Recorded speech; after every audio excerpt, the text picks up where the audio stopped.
morning, good morning, good morning. Hello, hello, hello. All right, guys, how's everyone doing? How does everyone feel after yesterday? All right. Today, we'll be talking about Shannon Sharpe, Shay Shay Club. We'll be talking about Rhett was on Alex O'Connor and the Discord wanted me to talk about it. So I was like, heck yeah. I don't know if you guys follow Shannon. This might be like a different bubble, but we actually reviewed Shannon. God, it would have been like maybe a year ago now. So we've talked about him before, but this will be the first time we talk about accusations, which is a pretty big deal. Also, yesterday, we don't talk about Ye. Hold on, let me turn. Beautiful and distracting. Thank you, Elvin. We don't talk about Ye here a lot, mostly because there's not much to talk about. But we've obviously talked about Ye in the past. And funny enough, my Netflix was kind of being messy a bit, right? And recommended Keeping Up with the Kardashians. And I've never really watched Keeping Up with the Kardashians, but I was like, I need something on in the background. Let me just watch this. And I clicked, and the opening scene was Kanye and Kim. And I was like, oh. And it was like that Ye. And I was like, oh. And it was just so serendipitous in a sense, like everything coming out with his alleged cousin. And I don't know, if any of it is true so much as Kanye expressing himself. Who knows? I don't want to doubt any survivor stories here. But it is interesting to see Ye in different contexts, but to know that he's always kind of been that person. I mean, gosh, I'll never forget being in my mom's car as a kid and Jesus Walks, Jesus Walks, that song came out. And I was like, Mom, this guy's talking about Jesus. You'll like him. And, yeah, human beings are so susceptible to their biological experiences, and my heart really goes out to anybody who's struggling with mental health. And I don't know if it's Ye's bipolar or anything else, or his traumas, or if he's just truly not willing to engage in the deconstruction. But regardless if he's sick, he's hurt a lot of people. He even recently had a collaboration with his kid and Diddy, and you know what I'm saying? Like, at some point, sick or not, you know what I'm saying? Like, you can't hurt people because you're ill, right? And so we have to talk about explanations versus excuses, Mikey membership for 14 months says, any One Piece updates for you, Miss Diva? Thank you for asking. We are currently on top of an elephant. That is where I'm at, okay? We are currently on top of an elephant that is an moving island. That's where we're at. Okay, we're in the furry zone right now. Okay, girl, it's very furry-esque right now in the land of Luffy. We've also paused Luffy. We've been catching up on Apothecary Diaries, and we finished JJK. Finally caught up season 2. Thank God. I'm so over being behind. I still got to catch up on My Hero. I have so much to catch up on, but yeah, we will get to it. I'm excited to get to present day Luffy. I am stoked to see how the story continues, but that's where we are at. Chet says, wait, how does this Ye tie into this? I feel lost. Wait, tie into what? Luffy? Or tie into my topic? I'm just sharing my thoughts at the top of the show. I'm just sharing my random Ye thoughts today. Because I found that, Kim Kardashian stuff, the Discord was talking about Ye's recent tweets. I'm not covering Ye as like a focused story, but I just wanted to give some thoughts at the top of the hour. Of course, we do have 2 focus stories today, if that's what you mean. And for those 2 focus stories, we'll start with Shannon Sharpe. So I have a few clips to show you guys. And yeah, we'll see how we feel about it, either which way. I'm open to hearing what you guys think. We'll start with the news covering the story, and then we'll go into the things that were posted online. NFL Hall of Famer and Georgia native Shannon Sharpe is now facing a $50 million civil lawsuit. He's accused of rape and emotional abuse by a woman he met in 2023. That lawsuit claims that Sharp was violent and controlling during their nearly 2-year relationship, alleging sexual assaults in October and again in January. Sharp, who played 14 seasons in the NFL after starring at Savannah State, denies the allegations. In fact, he just released a video today calling it a shakedown. His attorney also calling the lawsuit a blatant attempt to extort him. Okay, so like easy peasy lemon squeeze. Oh, hello. Okay, so that's just like a brief rundown. The woman is Jane Doe. There have been some pictures leaked of the woman. I'm not going to post them because I haven't gotten a confirmation that it is her picture. This took place when she was 19 and he was 54, from my understanding. Okay. And there's audio leaks. We're going to listen to them. There's posts that he posted himself, which are a little confusing. Here, I'm going to play for you. So just a little bit of a trigger warning because it's a very weird audio. This is from TMZ. I'm going to play it for you right now. This is what she leaked. Okay. Say you're just gonna like get mad at and you're just gonna hang up. Anything I say, you're just gonna like get mad at and you're just gonna hang up on me. So I feel like I'm not gonna hang up on you. Here's what it is. what does that even mean? Nothing yet. You want to be a dick to me now, so. I don't want to be. Don't manipulate me. Oh, Lord have mercy. If you say that one more time, I'm gonna choke the out of you when I see you.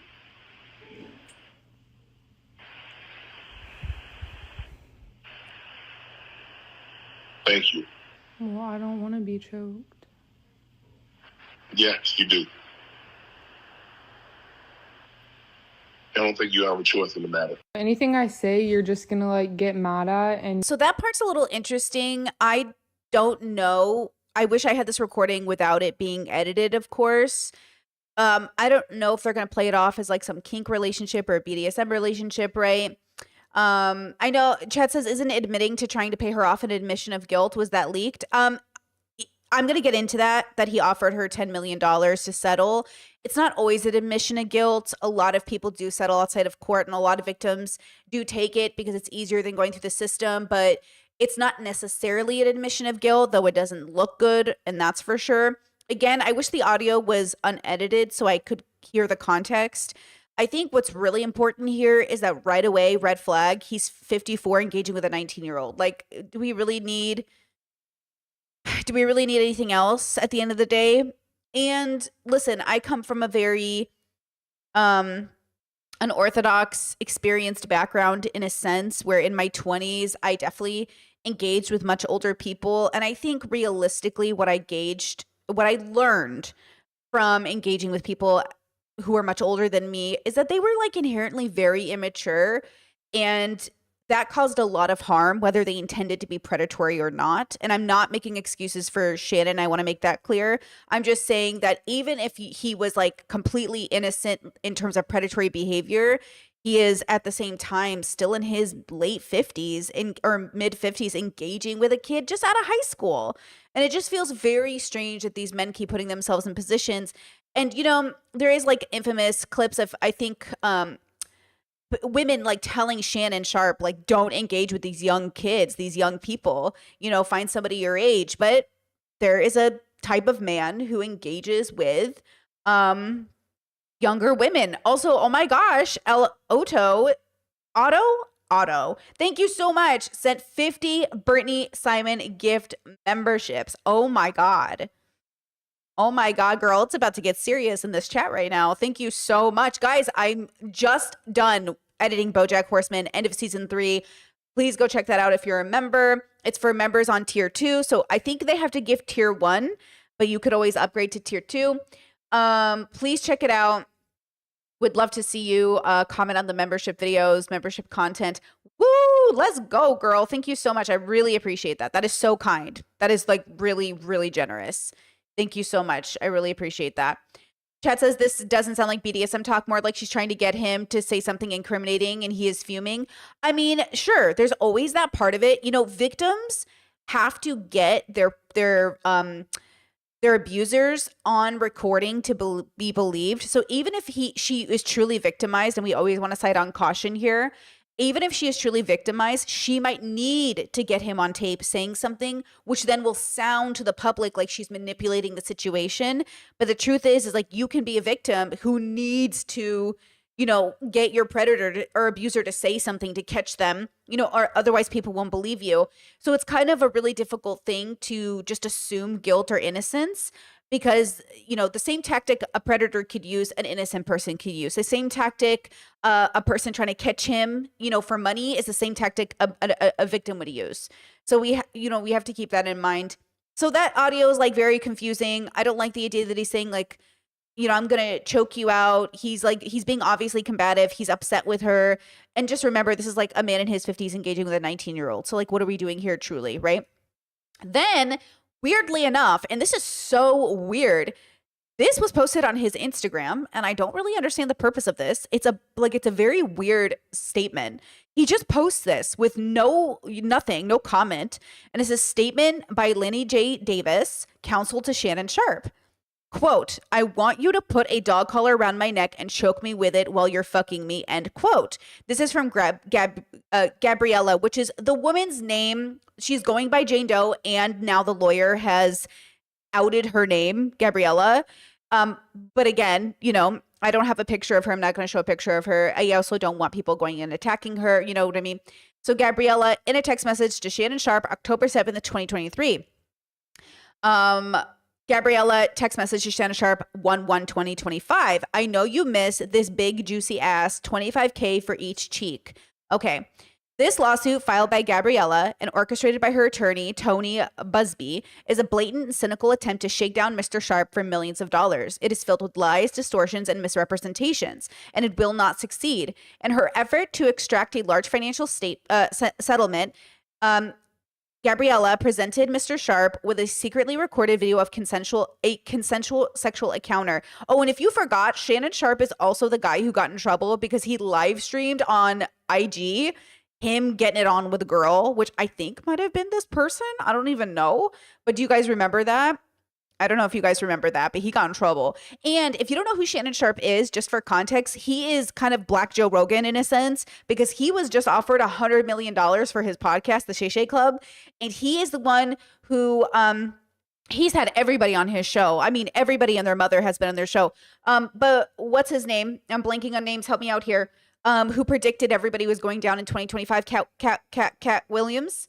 He was on Shannon. That was that podcast, right? So he's not a nobody. He's a somebody. And so this is, it's a pretty big deal, right? Okay, so we believe the video has been heavily edited and taken entirely out of context, crafted to falsely portray a consensual act as non-consensual. Gabriella has refused to provide a copy of the full unedited version of the recording and to Mr. Sharpe's legal team. To set the record straight, we are releasing several of Gabriella's own explicit text messages to Mr. Sharpe that clearly indicate the nature of their relationship was consensual and sexual in nature, and in many cases initiated by her with specific and graphic requests. Contrary to the allegations she makes in her lawsuit, consensual sex continued until January 2nd, 2025, the day after she asked for $25K per cheek, as quoted above from her text messages to Mr. Sharpe. There are other examples of the texts, for example. And I just want to say, just a reminder, you can consent 90% of the time, but it only takes one time for it to be rape, right? Okay, you can consent 99 times out of 100, but it only takes one time for it to be rape. Now, we're not saying that he's guilty. We're not saying she's a liar. We're saying this is what is being provided as the evidence, right? Okay. Quote, only if you put the baby gravy in me, then I can do whatever I want to me. Let me read that again. Only if you put that baby gravy in me, then I can do whatever I want to me. I don't know what the context of that is. That's from Gabriella to Shannon, November 23rd, 2023. I want to put my tongue in your asshole, then marry you. Text from Gabriella to Shannon, January 12th, 2024. That's my daddy. Fuck. I want you to put a big black baby in me. Okay. That's super weird, guys. Gabriella to Shannon, August 6th, 2024. You better crave it because you're going to be stuck with it for life after you put a big black baby in me. Okay, once again, super awkward, super weird. I have seen some Black content creators, specifically men, talk about the fetishization and race play at hand here that might be happening. And, I'm going to let them speak on it because, you know what I'm saying? But like, it's feeling weird. It's feeling weird. Okay. So, let me see. Okay. That was from August 11th, 2024. Okay, these messages are just a sampling of broader patterns of graphic sexual communications initiated by Gabriella. The evidence paints a clear picture. This was consensual adult relationship that included role-playing, sexual language, and fantasy scenarios explicitly requested by Gabriella. The edited tape that Miss Gabriella secretly taped and showed to Mr. Sharp during her black male attempt tries to falsely portray, as a result of this editing, an out of context from prior text messages. Ren, I see you. Thank you so much for the super chat. Appreciate you. Love the black cat. Love that. Let me see. Sorry. As a result of this editing and out of context from prior text messages, that the sexual activity was not consensual. But Mr. Sharp now believes her secret taping was all part of her planned setup as a part of a blackmail scheme, distorted by her edited tape, a copy of which she refused to make available to Mr. Sharp and his counsel. Mr. Sharp categorically denies all allegations of coercion or misconduct, especially the gross lie of rape, and will not submit to what he sees as an egregious attempt at blackmail. He stands firmly by the truth and is prepared to fight these false allegations vigorously in court. He looks forward to vindication through due process and a judgment based on the facts of the law. Kind of surprised he just posted this, but okay, fine, I can accept this. Now, to follow it up, he then posts this video to his IG, and we're going to watch that. To my family, friends. Whoa, Shannon's audio is super good. I'm so sorry if I just blew out your ears. Let me lower it down a bit. Supporters and colleagues, I want to speak to you directly and from the heart. This is a shakedown. I'm going to be open, transparent, and defend myself because this isn't right. This is all being orchestrated by Tony Buzbee, who has targeted Jay-Z. Tony Buzbee targets black men, and I believe he's going to release a 30-second clip of a sex tape that tries to make me look guilty and play into every stereotype you could possibly imagine. That video should actually be 10 minutes or so. Hey Tony, instead of releasing your edit, put the whole video out. I don't have it, or I would myself. You know what happened, and you're trying to manipulate the media. The encounter in question took place during the day at her invitation, and now that appears to be a deliberate setup, coordinated by Gabby, also known as Carly on OnlyFans. Gabby and Tony Buzbee want $50 million. What they're getting is sued for defamation and trying to take me down. My career is all about real talk and honesty. I know my family and fans know exactly what this is about. And I'm going to be out there telling you whatever I need to say, just like I always do. I love all you guys. Thanks. Okay, what do we think? What's the vibes? What are we feeling? What are we thinking? 54-year-old, now 56, and I think she's now, 21? So she was 19, he was 54. How do we feel about it? What's the vibe? Do we, I can't, what do you think? I just feels, at this point, chat, guilty. I do side on caution in these regards because there's not enough evidence yet. I don't want to watch that whole sex tape, but I would like somebody to review it, right? But I would say that even if you consent at one point, you can rape somebody who's consented. So I'm honestly very siding on her side, if I'm going to be honest. Like, I am always hesitant to believe these grown men. Do you know what I mean? Because a lot of them definitely are guilty, or they definitely do things that they think is like good in the moment or even hot in the moment, but it's like, it's rape. So then I'm not very confident that he's innocent. I'm also not very confident that we have enough evidence, but I think initially I want to side on caution personally. What do you guys think? Also, that is why when he offered her 10 milli to settle, she didn't take it. And so for her, she feels like it's more justified to go for the truth. Now, will she win? And that's the problem. I don't know. Chad said he's a creep, but Buzbee gives me pause. Sure. Buzbee does have a reputation. And I know that lady who came out against Jay-Z, there was like a little bit of gray area in that storytelling. And so it's already difficult enough to be believed as a victim. And I think that's the hardest part for me is I know how hard it is to be believed. I know people will see people will see the video of Diddy hitting Cassie and people still aren't sure that he's as bad as everyone says he is. So for me, I hesitate in any way to be lenient or open-minded to these men when they don't take any precaution in protecting themselves. I mean, what are you doing with a 19-year-old? Why are you specifically with a 19-year-old? Like, there's got to be something inherently kind of wrong with you to be in your fucking mid-50s and your brain goes, a 19-year-old. Now, I assume when I meet a man in his 50s who's with a 19-year-old that I obviously go, hey, what's your trauma? Like, what is it? What is your thing? Like, what's your trauma? What's your attitude? Was your mom nice to you? Did she breastfeed you? What's the problem? Do I have to call Freud up? What's going on there, buddy? Like, what is going on there? And I know a lot of guys will be like, oh, they're just hot. Yeah, there's something wrong with you. There is something wrong with you to be in your 50s and you look at a 19-year-old, somebody who is just out of high school and your brain doesn't pause. Like there's something weird about you. And I want to know what that weirdness is. I wish we could deconstruct it. I wish we could talk about it because a lot of men just justify it and advocate for it and say it's part of nature. Well, everything is a part of nature.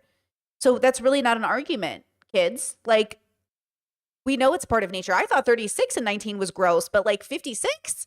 56? Like, what are we talking about, So yeah, I'm definitely not gonna be surprised if he's full-blown guilty, but whether or not she'll get justice, who knows? And then whether or not he'll have evidence that protects him, who knows? Look, I don't know this lady. She could be a liar. Statistically, she won't be a liar. And that's the thing. Boys love logic and math. Well, the math says she's most likely not lying. So if y'all love numbers so much, it is not on your side, And that's the thing we have to pay attention to. Everybody loves a statistic, as long as it works in their favor. So we'll see what happens. I'll keep you guys posted. If there's an update to the story, we'll cover it in a future stream. But that's all I have for you right now. You know what I mean? That's all I have for you. Another man, another 19-year-old. I'm so sick of it, Because how do you feel about people in their 20s dating people in their 60s plus? I think it's a red flag. I do. I think if you're in your 20s, what are you doing? What are you doing? And it's not always necessarily predatory on the behalf of the older person. I think it can be worse sometimes. There's a line between knowingly predatory behavior, so you pick a victim, you choose them, you aim for them, and actually being an older person and I think this is worse. This is why I say ignorance is the worst sin. An older person who's so stunted that you think you're actually getting along with a teenager and you're not questioning yourself. Like, that's the irony of adult people who can have a job and be a voter and be educated and still not be emotionally mature enough to date somebody their age. And I think that says everything that we need to say about that person. And that's why you have to look at yourself and say, what am I doing? I remember I dated a person in my 20s and I was like 22, 24 between those years, and they were 12 years older than me. And I just remember one day looking at them and thinking, why are you with somebody who's so young? And I realized they were fundamentally stunted. I don't think they were predatory. I think they were stunted. And that alone is the reason not to be with that person. Like, they weren't going to get help. They weren't going to go to therapy. They weren't going to deconstruct. They weren't going to challenge themselves. Yeah. Why are you with somebody who's so much younger? And that's because they stopped growing up. It's the Leonardo DiCaprio thing. The Leonardo DiCaprio thing is like these men get stunted in their teens or their 20s and they're 50-year-olds dating people half their age. You're stunted. And the fact that they won't understand that they're stunted is the problem. The fact that you're not aware that you're stunted is the problem. And look, I'm really lucky. I grew up with a father that always talked badly about men who sought younger girl relationships. And I'm with a dad who always said, marry somebody within 5 years of your age. And I'm with parents who are like, within 5 years, because they also grew up. Remember, my aunties and my grandma were children when they got married to men. So remember, I come from a background where there were child marriages, and you want to break that generational curse. That also includes your 19-year-old girls not marrying 35-year-olds. If you want to break that generational curse of kids marrying adults, then you also got to stop letting 19-year-olds date these, not legally, because the law is different, morally, ethically. Where are your ethics? We're not talking about the law. The law is 18. That's the consent law. Fine. Nobody's talking about the law. We are talking about morals, ethics, showing up to the get together with your chest puffed out, bragging that you're in your 50s with a 19-year-old. Are you not embarrassed? Are you not embarrassed? Just a little bit. Are you not embarrassed? You know? And it's that kind of stuff that I actually think is more important. We have to be able to say, this isn't it. This isn't it. And it starts with men calling out other men and people having long conversations about it. I think, you know, past 30, it's none of my business. And maybe it's not my favorite thing, but it's none of my business. Like shares with her boyfriend's like 34 or something and shares like 70. Not my favorite, but you know what? You're in your 30s. At that point, God, you're with God now. Good luck, girl. You know, you really are. Like 30, I'm over it. But in your 20s, I just remember being 24 and being so much more naive than I am now. I was so much more naive at 27 than I ever was at 35. You know, I can't even tell you the development difference. Like, it's insane how much I have grown between the ages of 28 and 35. Insane. Okay. So I just couldn't even imagine being 27 and having a 70-year-old, you know, or a 60-year-old or a 50-year-old. You know what I mean? I just couldn't. I don't get it. So anyways, we put this arbitrary line in the sand that says, okay, after 30, good luck. I'm not taking care of you anymore. And I think that's just for everybody's sanity.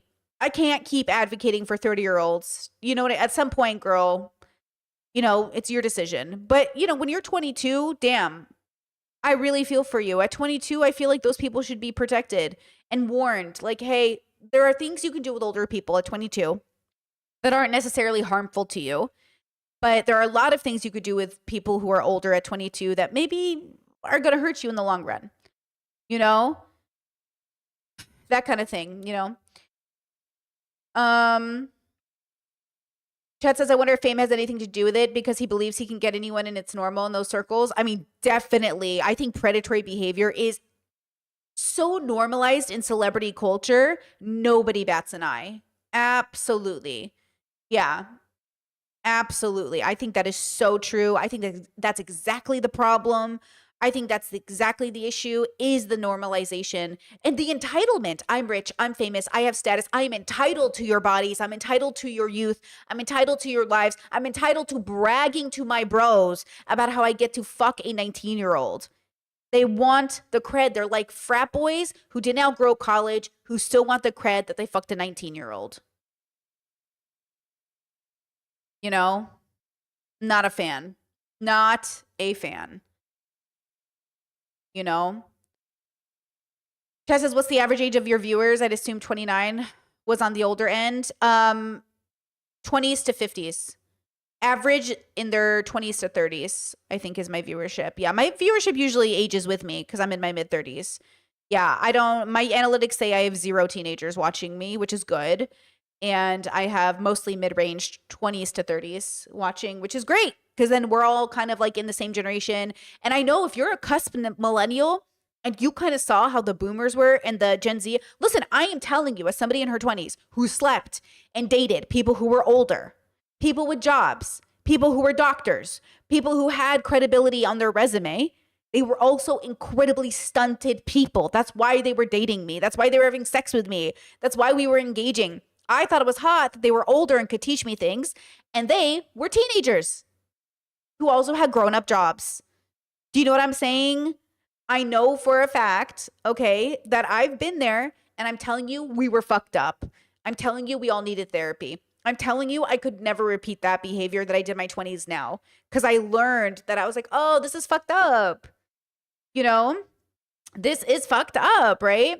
That says, why is that a problem? Do we look at women and ask when to be attracted to older men? I don't know what your question is. It's a problem to look at your partner as somebody who can teach you to be a human being. That's the toxicity. That's the toxicity. Your partner isn't there to be your teacher. They're there to be your partner. You're equal. That's what that's for. Your partner should be on the same page as you. You guys should grow together as a team. Your partner is not there to be your mother, your father, or your teacher.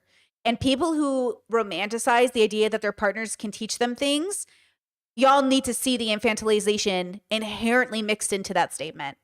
You know? Brittany, he's defending old men who like youngins. Oh, yeah. That's that's an issue. Like, you have something wrong with you, you know? You said also it's way easier to blame a black man. Racism plays into this. Obviously, people could go after Shannon Sharpe because he's black. I think she is not black. If I'm not mistaken, she's white.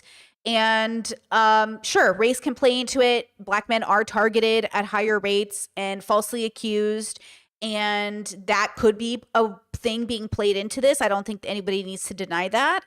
But I think when we have these conversations, we also have to acknowledge that a lot of black communities, men in black communities, are incredibly misogynistic and stunted, and also are still playing that frat boy game as much as white counterparts. So we need to also pay attention to that. It's not like black men don't suffer from misogynistic views about women, right? So at the end of the day, like, he's still a man under patriarchy dealing with misogyny, and I don't trust him to deconstruct. Okay? I don't trust him to deconstruct it. Nobody has to ignore the racist, like the possibility of racism playing a role, and nobody has to deny the fact that he's still a man raised under patriarchy. You know? So those two things we can take it into consideration. But at the end of the day, he's a grown man who is 54 who chose to engage with a 19-year-old. Nobody forced him. He wasn't coerced. He, in his grown man mind, thought it was smart to fuck a 19-year-old. So who's the idiot in the room now? Who's the predator in the room now? Okay? Like, who really? Be so for real right now. Do not forget that age gap. Do not forget that age gap, because that's everything here. Okay? That's everything here. Okay? That is kind of the point. So you can make excuses and call Shannon Sharpe a victim. It is what it is. Now, listen to me when I say this. Interesting. I watched a bunch of men cover this topic, black men, and apparently they're not very sympathetic to Shannon, which is interesting, because apparently they felt like okay, this is kind of like weird lore stuff, but apparently a lot of people feel like he had such an opportunity to do something because they were going to give him a $100 million deal from ESPN, which is Disney, and he keeps fumbling the bag. And he's fumbling the bag for what? A woman, a girl. Do you know what I'm saying? And so some black men just feel like no empathy because he should know better. And I think that's kind of interesting. Now, let me play this for you as an example. Shannon Sharpe got into what he calls a consensual sexual relationship with a 19-year-old woman, and he got exactly what he deserves. I don't know why he's posting these online, because without his texts or responses to her, they're absolutely meaningless. Love Shannon Sharpe. I loved him on the field, and I love his performance as a sports reporter. But at 56 years old, we ain't got time to be learning 19-year-old lessons, bruh. Shannon Sharpe got into what he calls a... You know, it's interesting because there is something to be said about expectation of behavior and why people can rightfully feel disappointed when people they look to as heroes or staples in their community don't follow through with being those leaders in their communities, right? No, 26. So this famous clip, if you guys know it, okay, check this out.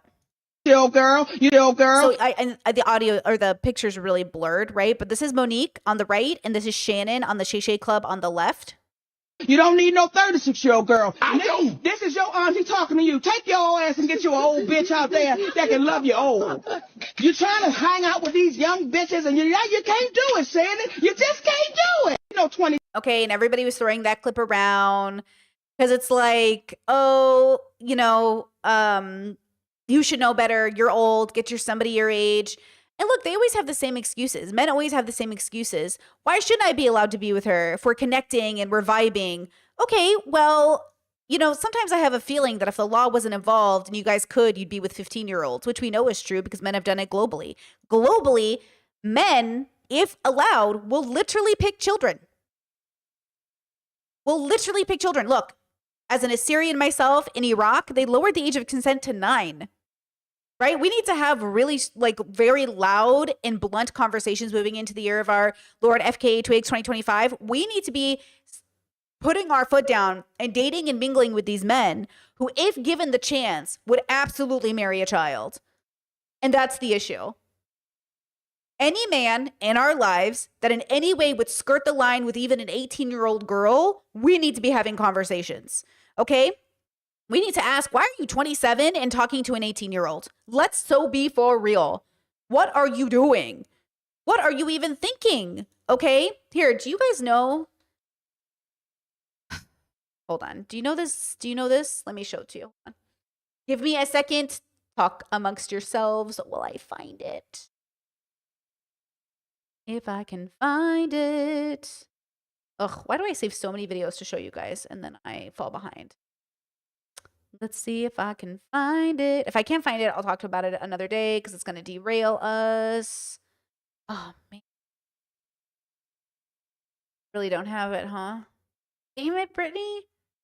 Why don't you do the math? Why didn't you prepare this video? Damn it. I'll talk about it another time. I had this video I wanted to show you, but I didn't think about it until just now. Yeah, I can't. Damn it. I'm gonna cry. It would have been so good. It would have been so good. Damn, it would have been so good and honest. Okay, well, you know what? Whatever. All of this to say, stop dating teenagers, you freaks. Stop dating teenagers. Listen to me.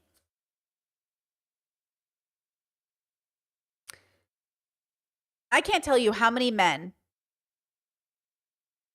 want the reputation of being gentlemen and won't act like gentlemen, but they still want the credit of being one.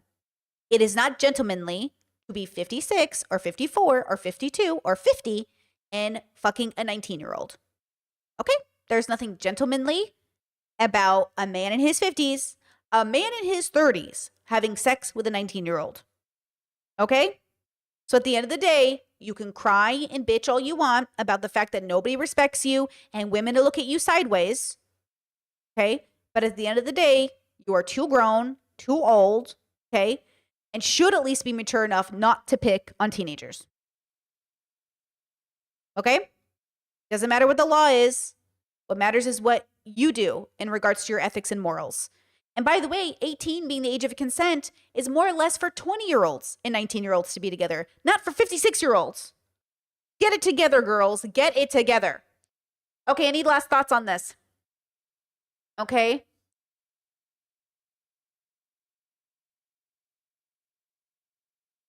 Yeah. I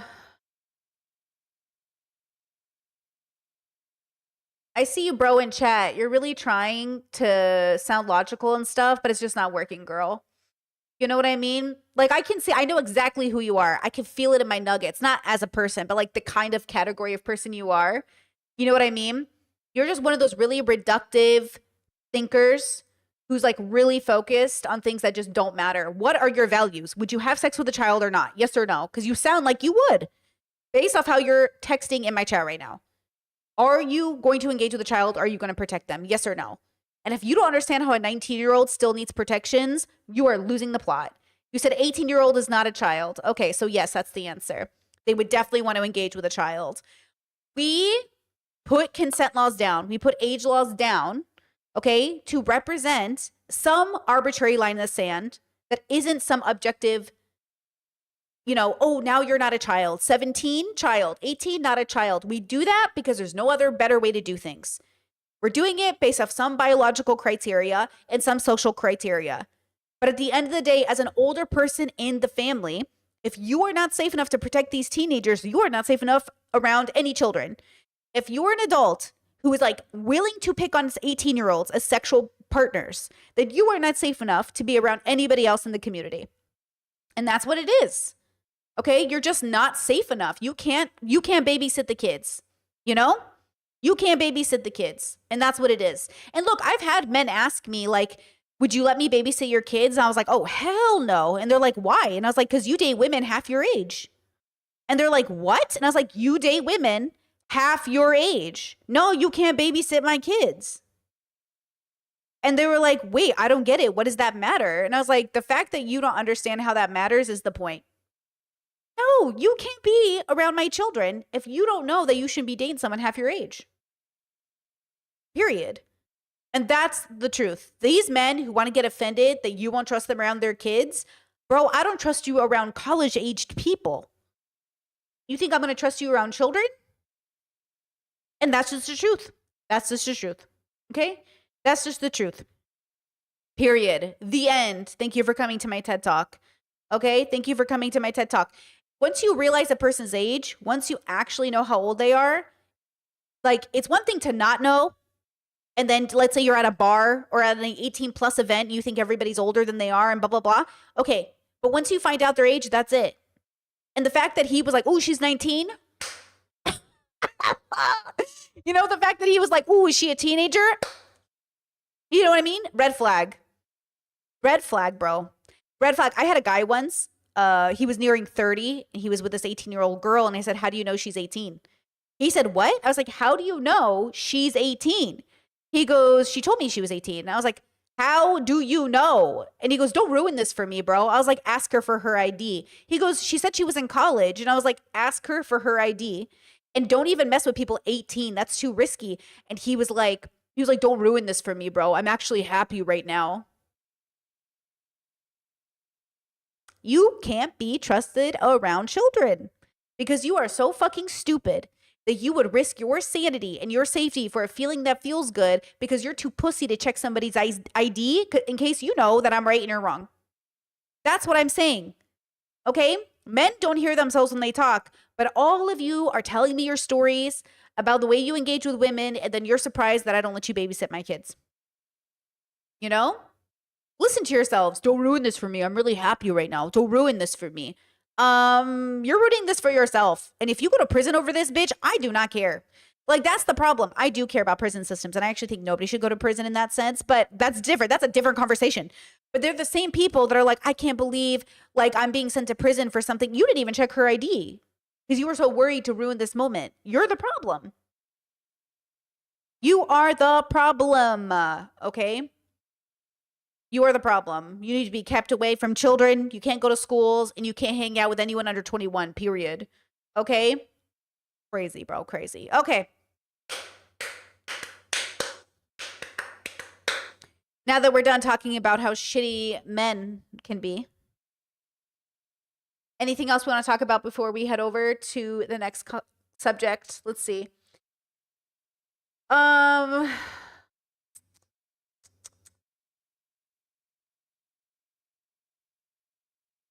Yo, that dude, bro, this one guy in chat I just blocked. Yo, he is always in my chat creating a ruckus. Bye, bitch. Blocked, bitch.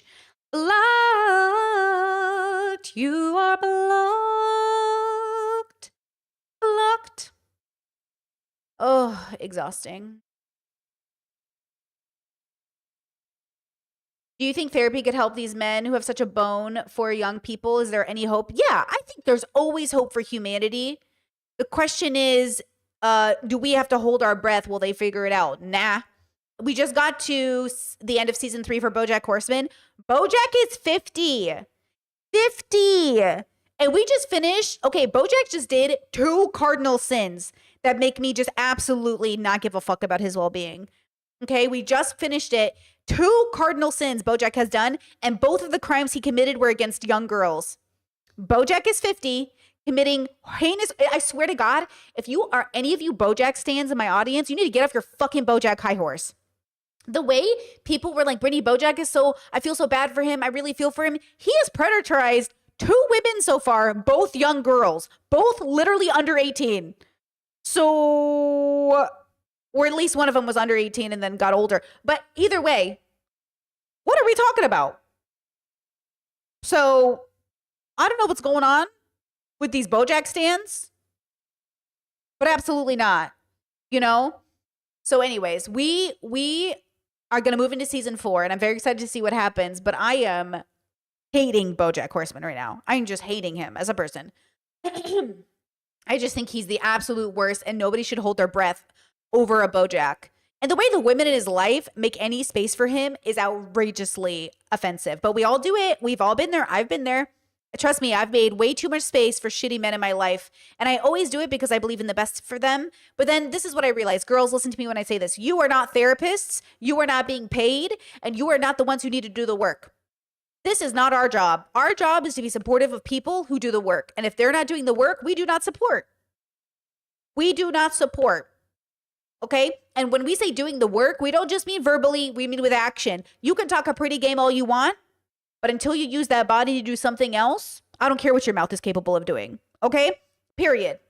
Because that's what I'm sick of. I am really sick of dealing with people that talk such a pretty game and you believe them. It sounds so sincere, but their body doesn't follow through with any of the action.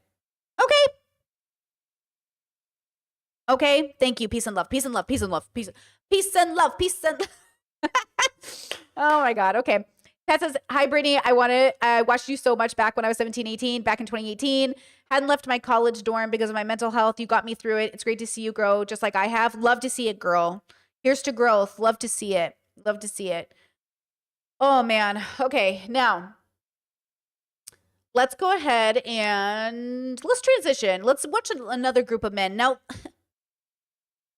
Alex O'Connor, I unsubscribed from him a while back. Shout out to Alex O'Connor. Wish him the best. But he hang out with too many predators, way too many misogynists, and I'm not the biggest fan. But who I am a big fan of is Rhett from Rhett and Link. And you guys in the Discord asked me to review this for stream. And I thought since this is philosophy through pop culture, we'll go ahead and talk about it because that's what this channel is about, guys. Philosophy, the love of wisdom, answering questions about the why. Where do I belong in the universe? Our meaning crisis. Let's listen to why Rhett left Christianity. He'll discuss it with Alex O'Connor. And let's see what we can learn from this discussion. Because I'm sure there's plenty to learn. And also it's kind of cool to see how different people exist within the Christian framework. Because I was raised Catholic.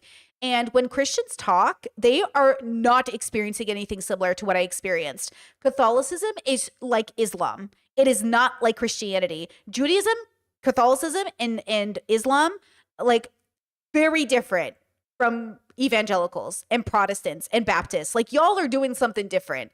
We might be all the same umbrella, all the same bubble, but we are all very different bubbles at the same time. Like I definitely relate more to Islam and Judaism as a religious construct, the seriousness, the costumes, the almost like extremist level of adherence to the rules. But the evangelicals are strict in their own right, but it's so different. Like, I don't relate to any of the vibes. So Rhett is coming from a very different bubble from me. Like, when I hear him talk about his relationship with Jesus, I'm like, we were not doing the same thing. We were not engaging in the same bubble of Christianity. So very interesting stuff. Very, very interested to hear this talk. Let's go ahead. I sped it up to 1.25. I think that will help. Let's go ahead and see what we think. If there are any mistakes in here, like Whoa! First of all, that's not even the right timestamp, and also that was loud.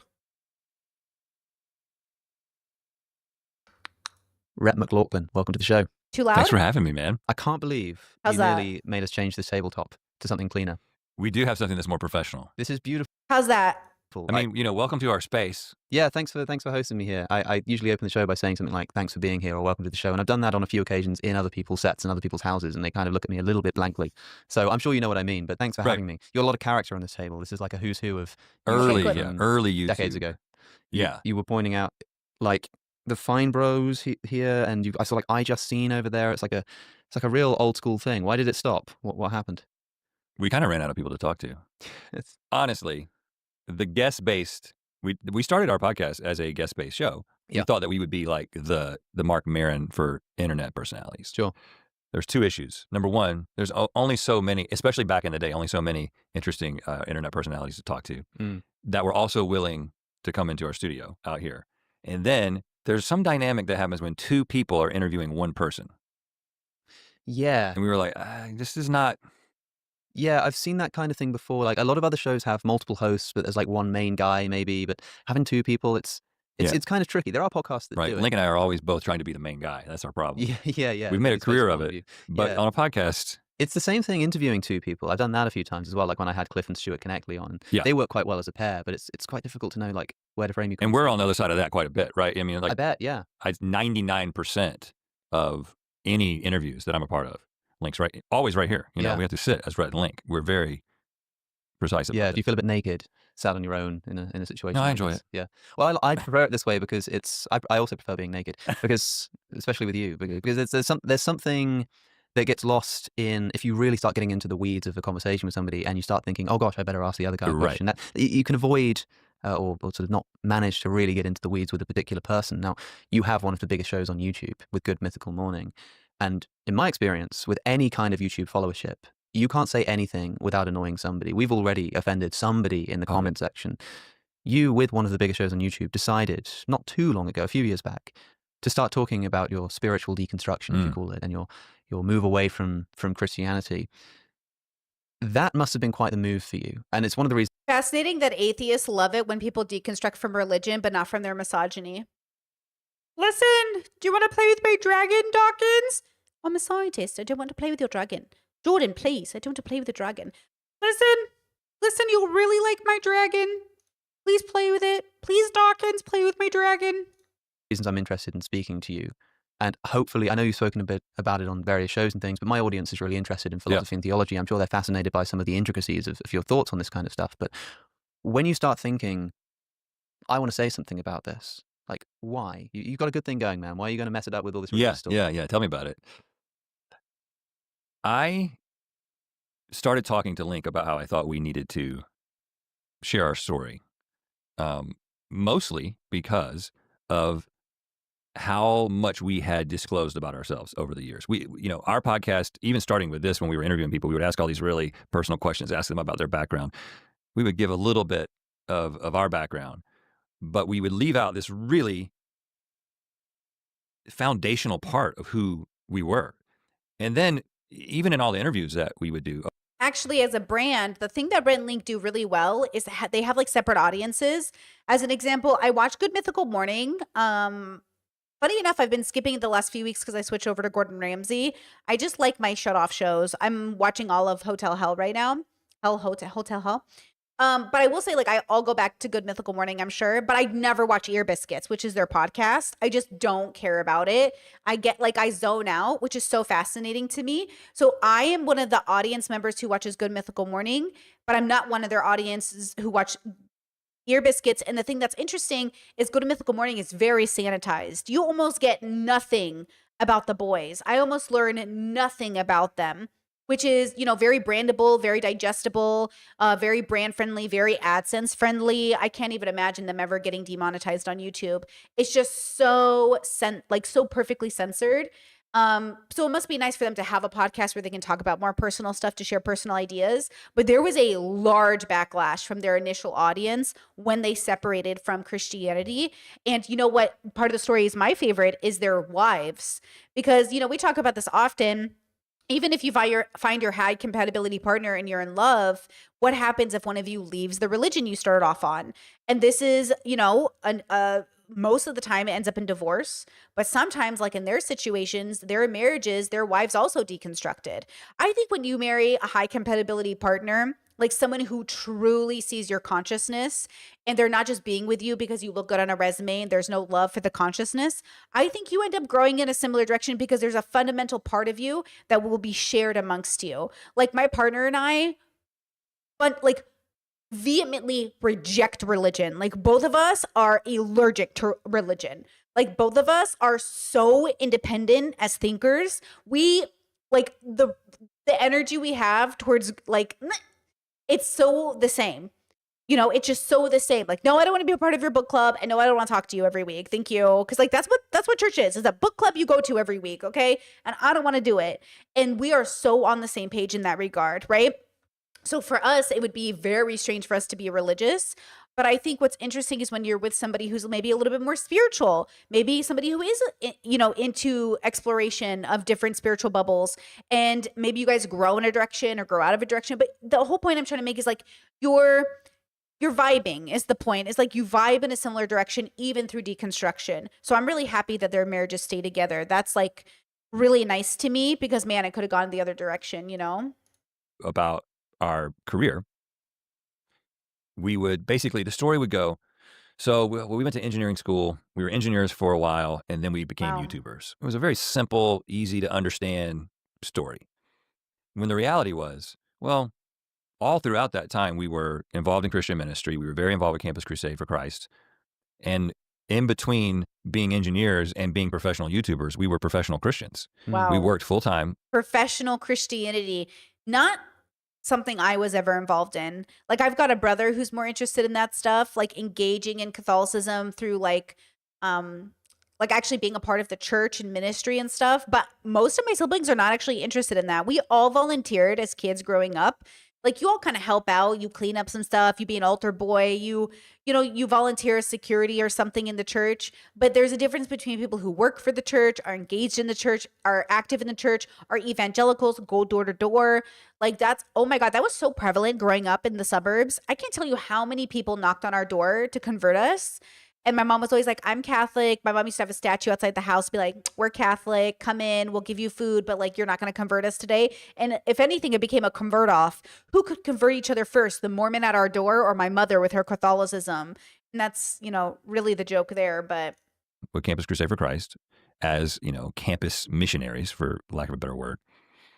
And our ministry was essentially using our comedy to help Christian students figure out how to talk about their faith. Huh. So we didn't put on like big, bait and switch evangelistic shows that you're supposed to invite like non-Christians to. We were like, hey, let's do something where we kind of come into their typical weekly meeting and we do something fun that. I don't like a gift with strings.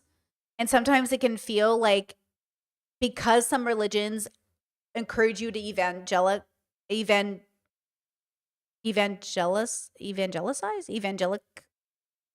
I having a stroke?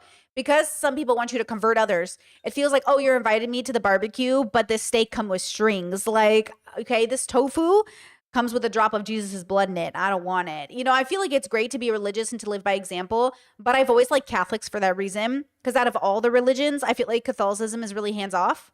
Thank you, evangelize.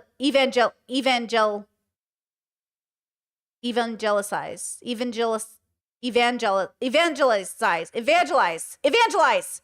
Got it. Evangelize. Right? The point is, I've always appreciated that Catholics were hands off because, girl, do not come to door and bother me. You know what I mean? Don't come door to door and bother me. It's got music and video, and that's helping them kind of see differently the way that they approach evangelism. Oh, hold on. Chet says, in America, can you just become a Catholic worker? In Mexico, you have to go through preparations for years and renounce marrying and stuff in order to become a priest or a nun. In Catholicism, you can do more than just become a priest or a nun, right? You can work in the church as a secretary. You can show up at mass every week and volunteer to help with things. I was talking more about like actually working in the church, not like being a priest or a nun alone or a frauder or a monk or something, but actually just like somebody has to do the paperwork. Somebody has to clean, somebody has to put on events, somebody has to go buy the donuts for after mass, those kinds of jobs. And the only reason that I'm doing what I do today is because of my background, because of all the experience that we had coming up in that, in that setting. So it just felt disingenuous to not talk about it. Yeah. It was like, it began to kind of press on me. Like, this is and also in the meantime, I had been through this complete deconstruction and essentially a deconversion. And so it's like, I kind of have to tell the story of the background while simultaneously telling the story of why I no longer believe it. Yeah. And so it wasn't like we got to go out there and like get on this. There was, by the way, not really a deconstruction train to get on at the time. It wasn't, there were some people who had talked about it, but I wasn't paying attention to that. I wasn't interested in that. I didn't know who had deconstructed publicly. I didn't know much about the word deconstruction. So it wasn't I want to be a part of a movement, or I see myself as part of a movement or a spokesperson for that. It was like, we need to be honest with our audience. Yeah. Let's just tell the story. Campus Crusade for Christ. Mhm. What is that about? Well, let's see if I can remember exactly, because I used to have to get up at the weekly meeting and say this. Campus Crusade for Christ is an interdenominational Christian organization founded in 1951 by Bill and Vonette Bright. Wow. Our philosophy is threefold: to win, build, and send. Win students to Christ, build them up in their faith, and send them out to continue the win, build, send process. It's an MLM. Yo, that's an MLM, baby. They pick you up, they train you, they push you out to go get more people to join. Damn. How's that working out for you? Hey, it worked pretty well for a while, man. Yeah. Well, you were pretty knowledgeable, right? Like, you would be able to talk to people and convert people. Presumably that doesn't go away. Like, you've still got the knowledge, right? Yeah. You've still got it inside of you. That the evangelical Christian part of my brain will never go away. Yeah. Is always there, judging the deconstructed Los Angeles YouTuber. You know, I think so. I whenever I see somebody talk about me, and I try not to do that very often. Like, I know just being on your podcast and talking about it, like, we get, you know this game very well. You give you give the material, you provide the material for all the Christian reaction channels. Oh, Yeah. sure. This is what yeah. they feed off of, right? This is Yeah, but then the atheists also react to all the Christians. I don't know why we are not acting like this. You know, I was thinking about this. I was meditating on this in regards to yesterday's stream, where like Ethan viewers, like this girl came into my chat yesterday, and you can go read the comments if you want.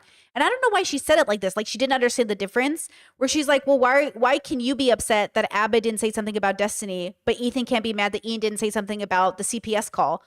Because I didn't demand a public statement. I didn't go after him. I didn't make content about it.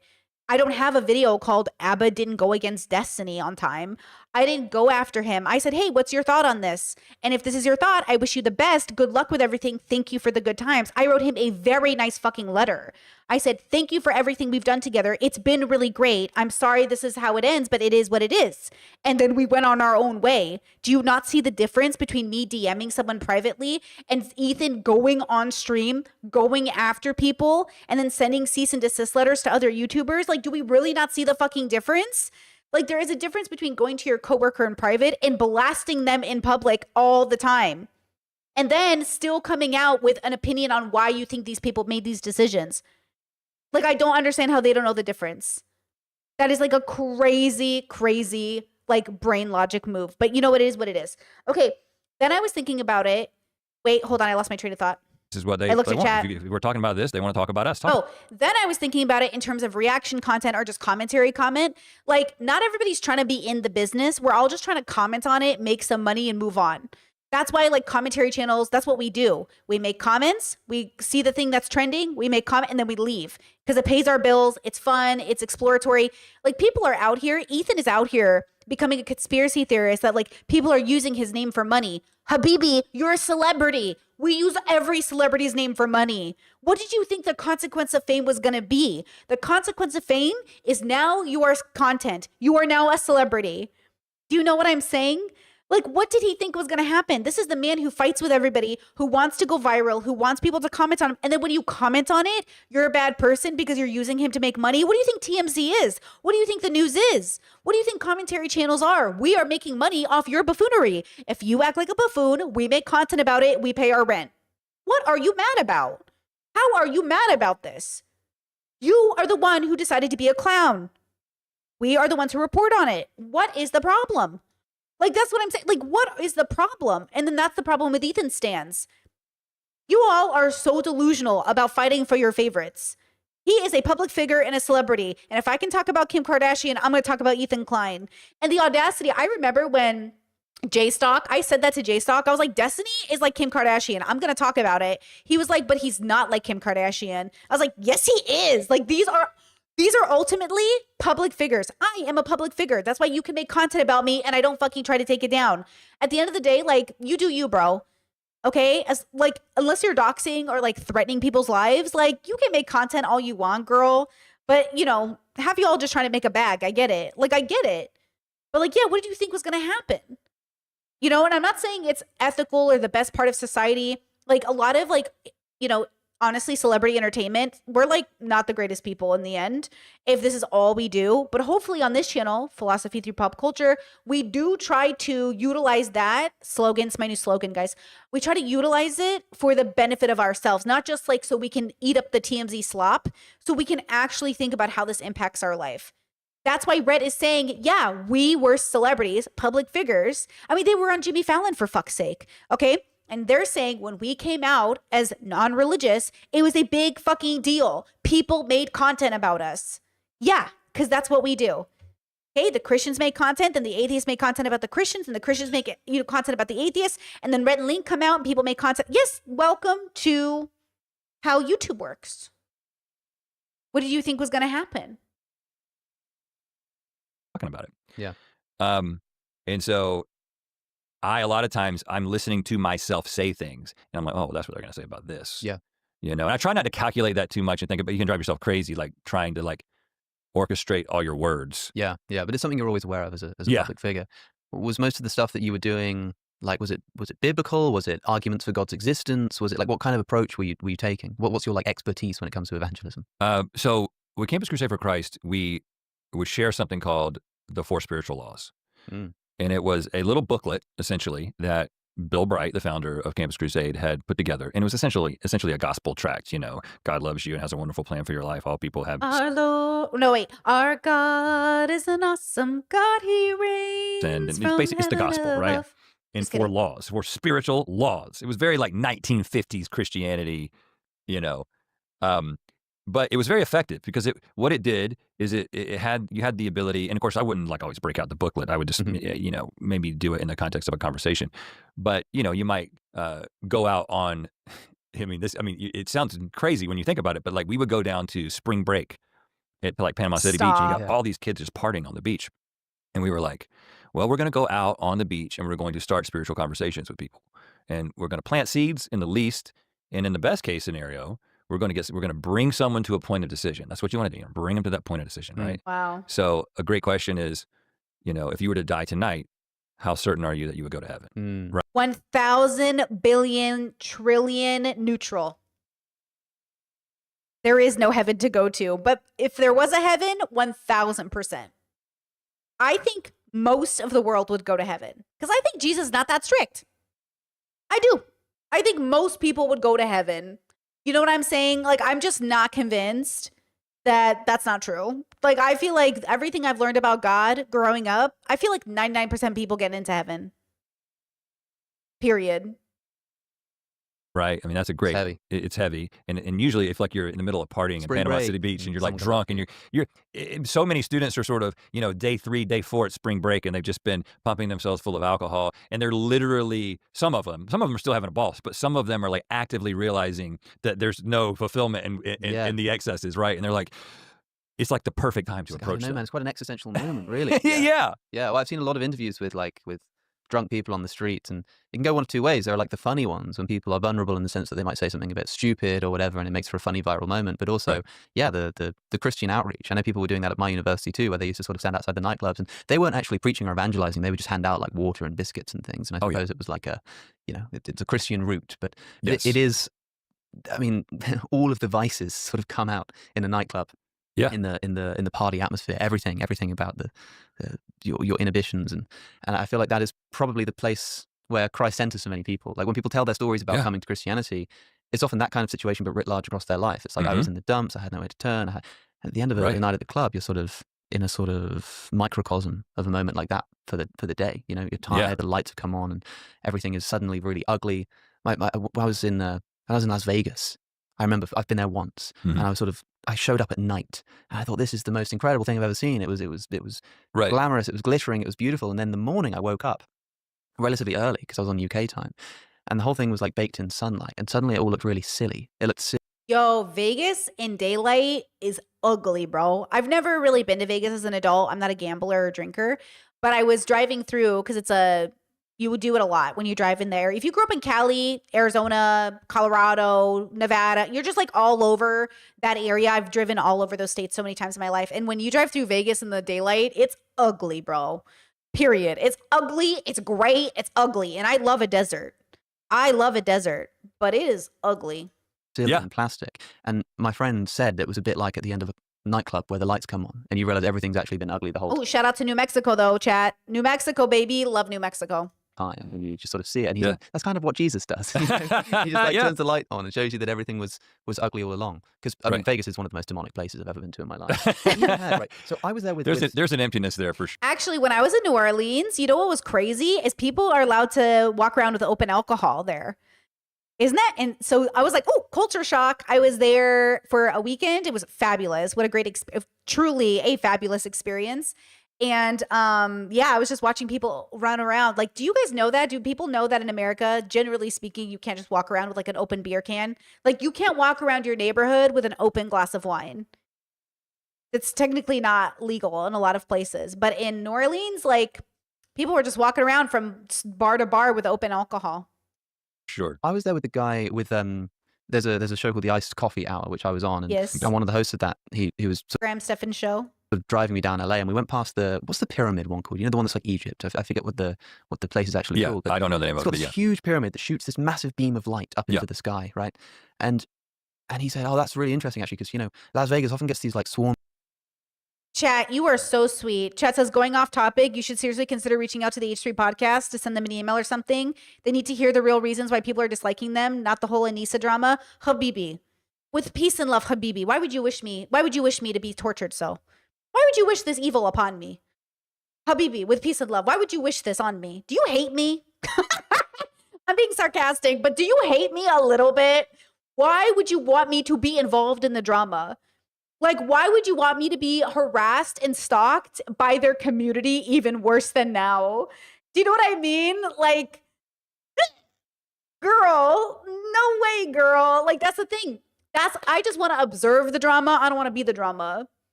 Observe the drama, don't be the drama. Observe the drama, don't save people who are drowning, girl. They're going to pull you down with them. Do not save people that are drowning. As much as people want to guilt you for not saving people that are drowning, I know the lessons. Absolutely not. Everybody should stay away from those people. Everybody should stay away from those people. We should talk about them, not engage with them. They're not safe. They're literally not safe. of locusts. I was like, Thank you for trusting me, though. Thank you for believing in me. I really appreciate that. really? They get swarms of locusts? Wait, Discord said the only pie in the sky dream collab I want to see is Brittany and is Alex O'Connor and Brittany, just because I think Alex would actually have a conversation with you. Ethan is not someone anyone should collab with. Yeah, I don't know what Alex and I would talk about. I mean, I guess we talk about philosophy and stuff like that, but yeah, he might be fun to engage with in terms of philosophy and stuff. But again, the boy bubble is pretty toxic to girls. I think that's the problem. Is listen, when you're a woman in this space, men hate you, even if they don't know it. And he hangs out with a lot of misogynists because a lot of misogynists are in the atheistic bubble, right? Richard Dawkins and all these people, they're misogynists. So the dilemma of engaging in the boy bubble at all without just viewing it is like, ultimately, it does lead to a lot of harassment. So it's like, you know what I mean? Like, I wouldn't be opposed to it, but I definitely would have to be on guard. You know what I mean? I would have to be like pretty ready for the backlash, you know? Because it's like, yeah, and you know the crazy thing is because this pyramid shoots up that massive beam of light, it's amazing. When it happens, they all like swarm It's onto like a it tornado. and start going crazy. And I was like, so you're telling me that swarms of locusts descend on Egypt in Sin City? Yeah. It was all getting a little bit biblical. Yeah. And I kind of feel like that is the perfect place to walk up to somebody and be like, do you think there's something more? Yeah, and it's so interesting because I think that one of the misconceptions about someone who, like me, was a person of faith, of Christian faith, and is no longer a person of Christian faith, or you know, I've got some faith in things, but not really. Ooh, I want to know what it is. That's what I'm waiting for, girl. I better hear the tea. I want to know what he believes in, why he doesn't believe in God anymore. What does that look like now? Where does his faith lie now? Religious faith, is that somehow the two alternatives are that life of excess and selfishness and like pleasure, or religious faith in Jesus. Mm-hmm. And I think it can throw people off a lot of times when I'm like, oh, I recognize the, you know, I don't see it as necessarily like, well, one is right and one is wrong, but it's just like, yeah, clearly like a human that is simply focusing on pleasures like that ultimately end up just being, they become empty pretty quickly. Like that's just a universal truth. That's not like, you as a Christian don't have a universal hold on that truth. That's not just because it was mentioned in the Bible. Doesn't mean that that's the only place that truth shows up. Like it's a human experience, right? So now as someone who doesn't really know what I think about God, I still recognize like the emptiness of a place like Las Vegas. But I'm also like, you know what? Maybe every once in a while I want to go experience some excess pleasures. Yeah. Oh, it was fun. You know what I mean? Yeah. And not judge myself or judge others for it at the same time.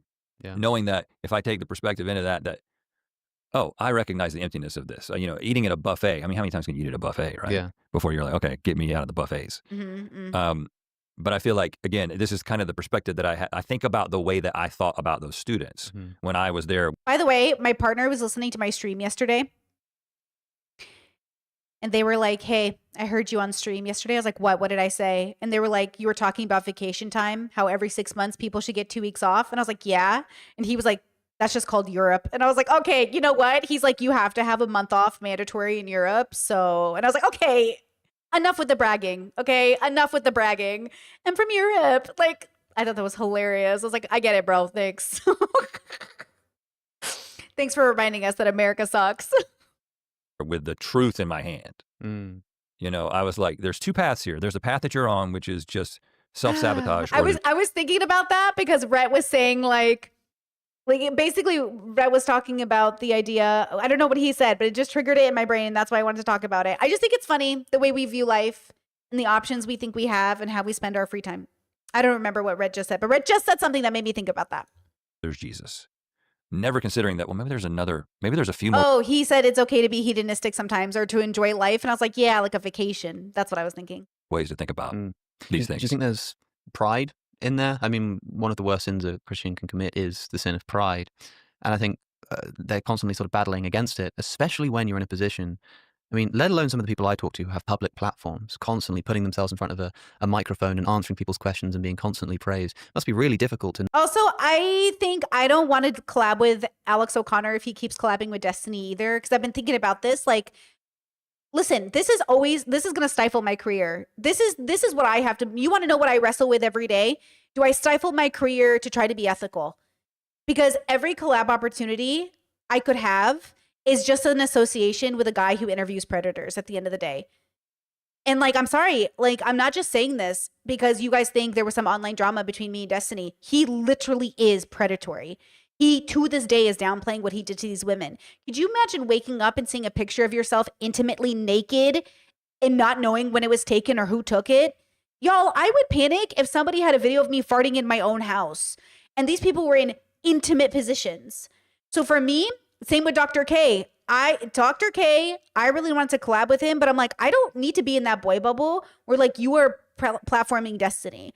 So until I get some idea that these men aren't going to platform predators, then like I feel very uncomfortable, right? So again, like I fight this every day because it would be good for views. It'd be great for my channel if I collabed with more people, especially boys, since boys are the rulers of YouTube, right? Boys have less community time. Boys spend more time at home. Boys are more selfish. So they don't touch grass as much. So they're online more. It would benefit me to collab with boy bubbles. Definitely. But at what cost? You know?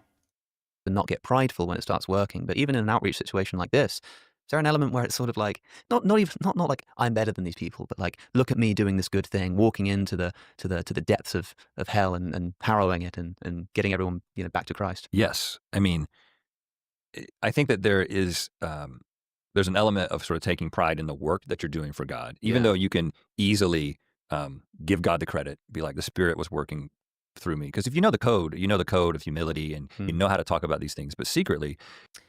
Chad says like a public statement or not seeing them collab for a certain amount of time. Like not seeing them collab for a certain amount of time, right? Like if I'm waiting for enough time to go by to see if they bring him back on. Like I'm waiting for like a year to go by to see if they bring him back on. Because it's usually like a year cycle and they usually bring guests on every 12 months. And so if they bring him on again, I'll know they're still collabing with him. But I don't need them to make a public statement. Like I don't need anyone to make a public statement. I just need to tell through your actions what's going on. And until I see some proof, then the last thing you did is what's in my mind. And the last thing you did was have him on. So that's what I mean. You're thinking about how you're doing in relation to other Christians, and you're thinking about how they're doing in relation to you. Yeah. You can't. It's human nature. You're gonna do that. But I think there's another type of pride that I think back on those times. I remember a specific instance, and this is actually after I was no longer on staff with Campus Crusade, but I was still very active in the church, and I was leading a Bible study. Mm-hmm.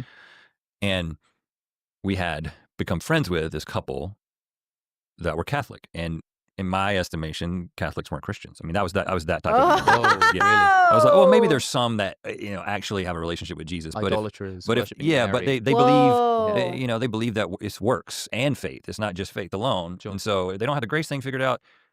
At the very least, I need to introduce them to the real truth, right? Mm-hmm. And so I knew they were going to be there, and so I was like, well, I'm going to do a Bible study. I'm going to go from Galatians, right? Because Galatians talks about that, basically how it's about faith and it's and not about works. And that's so funny. Chad says that's how I used to see Catholics. We were taught Catholicism is the universal church. Peter gave us Catholicism via the Pope. So anyone who's anti-Peter and the Pope is anti-Christianity and not. Catholicism is the foundational first church. That's what I was raised believing. I was raised believing that Peter is the Pope, right?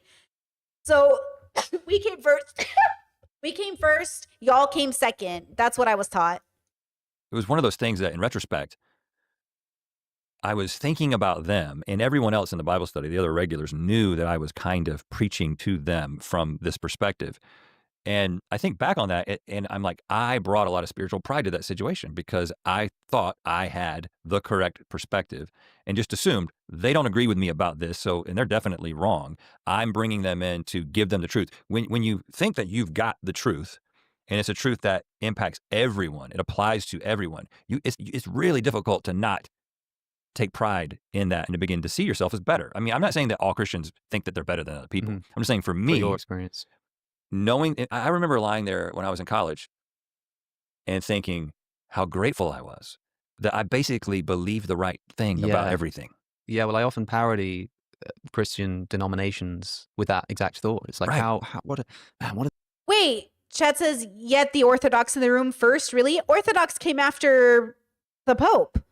Wait, which Orthodox are you talking about? Because Assyrians have the Orthodox Church, but the bishop pulled off eventually after Peter and the Pope. Wouldn't Orthodox also be after? You know what I mean? Oh, allergies, hello. It doesn't matter. I'm not in religions class. I'm not here to convert you, bitch. Okay, I'm just sharing what my bubble taught me. Which, by the way, can I just say to you, this is something, I don't know if this is happening to you guys. I call it when white women think they're Native American. There are things my parents told us growing up that I just like recited and parroted thinking it was true. And now that I'm an adult, I'm like, that's not even true. That's not even true. And I'm looking at them like, hey, you raised me thinking this was true. And I parroted it. I thought it was true. You know what I mean? And so like, remember that a lot of us, like, I'm just telling you what I was raised in, but that doesn't mean anything, right? Like then none of us, that doesn't mean anything. It just means like what my bubble taught their kids, what I heard in church, what I learned through Bible study, but like it's not a universal truth. What are the odds? How lucky you are. And with no irony at all. Of course, I was, a 20-year-old kid, but I was lying there in bed and I was like, man, like, not only am I a Christian, but I am the right kind of Christian. Like, I believe the right stuff. I'm in the right denomination. I'm in the right ministry. Like, even amongst the ministries here on campus, I'm in the one that is the most serious about this. Yeah. And I was like, I'm so thankful that I'm right about everything. Essentially is what I was saying. Yeah, those are my nightly affirmations too. I'm just so grateful for being right about everything. It's fascinating. There is an interesting paradox there, the so-called preface paradox, where people can think that they're right about everything whilst also thinking they're wrong about at least one thing. It's called the preface paradox because at the beginning of a book, authors will often say, if there are any mistakes in here, like, I'm sorry. But they've gone through meticulously and checked every single one. So if I went through every single one of your beliefs individually and said, do you think this is true? Yes. Do you think this is true? Yes. Because I'm going through your beliefs. So definitionally, every one of them would say yes. But if at the end I then say, but do you think at least one of those beliefs is actually false? If you're a bit humble in any respect, you go, yeah, of course, one of them's false. Yeah. So you've got this paradox of thinking they're all true, but at least one of them's false. It's got to do with like probabilistic. Oh, okay. Chet says Orthodox believe we are the OG since Pentecost, even before the disciples spread and Peter became the Pope. Oh, interesting. Well, there you go. I love it. I love the lore of all of our communities overlapping. It's so funny. And now I'm like, I don't want to be a part of any of it, but have fun, kids. My mom, all the time, we can't wait for you to be Catholic. We're so excited for you to be Catholic. We really look forward to it. And I'm just like, girl, chill, girl. But you know what I did as an atheist daughter who loves my mother? I got my mom some postcards. I got my mom some religious Croatian postcards. I'm going to send those out. I've been holding on to these for like a really long time. I got to send them out to, for Mother's Day. Yeah, I just picked up some random, there's like Catholic stuff all over Croatia. So anytime I see it, I just pick it up. Yeah, it's pretty. But, I'm going to send it to her and she's going to be like, this is a sign you're becoming Catholic. And I'm like, slow down, girl. I'm just trying to be nice, okay? I'm waiting for her to send me a gay postcard. So that's a joke. She's never going to send that. Yeah, right. Certainty probably. But yeah, there's that feeling that you've got God on your side as well. And you sort of go to sleep slightly prideful, slightly content, slightly happy. Where does that certainty like come from? Was it the result of Bible study and consideration of different groups and denominations? Was it more sociological, just sort of the way you were brought up? Did you were you cognizant of the factors which led you to be in the correct denomination and the correct student group? Yeah. So not at the time. I think that what I would have said is that I had been taught the right stuff from my parents, and I'd been in the right environment growing up. I think that ultimately there's a few factors that contributed to it. I think number one, certainty is a really important aspect of religious faith, and especially Christianity, and especially. My mom and dad used to host Bible study debates with Christians in different denominations growing up. They were the original debate bros. Discord said, are there any cultural differences between Chaldean and Croatian Catholicism? Well, realistically, Chaldean Catholicism runs into two camps, the Orthodox or the Roman Catholic. And depending on which one you participate in, it can change things. There's also Catholic Chaldean churches that adhere to the Roman standard, but still practice in like a different way. So the music is different. It's obviously in Sudeth or Arabic, and it usually Sudeth. It would be weird for it to be in Arabic, but either way.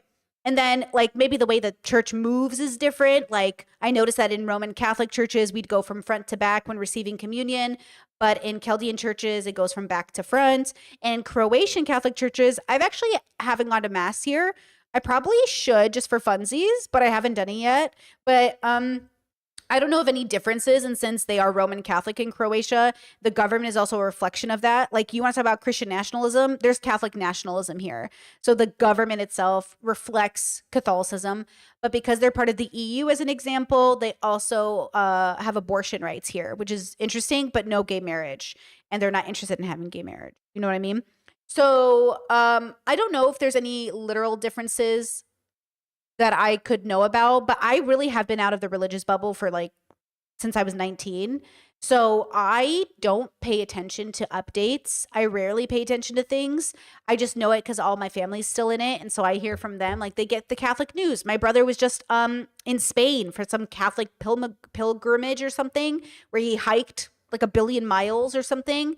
So like my family still is very Catholic, and even my aunties and uncles and stuff that they go to Assyrian churches in Iraq or something. Or I could even show you, hold on, look at this.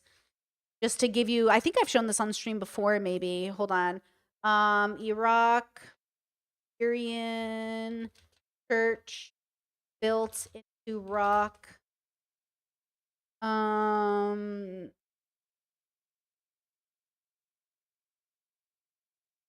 Is this the one I'm thinking of?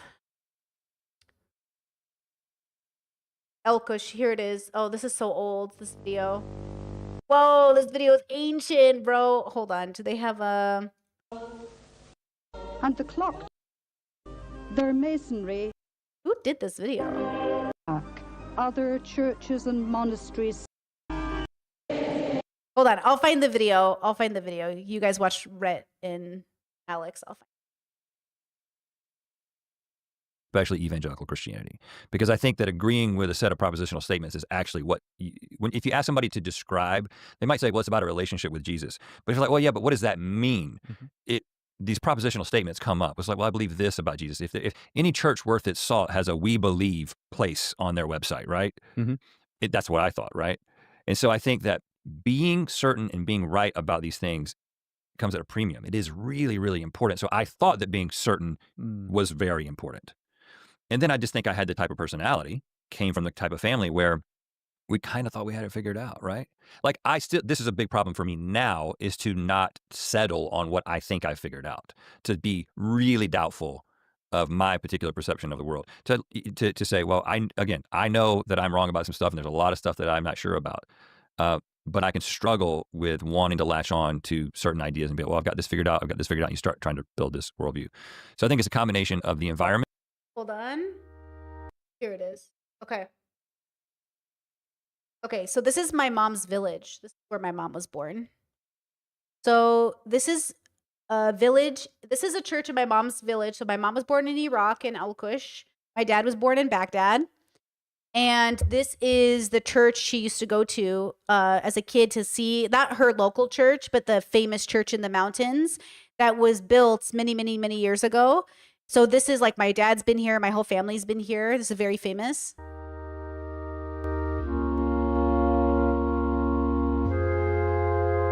Beautiful. Built by hand. Isn't that gorgeous?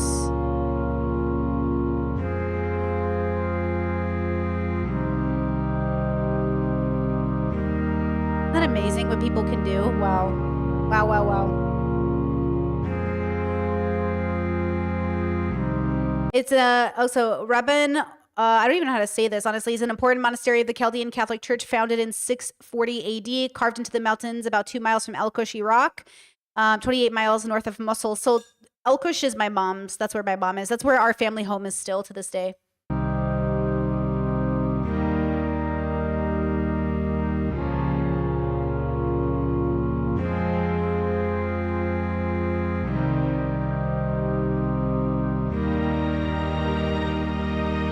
Love it.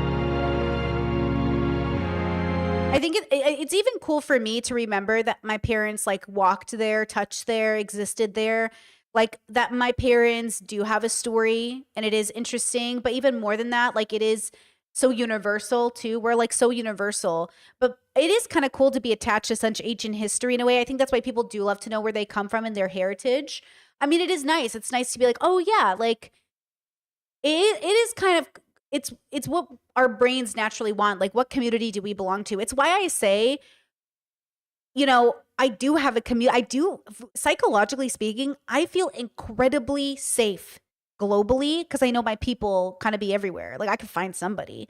I do kind of have that inherent belief that I could show up to Iraq and people would embrace me. I do sort of have an inherent belief that I could find a cousin somewhere if I needed to because we have such a large family. You know, like very large family. My mom is one of 17 kids, you know?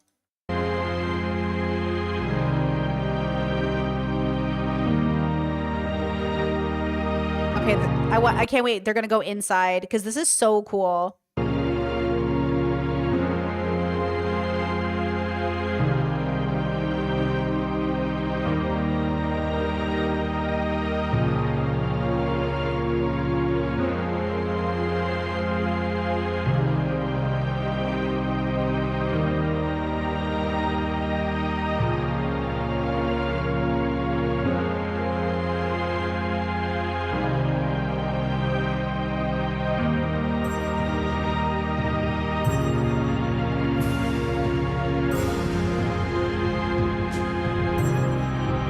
I wish they would talk and tell us the story.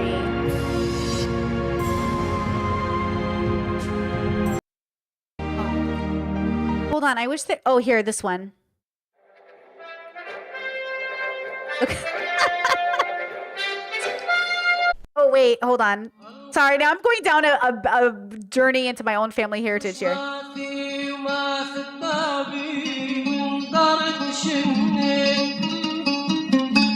القش ما في وما في البابي من دار الشني مصطم أفراح ودعمانك بخد بني.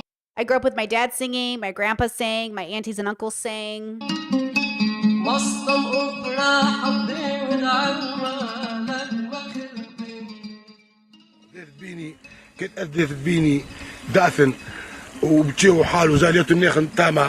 this is my parents' language. This is the language I heard my whole life growing up, right? He's just talking about being out there and how much he's sweating and how the subtitles are there, but I'll read it. He's wash my head and my face.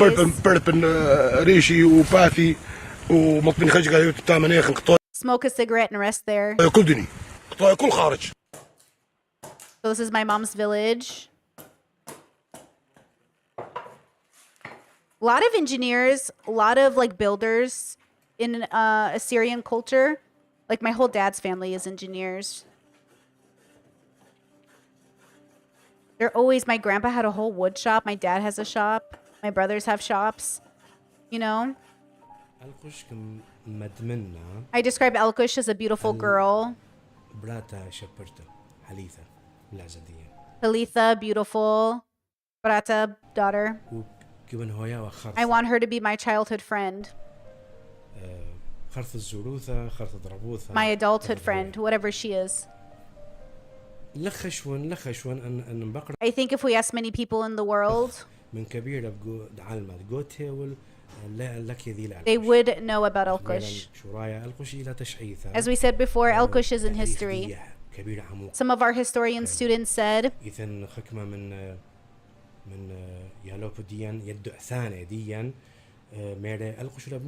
that it was built nearly 10,000 years ago. This looks exactly like my brother if he was old. This is exactly what my brother is going to look like when he's an old man.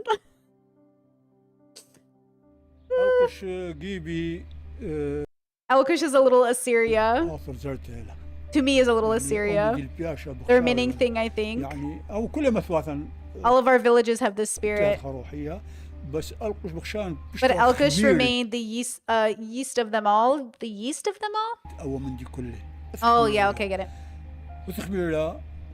I was scared that somebody would take this yeast. Like, Alqush is the breathing land. So my mom was taught that Alqush was where the Garden of Eden was, right? That Alqush was like the beginning. That's what he means by yeast, the beginning, the starter.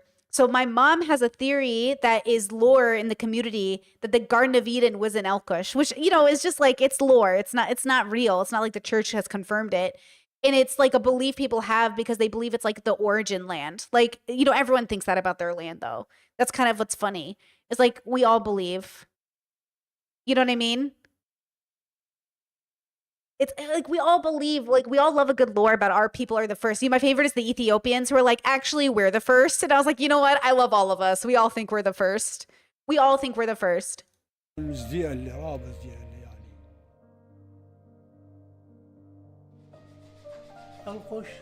Alqush? What should I tell you? Whatever I tell you or say about Alqush, I don't have the words to explain what Alqush is. And all of you know what they call it, the mother of all the villages.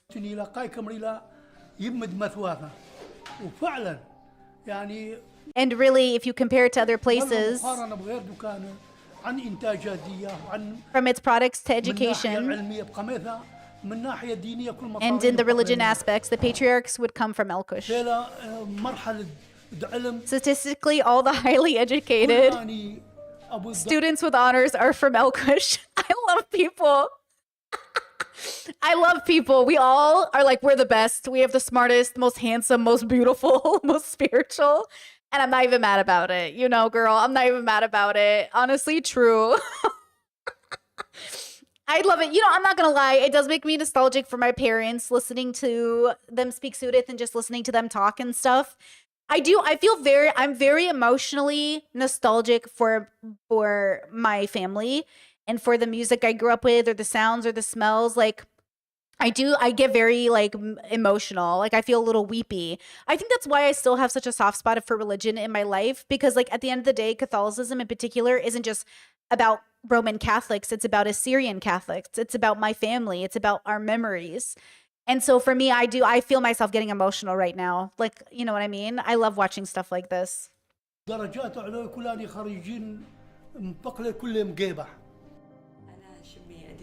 name is Adira Joseph. She looks like all my cousins. See how we look different? So this girl, she looks like all my cousins, right? And then you look at me, right? And I look like all my other cousins. So some of my cousins look like her and some of my cousins look like me. And you know what I mean? Today is a blessed day for me and a special one because I reached what I've been working for. So these are all these scarves you see in their hand, like the little my aunties hand make them for every wedding that happens. They like put them together and every person gets one of them at the wedding and they make them all. So my parents have collected a bunch over the years. People usually keep them as keepsakes. After all these difficulties of 16 years, when I reached being a senior in high school, ISIS came. We witnessed many problems because of ISIS, which is true. Of course, ISIS impacted my family's life. It was something really difficult. But even with this, I still made my exams and passed. Amazing.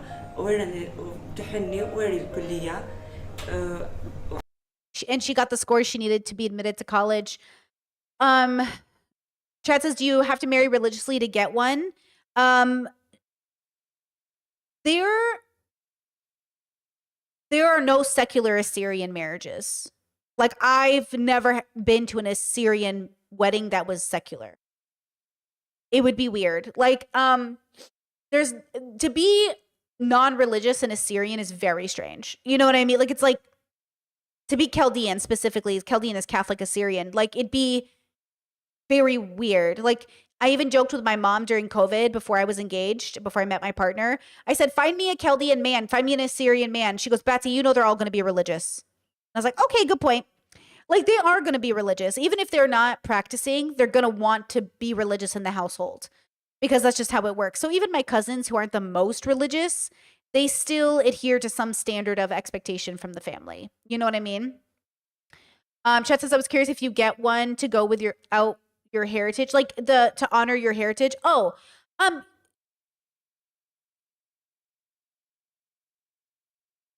you don't mean get one as a gift. I mean, I've had some from weddings. I just didn't keep them and my parents have it or whatever. But like, you can just, like, the scarves are for anyone attending the wedding, but they're not a religious they're not religious. Do you know what I mean? Like they're just pretty, but like there's not, I think I'm misunderstanding the question somehow because I'm autistic. Chad says, is your partner's family religious at all? No, they left Catholicism generations ago. So they are very secular, very not religious. I would argue his parents are pretty anti-religious. Like, they're not religious people. Okay, anyways, we don't need to go down Brittany lore zone. We can go to, I just wanted to see here. We can go to this section here. I'm just going to skip a little forward in the video. So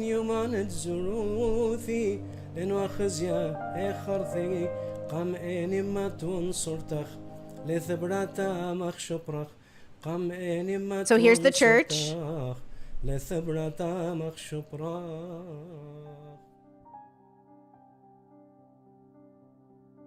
I think those are olive trees. They look like it at least. I do love, like, churches are so beautiful, bro. It's all about that goth energy. I'm telling you, churches are so witchy and magical. I do love me a church. See, I could live in the Iraqi climate, like Iraq climate. I love me. I'm Ramon.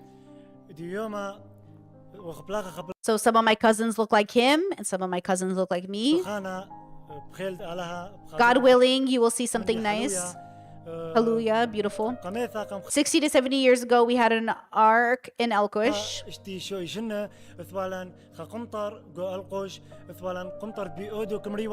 The Ark of Beoda. Some young men would be standing there, not allowing anyone to pass, and a name calling the person walking by. This is like a story you learned growing up.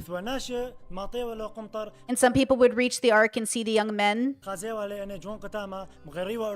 would change their path to avoid the name calling. And would change the path. Oh, sorry, I read that. Today we worked on a nice project. This is a game everybody plays. A new film, many artists participated.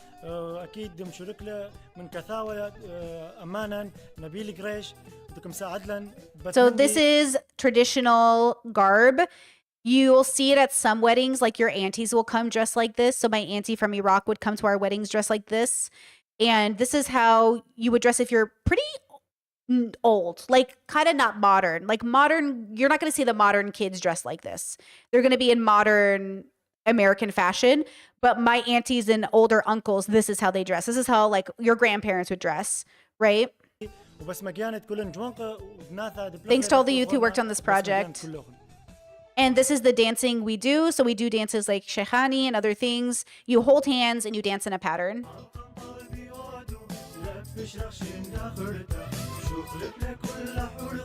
And this is just like, this is just basically like what I grew up with. If you went to celebrations or were like in the community, like this is just the vibe.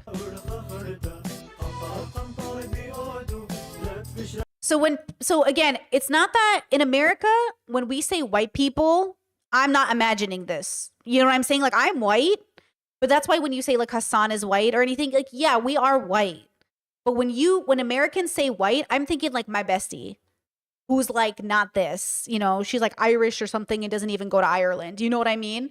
So this is my people.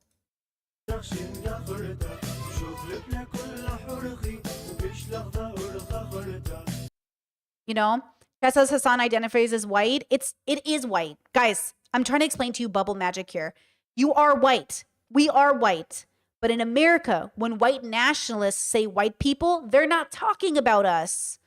That's the point. We are white.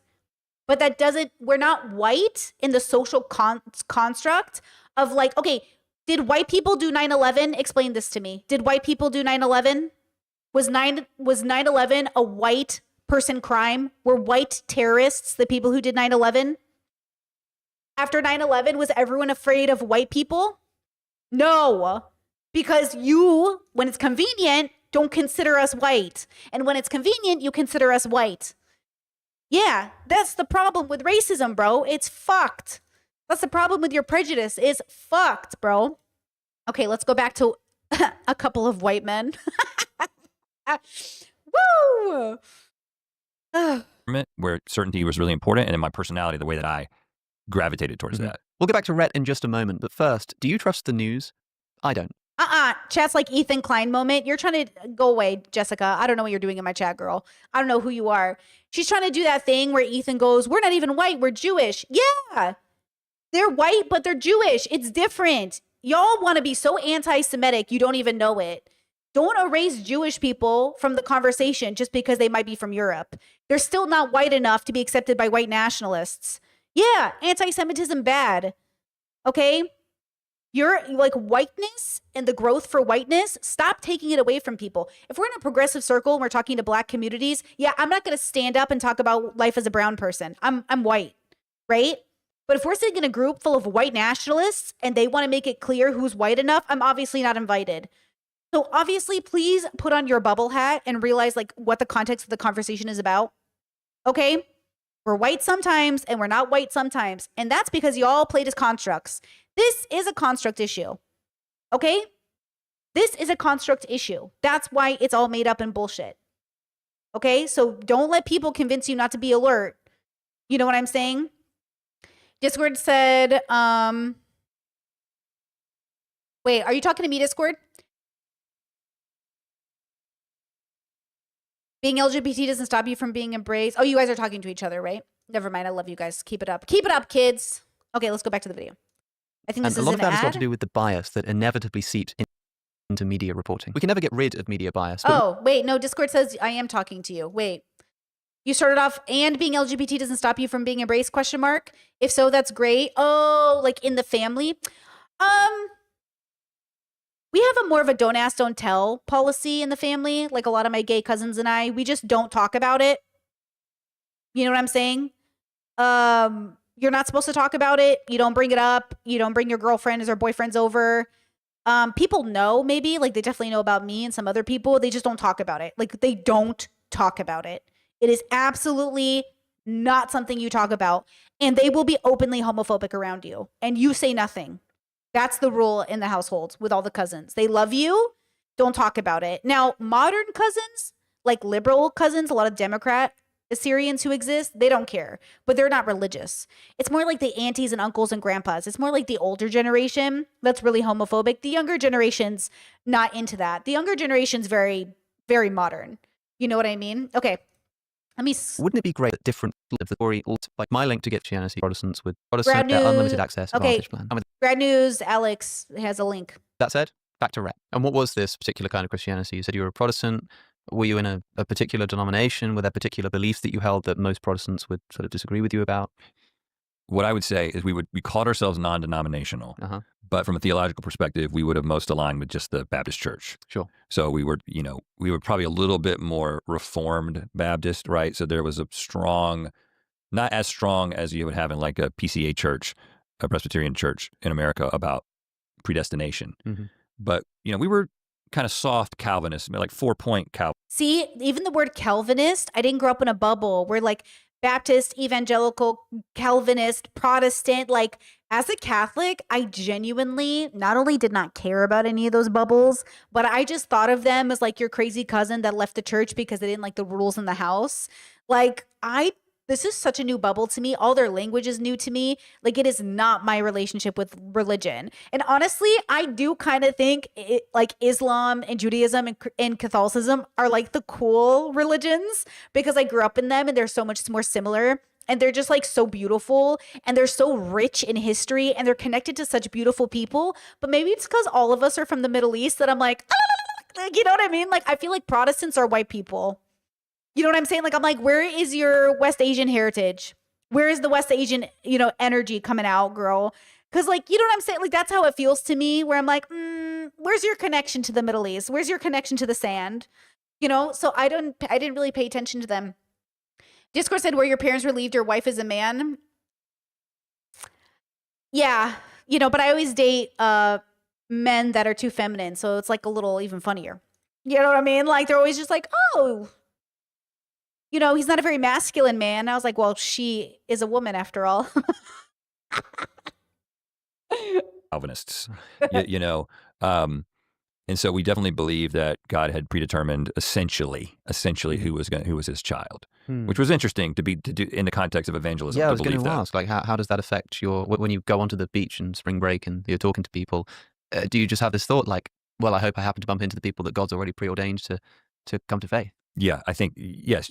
I think the analogy that I would have used is that I'm planting a bunch of seeds, and some of them are sort of predetermined to grow and to flourish. Yeah. And that's not up to me. I'm just the one that's planting the seeds. But then if it's not up to you, is it like if you don't plant those seeds, then they wouldn't get saved? They wouldn't get saved? I mean, it kind of seems this whole predestination idea seems to undermine the motivation for going.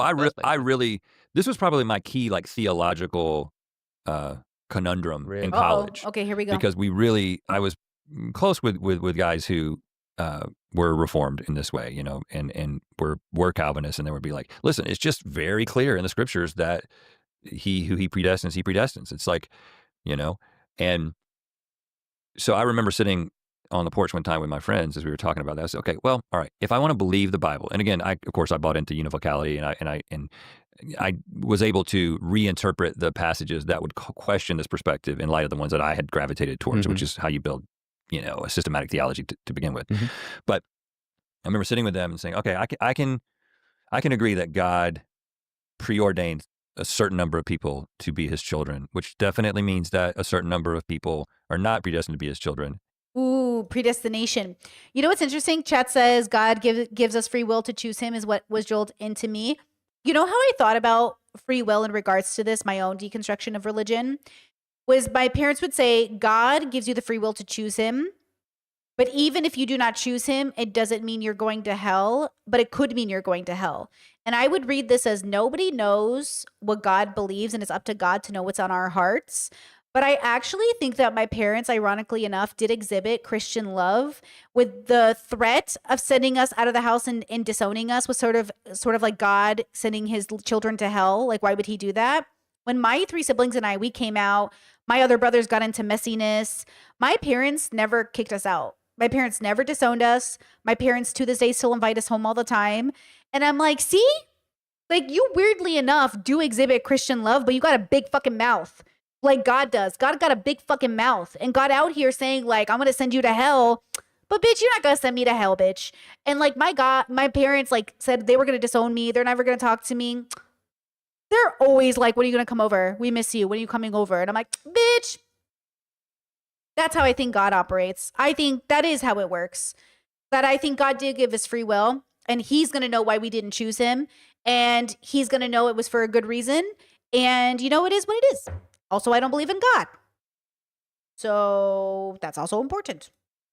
In fact, statistically speaking, the majority of people who've ever lived and live right now, and they're going to be in hell. So I believe that because the Bible says it. But, and I like paused because I was a little bit nervous. I was like, but doesn't that kind of make God an asshole? It makes God human because humans invented him as lore, Chet says you're 35. Yes, girl. 36 in May, girl. Chet says, curious if you covered Dr. Honda's deleted video. I saw Denims reacting on my feed. I really respect Dr. Kirk Honda a lot. I really respect him. And if he took down the video, I don't want to watch it on my stream and keep it going. He took it down for a reason. I respect him enough not to post it. If I didn't respect him, maybe I would post it. But I can reach out to him privately. He knows who I am. I can maybe ask him if he doesn't mind if I react to it on stream. But I just don't want to violate his consent like that. He took it down for a reason, you know? So it feels weird. But I was going to react to it because I did watch it before he took it down. And I'm not sure if he's comfortable with people keeping it in circulation, you know? And they were like, no. But I did love it, and it was really good, and I support him, and I sent him a nice message saying that we're all rooting for him. I said, my community is thinking about you because I know we are, girl. And I said, like, we respect your decision because we respect you, but also, like, hope you're doing okay. But, you know. He's just like, you can't understand. First of all, we all deserve to be in hell. The fact that he would save, he's justified in not saving anyone. Yeah, that's the line, isn't it? And so then I was like, yeah, but he decided to create a world in which these beings would exist. Like, he still made that choice. Doesn't that still kind of make him an asshole? So I was having thoughts like that at like 20 years old, but was able to continue to carry like a cognitive dissonance that allowed me to still be a very strong Christian and just be like, okay, there are things that I don't understand. God's got that figured out. That'll be the first question I ask him when I get to heaven. Yeah, and of course, there's no Christian who doesn't have thoughts like that swimming around in their minds too. It's, for some people, those are questions that they just retain, and like you say, think, I'll ask God when I see him. For others, it's like the first domino falling apart. I'm interested in what your view of hell was at the time when you said that most people are probably going to hell. Whoa, most people are going to hell? That's interesting to think most people are going to hell. Where I believe like 99% of people ain't going to hell. There ain't no way, bro. If God's real, 99% ain't going to hell. Wow. Yeah, that's interesting.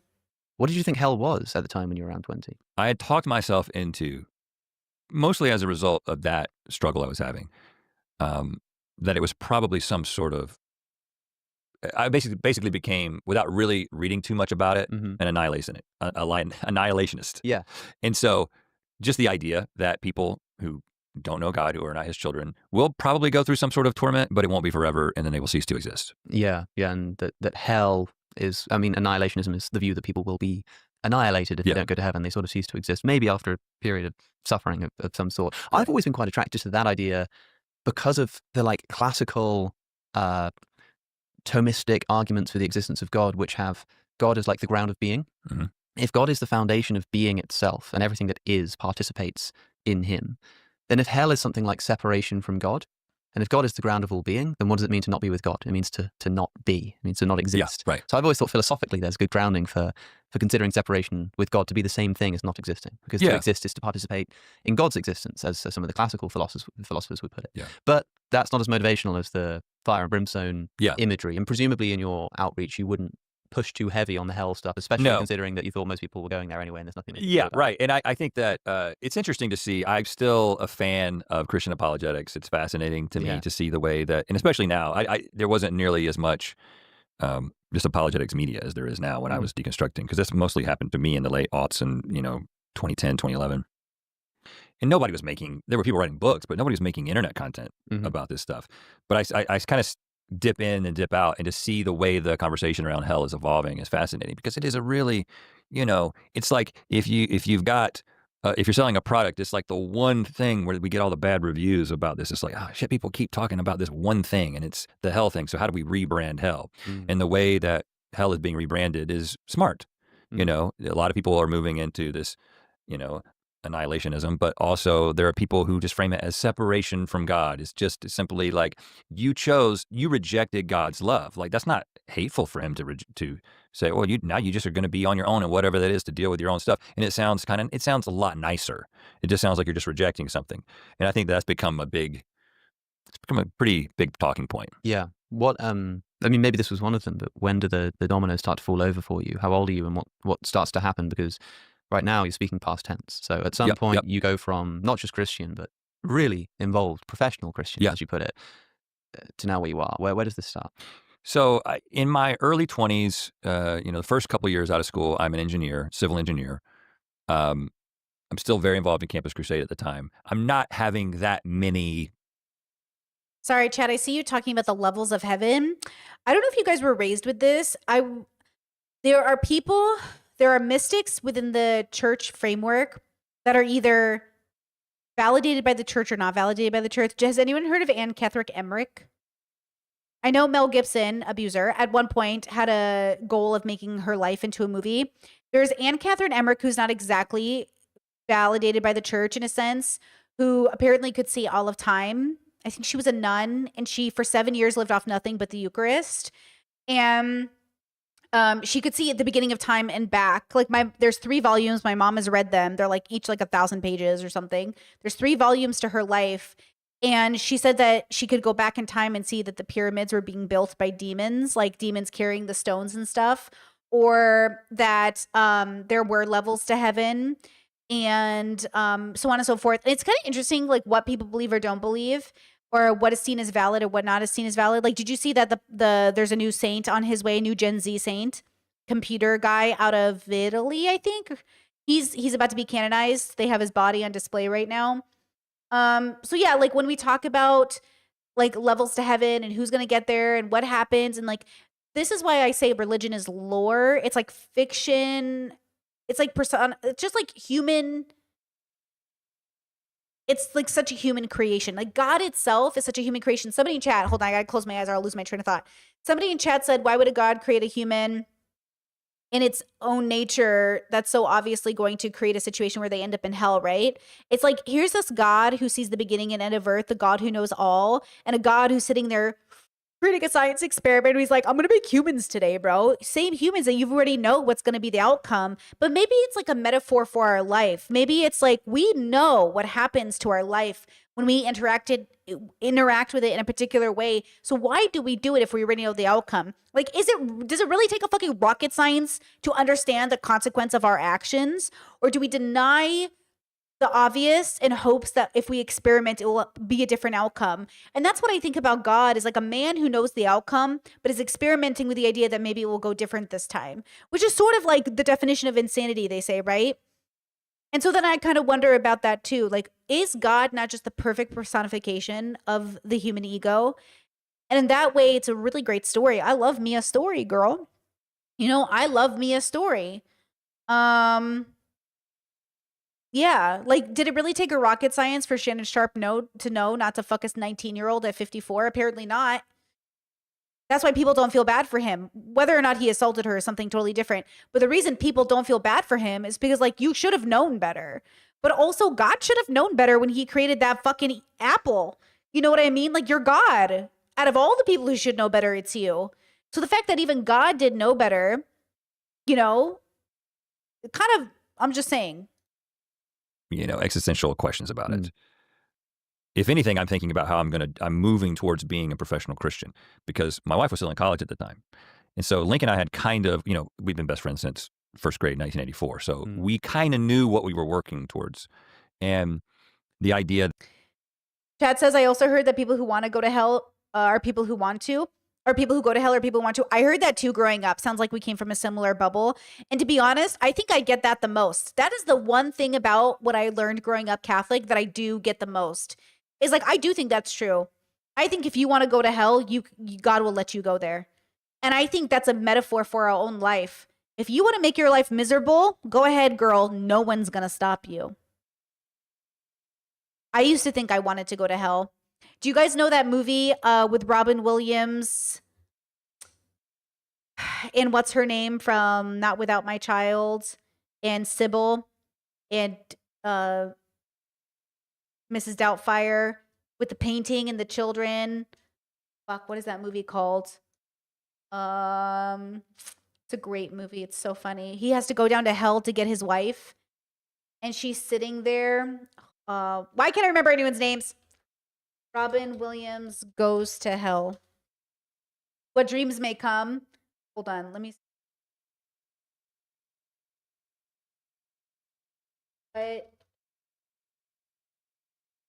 What Dreams May.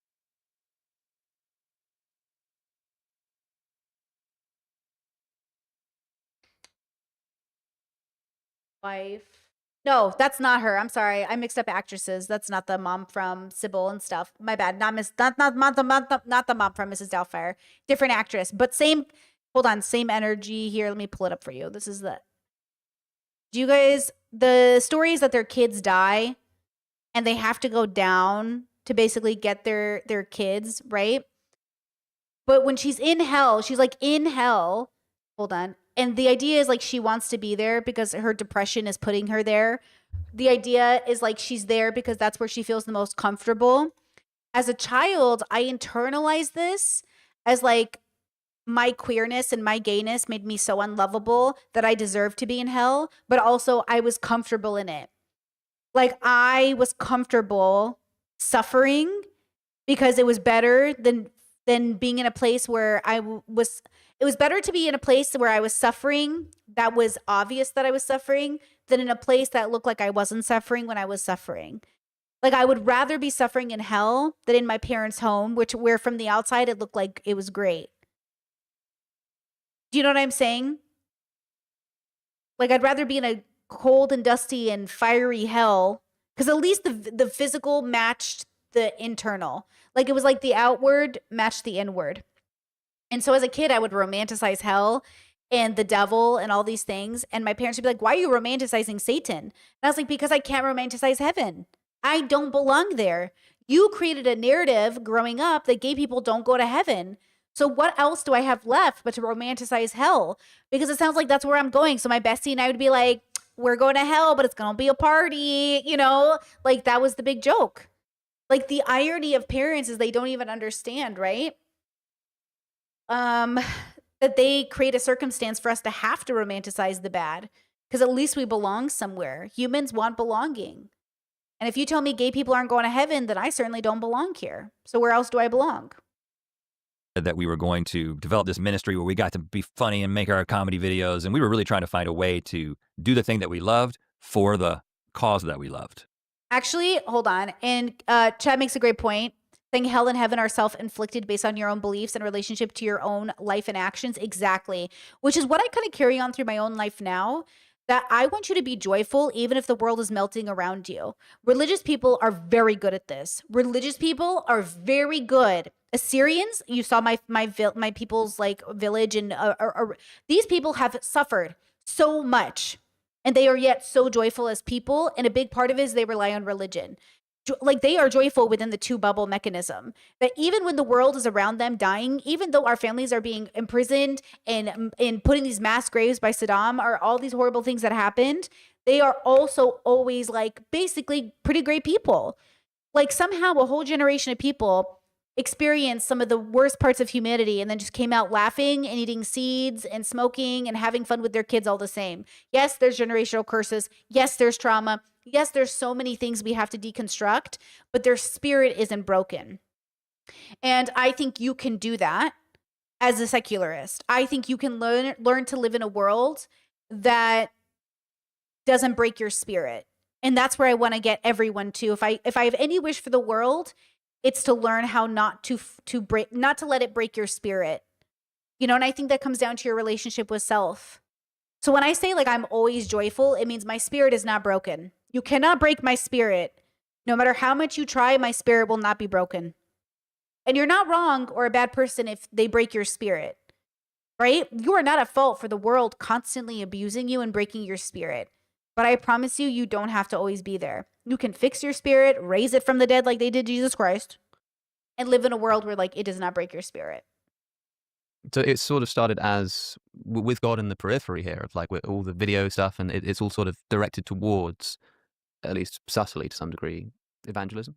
Yeah, definitely. And I think it was a way to have my cake and eat it too, because I really wanted, like we are entertainers at Cake sounds so good. heart. We wanted to be filmmakers. We wanted to make things. Ooh, wait, caveat, man, we're pausing a lot. Fun fact, tried jackfruit for the first time. Shout out to plant-based eating, veganism, all that jazz. Finally got some jackfruit in our local store. Tried it in lieu of ground beef. Vibes. Things that, you know, had significance culturally. We wanted to do that from the very beginning. So we always had our minds of like on this idea that maybe we'll kind of, you know, we can use this ministry, or we can have a ministry where we're doing these things that we love, and then maybe something that we make will be impactful enough so that we could one day, maybe we'll move to Hollywood and maybe we'll have a ministry there just through the things that we create. That was sort of the thought in the early days. So shortly after the engineering stint, go on staff with Campus Crusade. At that point, you're going to the staff training and you're taking the seminary classes and your initial. And I was always I was not like a super deep student of theology, but I would say moderately deep. And there were certain ideas that I would gravitate towards and things that I like to think about and talk about. At that same time, I was given a book, and I never really thought about the intersection of science and faith. I think the way that I would have described it is, I think that most scientists are not Christians. Most scientists are atheists, and they've come up with some pretty wacky ideas to try to explain the world and why people are the way that they are, why the world is the way that it is. And they're mostly just desperate attempts to explain the world without God's involvement. So that whole thing about evolution and how long the world has been here, that's probably all BS. But I didn't think about it any more deeply than that. I wasn't like a staunch. I really appreciate Rhett saying this and admitting that I didn't think very deeply about it, because I do think a lot of people think they're thinking very deeply about things when they're not, and it's hard for them to admit that they didn't really think that deeply about something, that they just kind of accepted it or just went, okay, cool, sounds good. So I really appreciate him saying that. Much young Earth creationist. I didn't think about that issue in particular, but I picked up a book from an astronomer, Hugh Ross. And I'm sure, I've mentioned this before, and he has a Christian ministry that is like very anti-evolution, but very pro old universe from the standpoint of astronomy, which, obviously when you look at all the astronomical evidence and the speed of light and the size of the universe and all this stuff, okay, the universe has been around for probably as long as the scientists are saying. But then he went on to essentially say that, but all truth is God's truth. And this is totally compatible with the Bible, but just so you know, evolution didn't happen. He was a proponent of something called progressive creationism, which essentially was, yes, the world has been around for as long as the scientists say, and these fossils we find are Yeah. I remember that Catholicism also works in conjunction with, quote, science, where Catholics think science proves the existence of God because their science stops short. I love how religions pick and choose which science kind of works for them, which is so human, right? But it is kind of eye-rolly, because I heard that all my life growing up with Catholics. They were like, actually, science and Catholicism is literally they work together. And I'm like, oh, really? They're like, the Big Bang was actually part of God's plan. I was like, And I get it. I'm here for it. You do you. But come on. legitimate fossils that are approximately the date that they're saying they are. But God was creating. Ooh, we got some homophobes and transphobes in the audience. Hey, guys, thank you for being here. Blocked, bitch. Blocked. Does anyone else want to raise their hand and out themselves as a transphobe and a homophobe so I can block you? You've been warned, bitch. Shut your mouth, mind your business, or I will block you. New batches of creatures, special creations at different stages throughout the history of the world. Whoa. And then ultimately resulting in the creation of people. So why? Great question. Great question. So I remember thinking as I'm reading this, I'm like, it's the first time I ever thought about there being some reconciliation between what we observe in science and my belief about. Oh, got another one. Ooh, Trump needs to deport you weirdos. Bye, bitch. Bye, bitch. Go tell your mom I said hi, 'cause I saw her last night when she came so high. Bye, bitch. Bye, bitch. Man. Out the world. And I just remember thinking, this doesn't feel like a good explanation. I've never heard of somebody. I mean, I'm sure I've met someone who probably believes that the Earth is old and the universe is old, but maybe is suspicious of evolution. But specifically, well, I'm a scientist and I'm an astronomer, and there's just no way I can look at the redshifting of the galaxies and deny that the universe is 13.8 billion years old. But that evolution stuff from that other field of biology that I probably never really seriously studied, no, that's all BS. And instead, I mean, God is just creating animals willy-nilly. And there's animals that are getting more and more like a person before the people. Yeah, it's like God is just sort of doing little trial runs or right. something. I mean, what does that say about God is what I was thinking. Yeah, it gets there eventually. That is a little bit strange. I suppose it's kind of biblical in the sense of stretching out the story of Genesis over however long you needed, and animals sort of popping in on different days and stuff like this. But yeah, I mean, the biggest problem for me that evolution poses to the Christian, and a lot of Christians today just accept evolution. They're like, yeah, sure, humans all have a common ancestor with other animals. The biggest problem that I think it poses is the seeming like arbitrariness with which you have to say that, presuming that our apish ancestors don't get to inherit eternal life. At some point, a mother gives birth to a child, and the child is morally condemnable to hell, but also potentially has the ability to inherit eternal life, but his mother doesn't. Right. And what the difference is there. And maybe it's just a brute fact. Maybe God just breathed life into that particular organism, but it just seems a bit arbitrary and unfair that that person's suffering will now be redeemed and it now means something. But their mothers, who is the same organism, same suffering, same lifestyle, same everything, dies like an animal. It just doesn't seem right to me. Yeah. Unless you want to say that personhood is something which develops as well, but that gets you into a whole lot of trouble with and so that's where I ended up going, right? Because when I was Chat says you guys are talking to each other, but Chat asked a question, says, we obviously created the story. I just mean, where do people who believe in the creator think the creator came from? So in Catholicism, the way that I was raised in it, Jesus, not Jesus, but God always was, is, and. Like there is no beginning or end to God. God is. So, yeah. Like we live in his universe. The universe doesn't, God doesn't live in the universe. The universe lives in God. You know? That's what it was.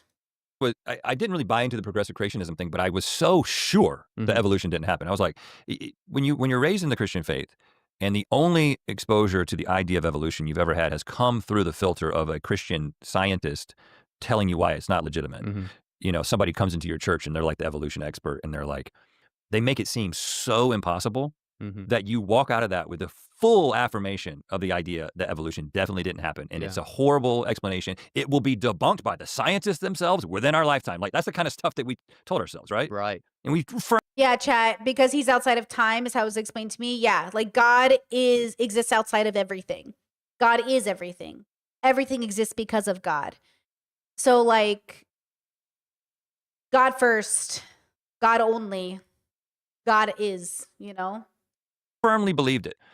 But because of this proposal, this progressive creationist idea, because the age of the universe and the age of the earth, from a geological, I've always been interested in geology, but from a geological standpoint, I was like, oh, well, this is inescapable. Like this isn't, like the way that Answers in Genesis has framed this issue is, I mean, I'm not going to say it's definitely disingenuous. I think they really just believe that it has to, you know. Chat said, are we God if God is everything?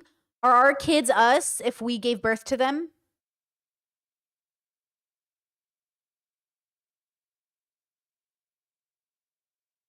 No, for those explaining. We are not God because God is everything. Like we are not our parents just because we came from them. We are different. You know, be consistent with the Bible. And so they're just willing to just completely reshape everything that they're seeing in light of that. But I essentially was like, well, this doesn't make Because God is our father. We are his children, you know? any sense. So then the idea. You know that documentary about that sperm donor doctor guy impregnating like 100 people or whatever? Yeah, that's God. God is the sperm donor of the universe. Of considering evolution, which just felt, I was like, am I actually about to do this? And I was like, well, I think C.S. Lewis believed in evolution. You know, you start saying these things like, yeah, but there's a lot of Christians who are like theistic evolutionists. And okay, so maybe there's something to this. So I read Francis Collins' book, The Language of God. And the thing that I took away from that book was that, well, evolution happened as well. And you know, he touches on it a little bit. He talks about, in that book, I think he talks about the second chromosome, the fusing of the second chromosome. I think he talks a little bit about retroviruses, and essentially, you know, we've got the marks of the same retroviruses on our DNA that chimpanzees do. And there are just these, again, there's no other way to see it. Just like inexplicable data. Right. It's like if we're not related to every other animal on Earth, well, God certainly tried to make it seem like we are. Yeah. And so then that was a huge moment for me. I remember coming home, still living in North Carolina. Again, a lot of people think that the story that is often told is that Link and I were Christians. We came to Los Angeles. We were corrupted by this sinful city, and we threw away our faith. And the reality, and I've told it many times, but you know, it's passed over, is that all this happened when I was in North Carolina. Right. This happened when I was completely buckled into the Bible Belt as tightly as you can be, surrounded by people who agree with me about all these things. With no, he was in the Christian bubble. What's that documentary that Christians put together to talk about like the history of the world. Is it God of Wonders? Is that it? There's this documentary that I remember watching with my parents all the time about like the beginning of the universe, and my parents were like, God is amazing. Is this it?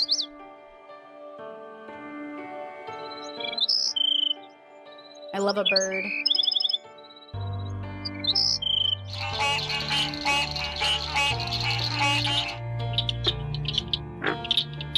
Like I see this and I'm like, nature's so cool. And my parents see this and they're like, God is amazing. And I'm like, aha.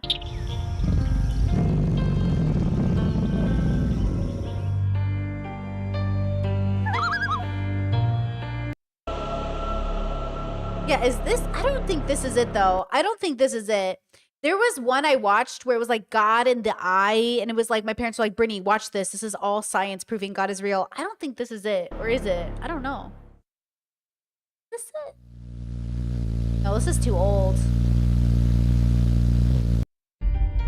He really said something much more meaningful than he thought. Something had to be eternal. Either mass energy is eternal or God is eternal.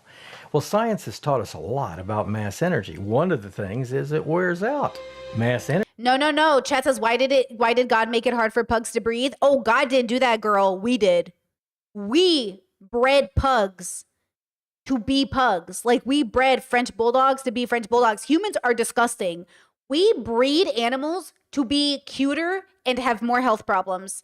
It's why we won't buy like custom dogs. Like my partner and I have a pretty strict rule about not buying dogs that are bred like that.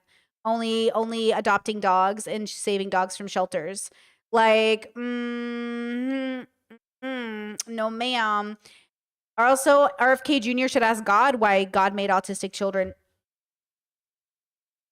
I'm just saying. Y'all want to know what made autistic kids? Ask your God, bitch. Anyways, I don't know what it was that I had watched with my parents. Some Christian documentary that was like, we use science to figure out God. And I'm like, okay, look, I am open-minded to anything that is true, and I'm closed-minded to anything that is fake, and you are deciding to rule your life around and hurt people because of it. I am open to whatever is true, and that I'm open to whatever is subjectively experienced and not hurtful to people, right? And like, this is an overall conversation, right? But people aren't genuinely, because they're here for such a short time. Guys, we're not alive long enough to even really understand what it is to exist. So when we're here, we try to be very sure. Like Rhett said earlier, you want it to be very, very sure, very confident you are right and everybody else is wrong. Because you only got 70 years to do it. You only have 70 years to be right. So you might as well be right. Take a bubble, stick to it. But I am more interested in when I'm wrong, because that's an exciting moment for me to be right. You know what I mean? What an exciting moment to be like, oh, was I wrong about that? Well, what's the right answer? You know what I mean? What's the right answer then? No social pressure to deviate from that at all. In fact, a lot of social pressure to stay in the fold. opposite. So I was struggling a lot because I didn't have anybody to talk to about this. Yeah. I remember talking to Link. I talked to Link about it a little bit, and he would just kind of be like, "Oh shit!" Like it felt like you're learning a lot of things that seem problematic, but I'm not gonna think of. I don't want to think about this. Yeah. Jessie, my wife, who did come from like a young Earth creationist background, like Uh-huh. that's what she was taught growing up. When I came home and I was like, "We need to talk about something," and I said, "I am thoroughly convinced that evolution is true and that we are related to every other animal. I believe in common ancestry, and I just think that it is not just. I sort of think it's true. It's just like my reading has led me to think that if this isn't true, then I actually can't determine what anything that's true. It's so overwhelming because I'd read additionally to that. She just starts crying because this represented. She knew what this represented. Right. This was this seismic shift, and I think a lot of people that I tell this story to are like, "What do you mean? But there's all these Christians that believe in evolution. Like I can't believe that this was so significant for you." But I think the reason it was is because at that point, I realized how wrong I could be about something so fundamental.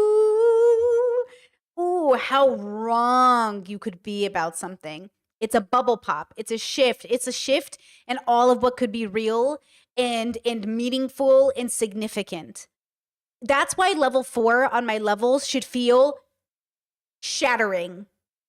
This is what I'm trying to say. This feeling you experience coming out of religion to something else feels life shattering. Now do that for the whole fucking universe and tell me you don't feel fucking hit by a bus.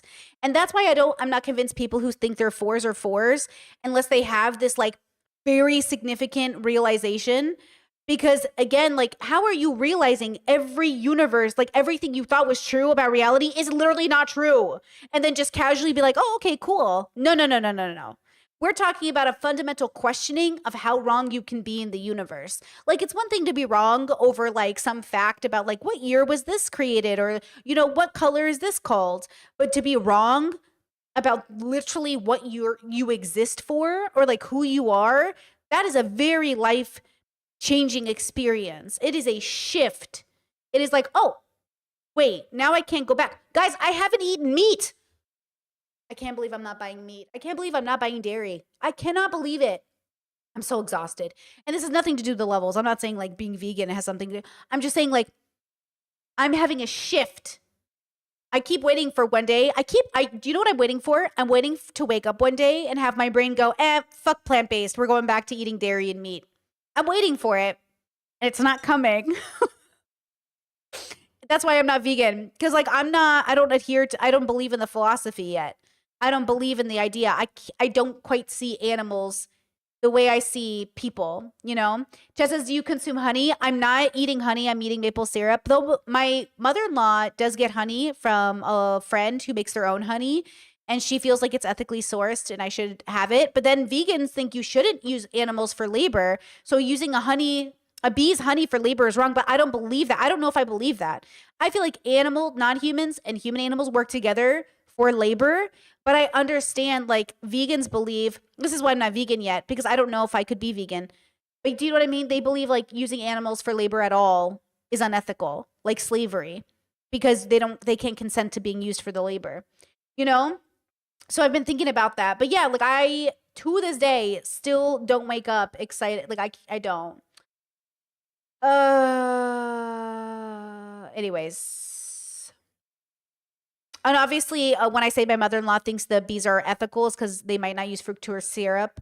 You know, they might actually let the bees get their own honey and then just take some of the honey. All of this to say it doesn't matter. The point is there should be a shift in reality that makes you fundamentally change how you view the world. So when Rhett says, my wife wept, it's because it's a big deal. You do not know what a big deal it is to look at somebody you loved and went on a journey with, and they are looking at you and saying, I am about to fundamentally change the way you see me because the way I see the world has fundamentally changed. That's a big, big, big deal. It is a big deal. It is a big deal. You know, Tacoma wept. Whoa.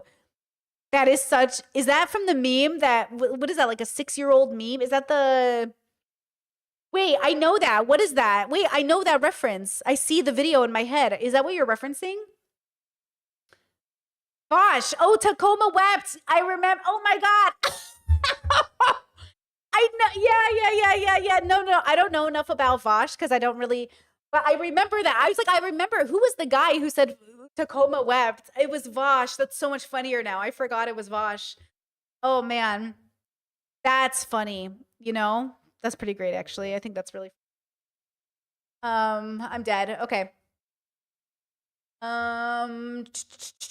Okay, let's go back to the video. Yeah. And I never, ever considered that I might be wrong about something so fundamental. And then, not only was I wrong, but all of these Christian apologists who were so sure about their critiques of evolution, they had missed the boat so significantly on this that suddenly I was like, can I trust anything else they've got to say about this? So that was the first big domino. Yeah. It's significant, like you say. Yesterday, people were asking me about the Willie Mack show in that video about Destiny. And I said I'm not going to show it on stream because one, I don't want to promote like centrist men who talk about women. And I can't trust Willie Mack because Willie Mack is generally anti-progressive. And I didn't want to platform him and show his content and have him, like, I can't trust his information because I know some of his information is rooted in prejudice against leftists, right? This is what I mean. if you like, I can trust people who aren't progressive to tell the truth, but I can't trust content creators who make a living bashing on progressives to report accurately without their prejudice coming into play. Do you know what I'm saying? So I can't trust everything in Willie Mack's video is accurate because I can't trust the way he frames stories. In the same way, I can't trust Ethan because Ethan is sex repressive and sex negative. I can't trust him to have a conversation about sex or consent because of the way Ethan has a relationship with it. I can't trust him to have a conversation about Israel and Palestine because of the way he works within his framework. That's really normal. That's really typical. Most people don't trust other people because they don't share the same amount of information or knowledge or perspective. And that's why people, when they talk, can throw red flags in your direction. You're like, oh, the way you said that, the way you say that, like, you know what I mean? So same thing for religious people. When I was young, just out of high school, I was a Republican working for the Republican, like club, like a Republican club. And I would talk about gay people and how gay people should have rights. And a mother pulled me aside, Christian mother, and she goes, Brittany, you advocate for gay people too much. And I said, what? And she goes, are you gay? And I said, what? I was like, who? What? And she said, you talk about gay people too much. And I was like, me, a homosexual? Gross. I was like, no, I'm not gay, girl. I'm not gay. That's crazy. I just think gay people should have rights. Doesn't make me gay. Anyways, came out when I was 21, you know? I mean, you might think, well, there are Christians who believe in evolution, but it depends which way you come at it. I mean, if you're somebody who's like a scientifically minded person who comes to faith in Jesus, you're not going to abandon evolution, but you might think, okay, I can make this all work. But if you've come from the background you've come from, it's like going up to your wife and saying, you know, I just think maybe we should like live in separate houses or something. And your wife starts bawling and someone says, hey, I don't really know. Some people do that. Some married couples, they live apart. Stuff. It's like, yeah, but what it represents to move from where we are now and the way we were living to having this kind of question or this kind of desire indicates a direction of thought. Yeah. Which you don't really want to entertain. Your wife, if I'm not mistaken, was a student of Bart Ehrman. Yeah. I don't know who that is. Who's Bart Ehrman? Who is that? Chad says, can you give another example of a reality shift if a person grew up secular and didn't have a solid foundational belief growing up? Yeah, like a bubble pop is a shift in your perspective that allows you to move forward with like, now that I know this, I can't go back. So what's a good secular one, guys? Help me out. What's a good secular example? I was thinking about like, what about like trans people? Like if you grow up like transphobic, or you don't realize like trans people are having an internal relationship, or even veganism, or I'm trying to think of a good one. What's a typical one people can understand? It's just like okay, like, do you know that Black communities built their own Wall Street basically? Like they had, you know, the Tulsa riots, like that Black communities. Okay, how about this one? This is a good bubble pop. Did you know that white Americans started to question slavery in a real way because a white girl was a slave because her lineage was Black? And because of that lineage, they toted that girl around to explain why abolishing slavery made sense in the States. And white people started to get more on board because they didn't want their kids who look like them to be slaves, even if there was Black inside of them. And that little girl became the face of slavery at the time and allowed slavery to move towards abolishment because white people finally could see themselves in slavery.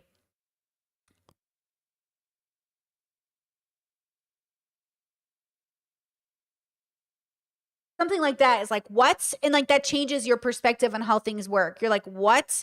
Or, you know, you learned something in life and you thought it was one way. You know, oh, here, chat says bubble pop for me was realizing that not all Muslims are evil terrorists. That's a great one. If you grew up in America, you think every Muslim is a sleeper. You think every Muslim is like some crazy misogynistic terrorist or something. Joke's on them. They're probably just a misogynist if they're raised under patriarchy, but definitely not a terrorist. Yeah, that's a big one for a lot of Americans, feeling like not all their Muslim friends are sleepers. You know, remember how they said Barack Obama was a sleeper? Barack Obama, like, he's a sleeper. He's a sleeper. He's a secret Muslim. He's a secret Muslim. Like, when you realize, like, he's not a secret Muslim. He's just a dude. You know, stuff like that is like, oh, yeah. You realize what you think is true about people, what you think is true about the world, what you think about is like true, you realize just like isn't. and then it forces you to have a shift, and then you live your life a little differently because of it. And all of us have it. All of us have throughout our day. I love bubble pops. I get bubble pops all the time, and I'm like, oh shit, I didn't know that. Okay, now that fundamentally shifts how I live my life. There are a lot of people, especially conservatives I talk to, who they will be like, okay, I acknowledge this, but it's not enough to pop a bubble. They will learn something new about life, but it doesn't bubble pop them. It doesn't fundamentally change them. They'll even verbally say, okay, I can accept this as true, but it doesn't matter. I'm going to stay the way that I am. They're not having a bubble pop. They're learning information, and it is not transforming their perspective. A bubble pop should transform your perspective, even just a little bit, to be like, oh, now that I know this, I can't go back. You know, now that I know this, how can I act like I don't know it? I can't remember what it's like to be a Brittany who didn't know the things that I know today. When I think about what I know today and what I might know tomorrow, it allows me to be open-minded to change. That's why I say I don't know who I'll be in 100 years, though I could kind of make a guess. The truth is I don't know what I'm going to learn. You know, I don't know what I'm going to learn. I don't know what I'm going to discover about life that's going to fundamentally change me. And that's what's kind of cool. Actually, it's hard to make a graph for this, but let me try because I'm feeling adventurous. Let me try. And probably it's not going to look good, but, you know, let me try. So you could imagine it. How would I imagine this? Like, this is a linear life that, you know, kind of makes sense to some extent, but, you know, let's see. Hold on, okay, this is kind of like a linear life. And you start here. Okay, this is like our starting zone. And as you go through life, you can pivot into different pathways, right? You know what that's like. Go through life, you can go here, and maybe the road ends up here all the same. And, you know, okay. But then the roads, they lead to places, right, that come with the shifts. But sometimes the way you can think about a bubble pop, this is how I like to think about it. I like to think I'm walking through a forest. These are trees. No. Hold on. I like to think I'm walking through a forest, and there are these bushes and trees here along the road, okay? And each one has like its own journey. So like I'm walking, and then I see a light illuminated this part of the forest. I'm like, ooh, I want to check that out. I want to go this way and see what it is. And maybe I stop here and I get bored and I come back down the road and I get back on the road. Or maybe I skip ahead a little bit and come over here. Or maybe I actually just keep going out into the forest until I don't stop and I never come back to this initial road, right? These are all pops in a sense. Like when you're walking, you don't see anything until the light illuminates it, and it's now a possibility. And then once the possibility is there, my brain goes, do I want to engage in this possibility? Do I want to go down this road? Like my mom would say, growing up, she'd be like, be careful of the liberal media. They'll encourage you to go in paths that are away from Christ, which is true. She was right. She was right that as I became, so let's say this is where Christ lives. Okay. Christ is here in this like the big cross area. I started off here. And as I moved away from Christ and towards like a different bubble, yeah, I moved further and further and further away from Christ. She is right. I never went back around and chose him again. That's true. She's right. So most people who believe in Christ, they be chilling right here. And that's it. They don't move. They stay right here. X marks the spot. And they never go down the road. But other people, they go down the road and they go, oh, look, Islam.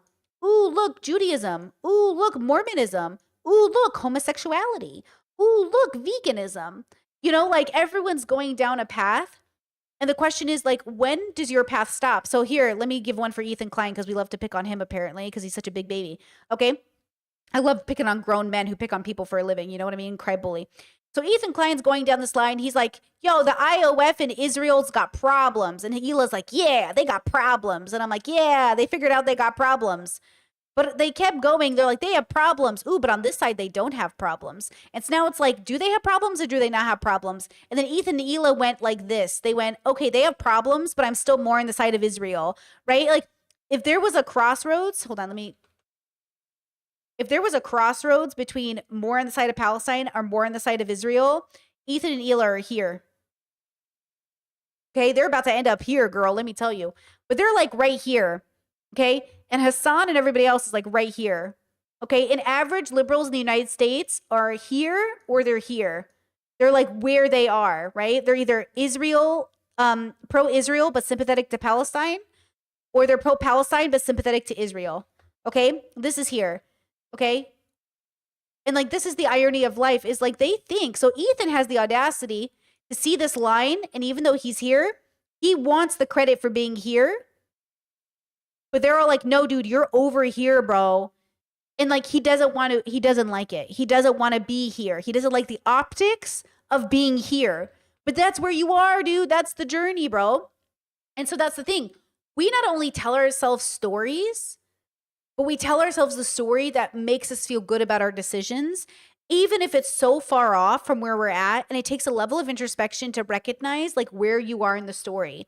Like, who are you in the story is very hard for people to answer. Like Rhett said, oh, I didn't really look into it that much. I didn't really think about it that hard.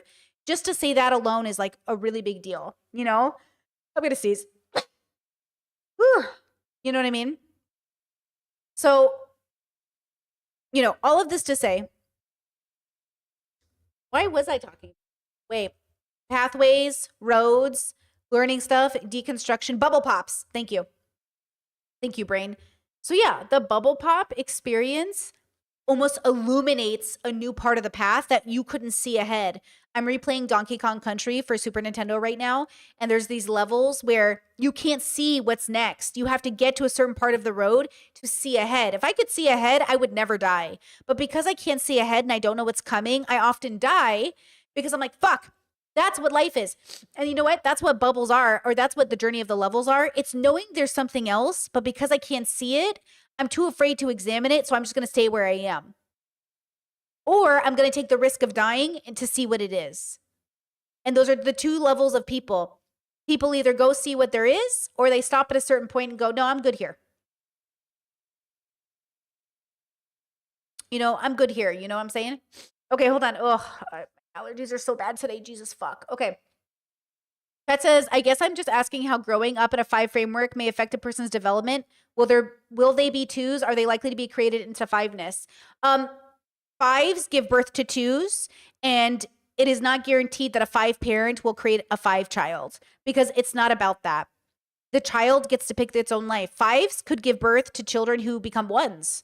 It's not about control. It's about the journey of the individual and the consciousness. So if you give birth to a child, you have no guarantee that child will be anything other than who they are. Good, bad, whatever. Introspective, not introspective. And so even if the whole world was 5s, we'd give birth to 2s, and we're all just humans. So we're still like at the end of the day having a biological experience. 5-ness does not transcend biology. 5-ness does not transcend nature. 5-ness does not make you a god. Enlightenment doesn't make you actually float into the sky. None of this is magic. All of it is just reality of being a person. You know, great question. I get it often. 5s give birth to babies, and those babies get to grow up and do whatever they want with their life. Chapel Hill. She was. And then chat says, so is a bubble a combo of identity pieces that you're exposed to? A bubble is your perception, which includes all of those things. So we are nothing but perception, right? Like, we are nothing but perception. So I only know what I've perceived through this brain that like I've evolved to have. And that's my bubble. My bubble is my perception, and my bubble interacts with other people's bubbles, so other people's perceptions. And then we interact with internal bubbles and external bubbles. And so the nature bubble, our bubble, physical bubble, Croatia bubble. Yeah, a bubble is our understanding, like our experience in a sense. There's physical bubbles, perceptual bubbles. Like you could say Islam is a bubble. And you could say within Islam, there's like different sects of Islam. Those are all different bubbles, right? You could look at Judaism and be like, oh, look, that's a bubble. Christians are a bubble, and yet they all are under the Abrahamic God bubble, you know? That says 5-ness. Don't know the concept. Is there a video or something to where you covered this? Yes, it's my own homegrown philosophical framework. Linked in the description for the video I made 2 years ago on it. I'm going to make a new one, but it's probably going to be a few months till I make it, but I am working on a new one. But I do have a video on the levels linked in the description. You can watch that and get the rundown. Especially if you love Avatar: The Last Airbender. I tried to use well-loved media to explain it. Yeah. Chat says, is 5-ness being able to perceive more of reality than say a 1, 2, 3, 4? 5-ness is being able to perceive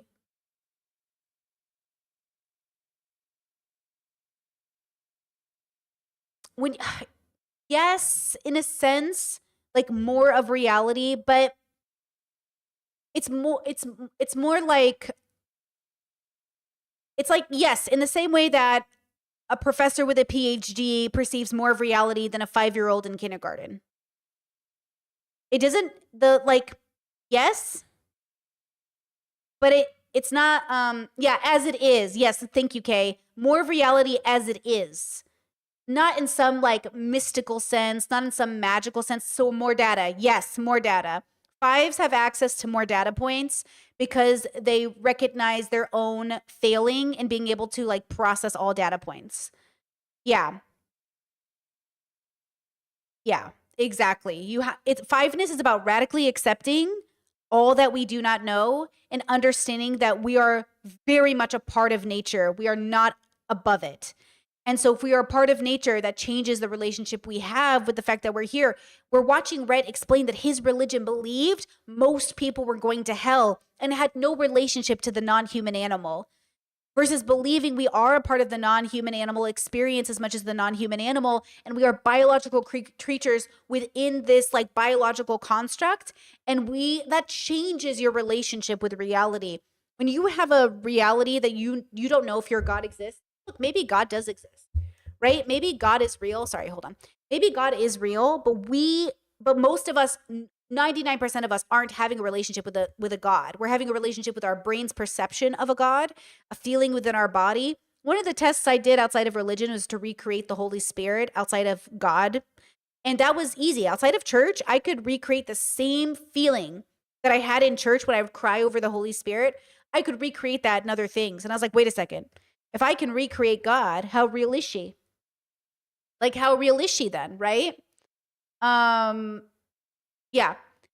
Chad says, can that relationship with life be taught? I mean, I'm doing my best to do it now. Like, look at me. I'm doing my best to explain the levels, explain something that I think is true. I'm contributing to the philosophy bubble. And a lot of people that hear me talk just do not know how to engage with the conversation. And a big part of it is because they've already decided what's true. They've already decided on their bubble, and anything that questions the bubble is not allowed, which is most people on the planet. 99% of people, most people that I interact with have already decided what's true, and they're not going to have a conversation outside of it. And it doesn't matter if they're white, black, gay, straight, conservative, liberal. Most people that I interact with have already decided what's true, and we're not having a conversation, which is so fine. Because when people hear me say this, so political bubbles will hear me say this and go, but didn't you say progressivism is true and you're not open to debating? No. This is a political construct. This is a philosophy construct we're talking about. Philosophical constructs extend outside of political ones. Political ones only exist when the subjective truth that they adhere to. So like when I say progressivism is more true than conservatism, only within the political construct. Once you zoom out into the philosophical one, the love of wisdom, the love of knowing, politics isn't even real, my bros. It's a manifestation of our evolution that brings structure to society. It's not real. It's a construct we create to bring order. So when people try to find their truth through politics, you've already failed. If your truth, your understanding of self only exists through the political lens, you've already limited yourself. You've already put a cap on your own knowledge. Politics is just a structural game we play with, but it doesn't matter when we're talking about philosophical truth. And that's why when people say, but Brittany, isn't philosophy politics? No, politics is maybe philosophy, but philosophy is not politics. Philosophy is the mother, and politics is her child. But politics did not birth philosophy. Philosophy birthed politics. And like these things are different, girl. These things are different, you know? Yeah. And this is a thing you have to live through too. This is a lived experience. You can't just like logically get it. You have to have an embodied lived experience to actually understand it, you know? Because, you know, everyone can logic themselves into good or bad, you know, conclusions. But when you have an embodied experience, it changes you. When Rhett's wife cries at the sight of her husband having an embodied change, she knows he can't ever go back. That's why she's weeping. She's weeping because he can't go back. Or no, because he can't go back. And Rhett knows he can't go back. Rhett is sitting there looking at his wife and saying, I've changed and I'm not going to go back. And she has to either learn to do that or she has to accept that it's going to be really, really hard. You know? Exactly. Politics requires philosophy, but philosophy does not require politics. Exactly. Exactly. How does philosophy inform politics? Like through morals? Yeah. So when people discuss politics and they discuss the ethics of civil rights or enslavement or taxes, they're using a moral framework to talk about ethics, right? Morals, personal ethics, society. So they're using philosophy to structure the political framework or structure, but they're not being philosophical in terms of the love of wisdom. Right? If politics was focused on philosophy, the love of wisdom, we'd have a very different landscape. Right? Because do you really think they can never go back? Yes. I don't think people ever go back. We only move forward. I think backwards doesn't look the same. I'll give an example. Where's my paint? So as an example,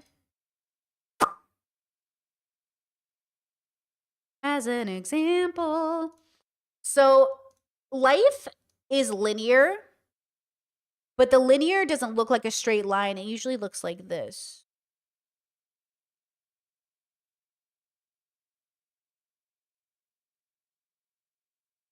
Hopefully. Hopefully the line is going up, hopefully, right? But people think it's this. They think it's this, but it's not this.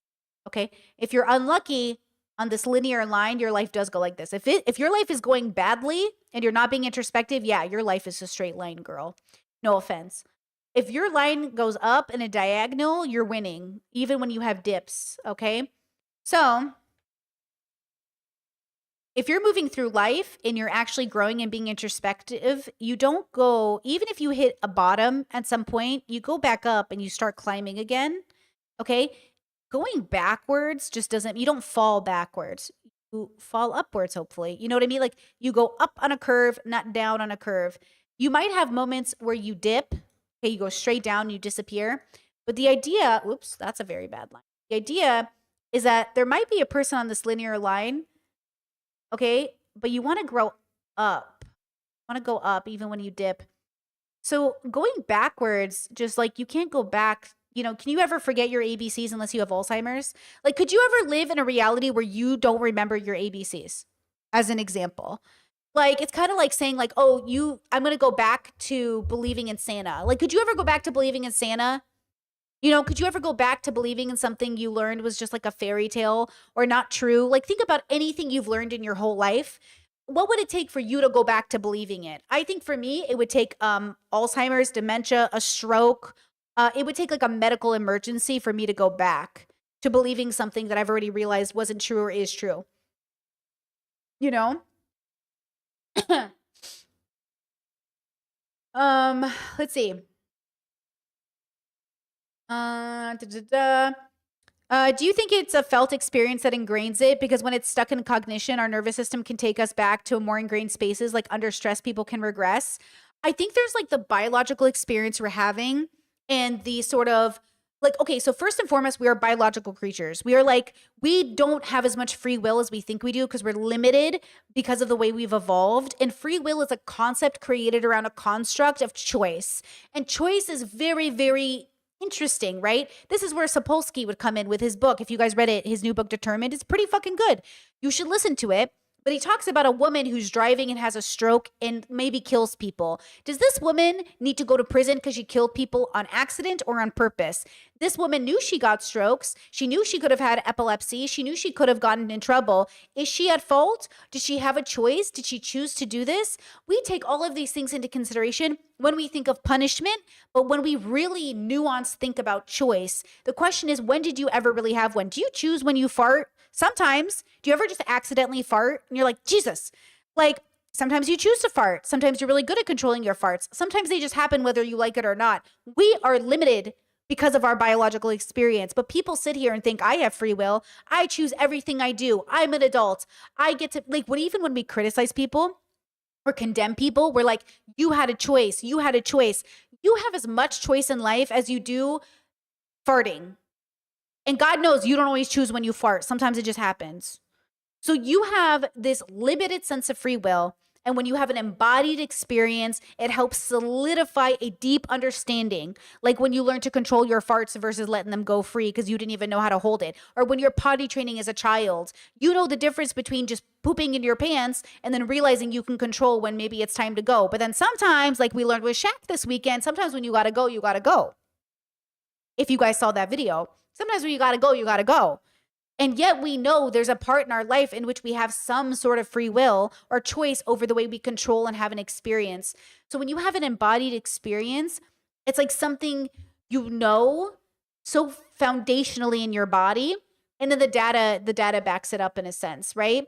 But I think the experience of it isn't ingrained. Like you would get ingrained, like you said, right?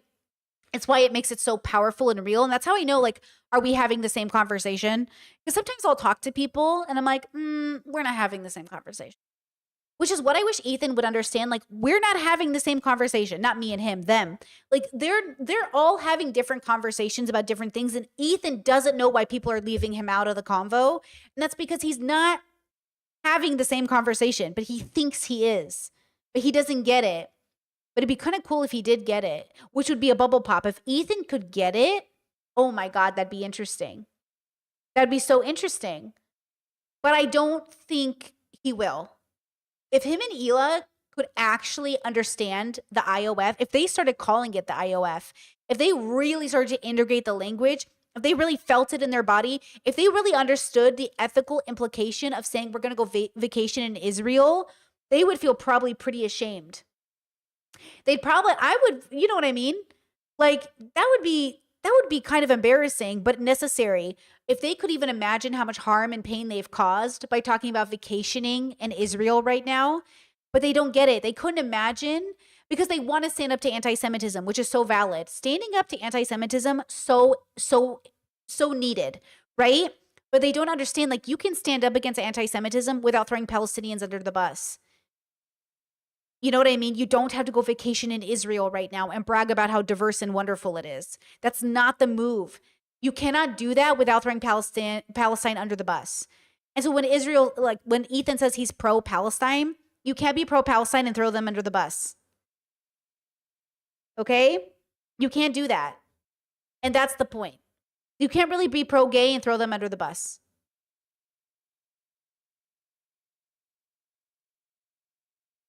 But people don't see it. They don't quite get it.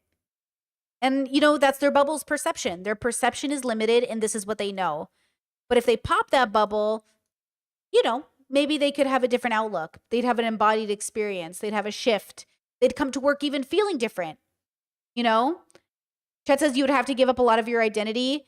When being, I don't know what this is a context to, but if it's in context to introspection, always. In order to realize you exist outside of race, gender, thought, you exist outside of your own perception. Like you exist whether you know it or not. And a lot of people don't know they exist. Think about people in comas who aren't aware that they're in a coma, right? I know some people can have lock-in syndrome and be in a coma and be awake in there, but assuming you're not awake, you exist to some extent, whether you know it or not. But some people would say you don't exist. Some people would say you are only your brain. And if your brain is dead, you're dead. But then this is where we are coming to head with the science groups versus the Christian groups. Like I believe in a consciousness. So I believe in kind of a soul. I believe there is a you that is you. I just don't think it's as unique as a God creating us. So the religious people will say, well, if there's a soul, there must be a God. And the atheists say, well, there is no soul, so there is no God. Or there is no God, so there is no soul. And I'm saying, what if there's a soul, but there's no God? And what if the soul is just our consciousness and then it's energy that gets put back into the universe and it's not that fucking deep, but then it is that fucking deep because that's pretty fucking cool. But also, like, it's not that fucking deep, but also it's pretty fucking profound. But also, we don't need to kill people over it. The problem is people think it's so profound we should kill people over it. And I'm saying it's not that profound. We don't need to kill people over it. But hey, it's pretty profound. We could fundamentally change how human beings operate. But also we have to radically accept that we can't actually change how people operate. They have to kind of also be engaged in it. You know, like they have to engage in the participation and you can't force people to participate. You can only encourage people to change. It's like dealing with anybody in your family, like the family mooch. How do you get the family mooch to stop being in the family mooch? How do you stop them from being a family mooch if they don't think there's anything wrong with it? Or if there's nothing, and then they don't ask themselves, right? Like, look, I feel like I am waiting for somebody to contend with me in conversation where we can really dissect these problems out loud because they're actually genuinely curious about it and not because they're trying to make a prescription or win. And I don't get that on the internet. I'm all alone. There's no one here to discuss with me. Like a real content creator who's genuinely interested in these ideas and wants to dissect in a real way. I'm waiting, girl. I watch all the philosophy podcasts. I watch all the people. There are definitely I'm definitely looking for that person who's like very interested. But most people that I talk to start every conversation off with a prescription. I'm like, what's up with this prescription, dude? What good is this to make this prescription? We don't know. Where's the curiosity? Where is it? Where is it? You know what I mean, girls? You know what I mean?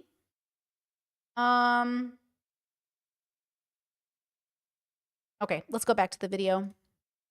Right? And was this around this kind of time? Was she already being fed the atheist lies through her professor? So Darcy?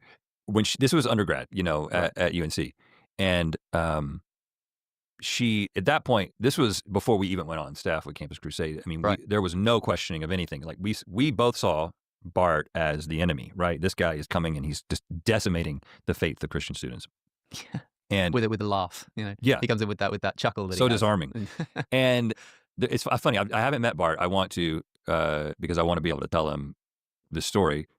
Well, the first thing that would happen is Jessie.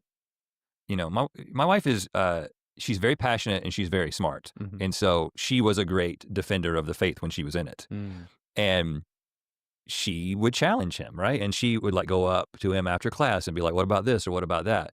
And then she would come and report back. We're like, "This is what he said." And, and I'm sure that there are many students who have continued to attempt this strategy with him over the years.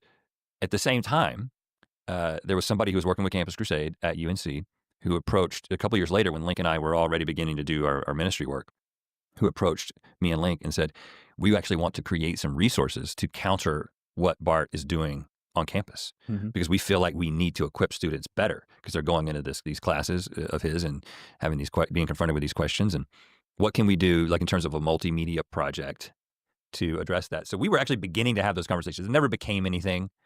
I mean, how ironic would it be if I could dig up a video of me criticizing Bart from 20 years ago? I kind of wish we had done it just so I'd have it now. That would be awesome. But yeah, so there was never.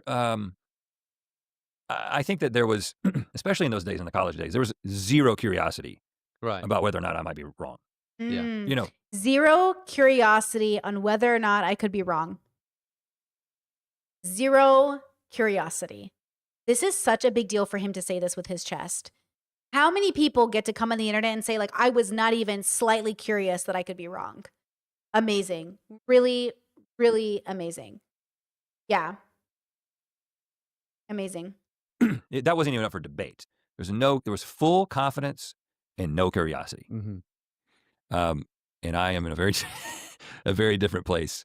I think those two things have reversed at this point in my life. Right. Very low confidence in my perspective and high curiosity for all of this stuff. Yeah, I feel like that's been happening to me over the past few years as well. And I think it's for the better. It's less entertaining and it's less fulfilling on a superficial level, because it's nice to be able to, even when you're just talking to somebody, it's nice to be able to, at dinner, when somebody asks you anything, right, here it is, I'll lay it out, here's my beliefs, and here's why I think this, and let's have a discussion about it.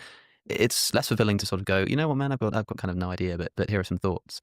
But I think it protects yourself against the kind of spiritual crisis which you inevitably run up against when that first domino starts to fall. And for you, it was evolution. You've said before that you used to kind of evangelize against evolution without having known very much about evolution. I mean, it sounds like the moment you started reading into evolution of its own accord, you became convinced by it. How do you navigate arguing against evolution if you haven't already engaged with that primary literature? I'm really intrigued when I heard you say that on some other show or something. It's well, I hadn't really learned about evolution, but I used to go out and argue against it. Yeah. What arguments are you using? How do you do Great that? question. Great question. What? First of all, it was a different time. Yeah. Anyone who's interested in these issues now can get, you could just ask ChatGPT to give you a primer on evolution. But all I had was, there was a few books, but one I remember, there was this, I can't remember the author's name, but the title was Icons of Evolution. Hold on.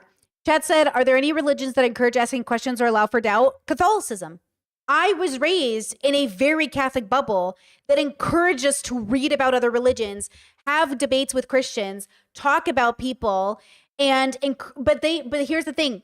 They wanted you to doubt the religion because they were so confident you'd come back to it. My parents were so confident Catholicism was true. They were unafraid of their children researching because they figured it would lead them to Christ. Oops.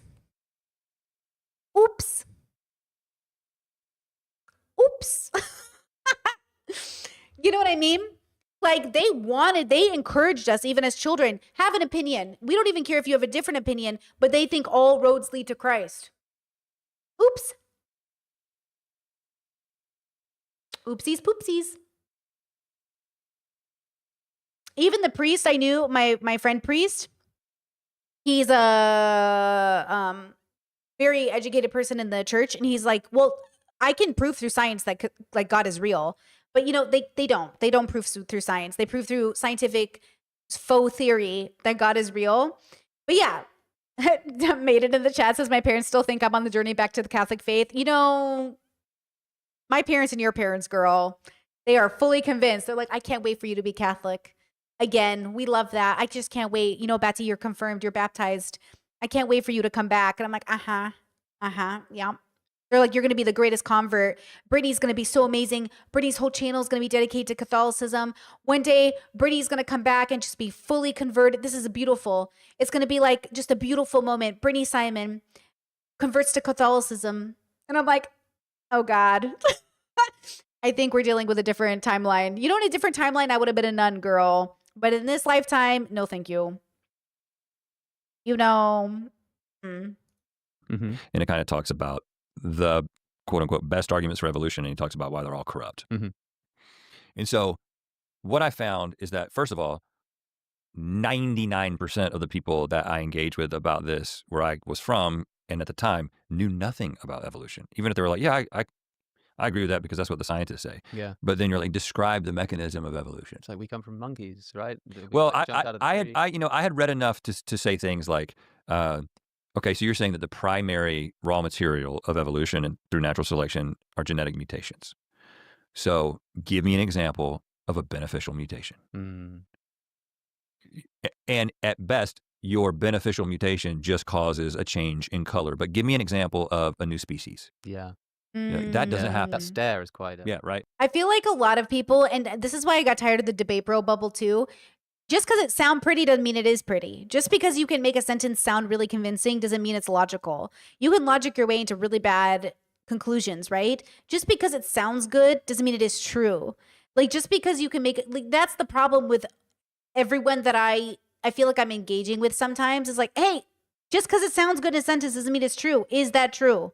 And I fall for it. Listen, I fully, how often do I come on stream and I'm like, hey guys, I said something the other day. It was wrong. Actually, this is what's true. And then you'll see it morph into my language right away. This is because I have learned that I will be wrong. And I'll be wrong a lot. So no big deal. As long as it's true, I'm shifting. The only time I don't transfer, like remember when I talked to that vegan girl, Ellie? Super nice girl. And she explained veganism and I was like, okay, I get you. Like logically, I'm getting it, but I'm not having an embodied experience. I'm not there yet. It was like, I will say that. I will say, I can't disagree with the idea of what you're putting down, but I don't get it. Like logically, I get it, but I'm not having an embodied experience. And she was like, cool. Well, at least that's something. I was like, yeah, I'm not getting it yet. Like I have no problem saying I'm not getting it. The dilemma is you are taught, especially as an American, never to admit you're not getting it. To pretend. You use faux humility. We're all sinners under Christ's lens. We're all, humble in front of Christ. Like they are taught to be fake humble. But I literally, when you embody that realness, it's so real. And that doesn't mean, because I'm in my Taurus 30 days, girl, right now it's Taurus month. It doesn't mean that we're not our confident selves because we're just confident that's how it is. But I am confident in how much I do not know, which helps, Chad says, Brittany, do you ever reconsider getting it back into religion if not Catholicism? Anything you're open-minded to? I am not open-minded to closed-mindedness. No religion exists out there that doesn't inherently exist in a closed-minded mindset. There is not a religion that can exist that doesn't already put a barrier on belief. Religion is a barrier on belief. Why would you have a religion if you believe in absolute truth? Religions are by creation limiting. They are group projects you sign up for to live under a construct of belief that is inherently limiting. That's why they exist. I'm not interested. You know, I have a bubble. We all live in bubbles, yes, but I live in a bubble that is only about openness to truth. My bubble is a bubble. It's limited by my own physical perception, but I exist in a bubble with my partner where we are only open to what's true, right? And joining a religion is inherently putting a limitation on finding that truth. That's why I think it's inherently limiting. But you can do it if you want to. You know? That says Brittany, but we all have our own barriers to some extent, right? Like transphobia and homophobia and sexism. Do you want to expand on that? I'm not actually sure what you mean by that. Like, how does that relate to what I said? Let me know, because I'm not really sure what that means in relation to this.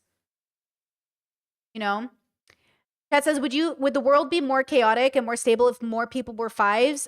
Yes, but no, because those fives would also give birth to twos. But yes and then no. We run in cycles. So even if the whole world was fives, eventually it'd be back to all twos. Right? Or at all threes or all it doesn't. Fiveness isn't a magical experience. It's a relationship with the individual self. Fiveness is for you. Fiveness is not for the world. Fiveness, say it with me, class. Fiveness is for you. It is not for the world. It is about your relationship with self in relation to introspection, the self, and extrospection, everything outside of yourself. Fiveness is not for the world, it's for you. So anytime you make fiveness about the world, you've misunderstood fundamentally fiveness. Fiveness is about your relationship. Your relationship. Chas said, so what's the point of what you're doing? Great question. Why do you think the point of what I'm doing can only be worth it if it's about the world? Why do you think that question you asked makes any sense? Because I know what bubble you're probably coming from, right? You're probably coming from a bubble that wants to make the world a better place by making prescriptions. And if your work isn't about making the world a better place, what's the point, right? Is that why you asked the question? Then why would you ask? You said, no, I don't. Then why would you ask me that question? How am I supposed to answer that question? You said, what's the point of what you're doing? So what's the point of what you're doing? So in the English language adds a sentence that you mean what I said prior doesn't make sense. What am I saying that doesn't make sense to you? You're not understanding? Okay, I'm not understanding. But when you put a so in front of a sentence, you're saying the thing I said previously is incorrect, right? So what did that is contradictory? Did I say something contradictory? Or why did you ask me the question? I don't understand why you asked me the question then, right? Chad says, just like we can't stop bigots from existing forever, it happens in cycles. Exactly. You can't stop humans from their nature. You can't transcend nature, right? You can only ever exist within our nature, and our nature is bigoted. That's what our nature is. It's a bigoted species. We evolve bigoted. So we have to deconstruct bigotry, but we are not born very neutral. We are born inherently with this need to protect ourselves against danger. So we gravitate towards things that are like us, inherently creating a pathway for racism and bigotry, right? You know? Let's see. Chet says, Brittany, what I meant was that we all have barriers and thoughts to some extent, right? Like we could never accept an argument for restricting trans people and women's rights. No, the question is there an argument that would reasonably restrict women's rights and trans rights?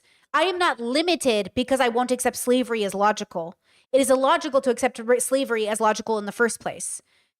There is no world in which you could argue for discriminating against women and trans people in a way that doesn't come inherently from your bigotry. And for deconstructing bigotry that is moving past the limitation. Bigotry is limiting.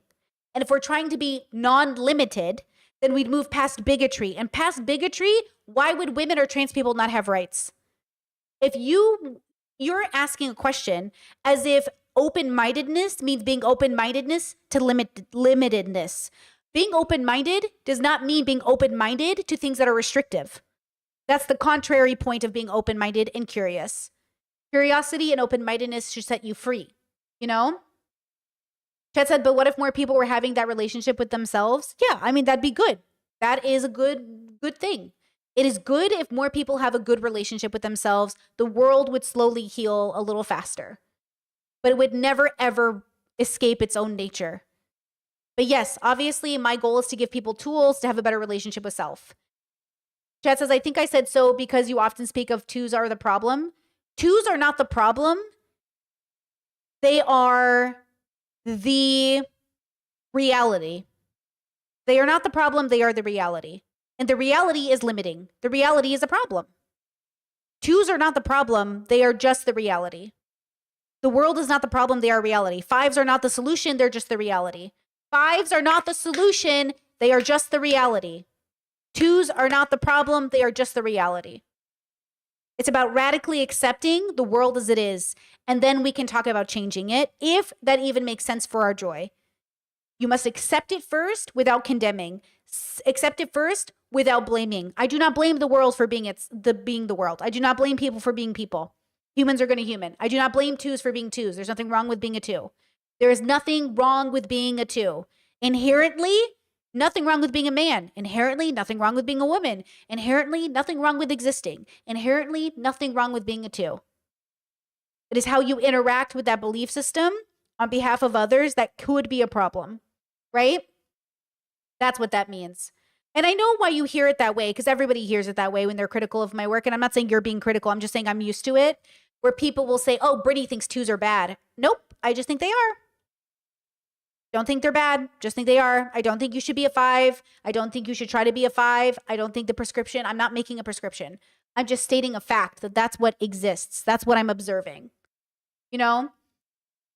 Chad says, isn't it kind of hard to know what would it be like if a majority were fives? Who knows what their solutions or problems it would bring, or what would remain the same? Society would change greatly? For sure. Who knows? It's very hard to, we play around in VC in the Discord. We talk about it. Like, what would it look like if it was fives?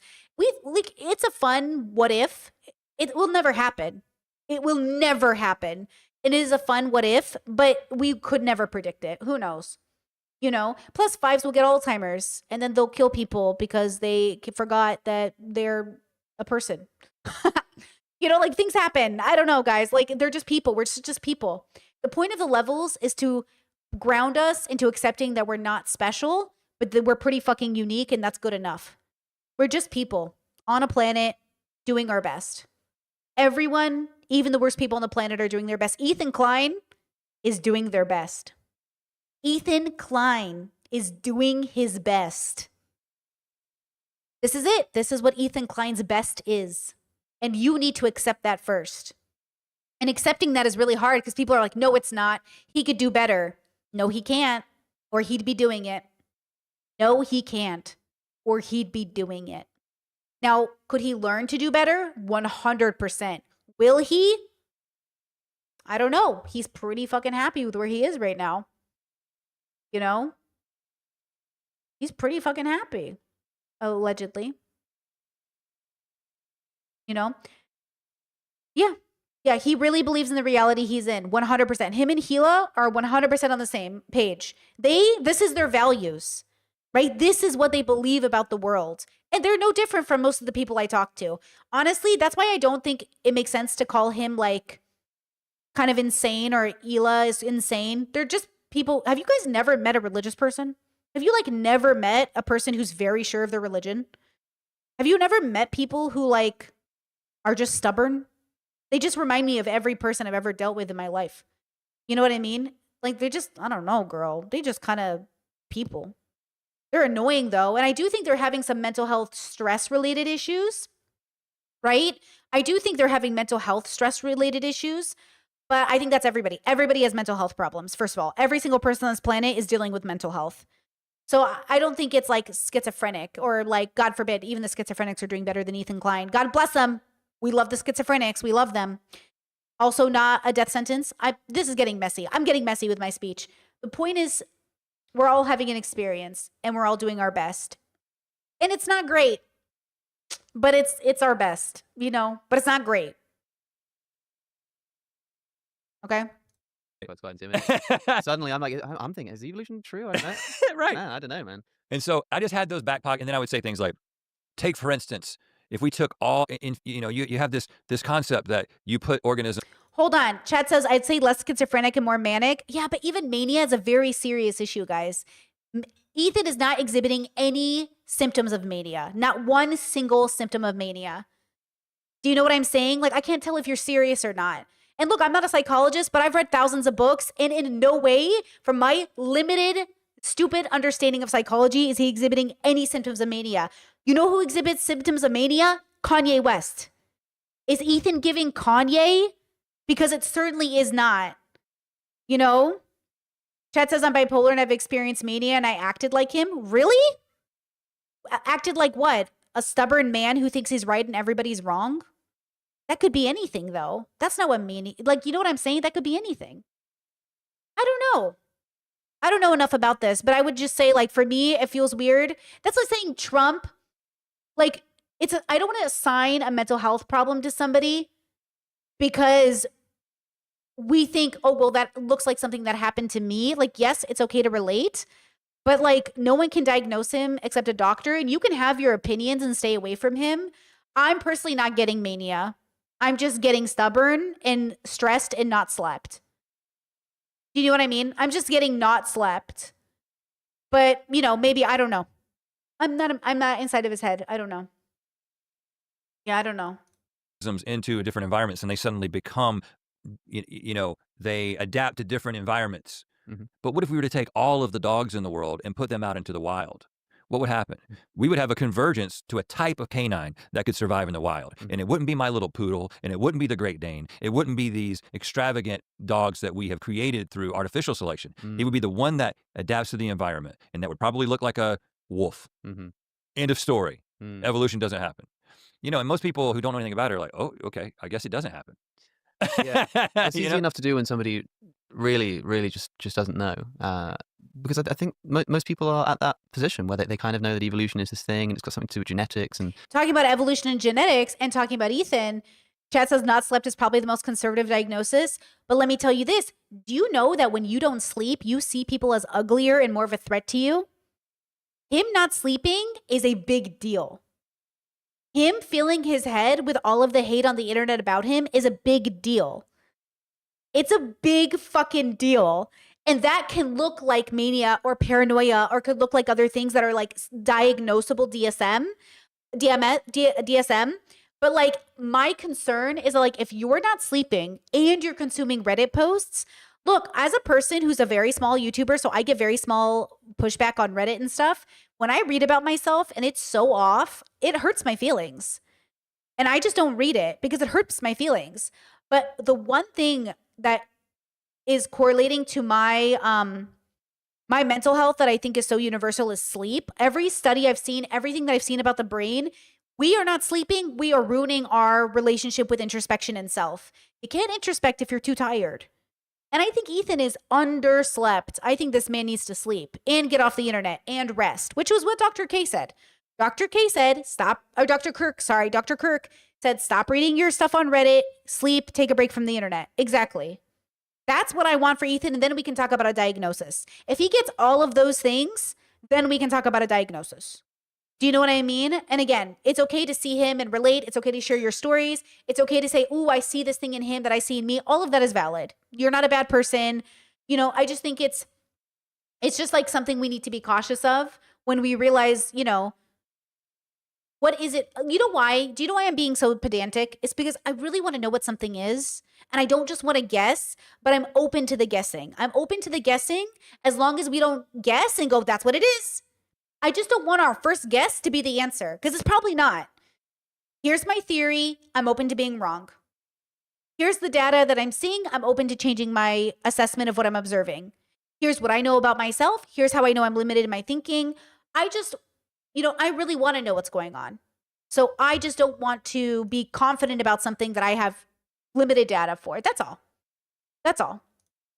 Environment selection, but all you need is like one good counterexample or question that can't be answered, along with that confidence. Yeah. And those eyebrows. Yeah, the eyebrows are key. The eyebrows and the confidence, and there's something about the fact that you're doing this kind of professionally as well. Like if they know, oh, this is a guy who's part of this organization and whatnot, they're probably thinking, even if I had an answer, he'll have heard it because he does this every day. Right, and so like there's just something about that confidence which is going to be quite off-putting for people. But presumably those questions start to get answered for you by the reading that you're doing. And was it, I mean, you said it was Francis Collins' book. Is there a moment where you're reading it and like your mind goes to those apologetical arguments that you make, and you're like, oh, that doesn't work Yeah, anymore. I'm like, this, there's not an explanation for this. And of course, you can do that. You can, every single one of these things, there's a page on the Answers in Genesis website for everything that we could talk about related to evolution. So they've got their perspective on the second chromosome and the fusing of that chromosome. Yeah. They've got their perspective on these retroviruses. And I think I was getting to a place where I no longer, I would essentially, I read their responses and I was just like, this can't be right. Like they have to be wrong about this. Like, this is not a good faith argument. This is not a good faith answer, you know? And that's when it started dawning on me that, okay, I began to notice a pattern. And I think maybe I didn't even realize I was noticing a pattern yet, but this is the pattern that Are Red Link neurotypical? Does anybody know? Are they neurodivergent at all? started then and then propagated itself throughout my entire deconstruction. And that is, there's a type of answer that someone gives when their allegiance is to the truth that they need to be true. And there's a type of answer that people who are actually interested in the truth give. And what I kept finding is that Christian apologetics, really consists of people who are like, well, the truth cannot be questioned. The truth, we've predetermined that this is true.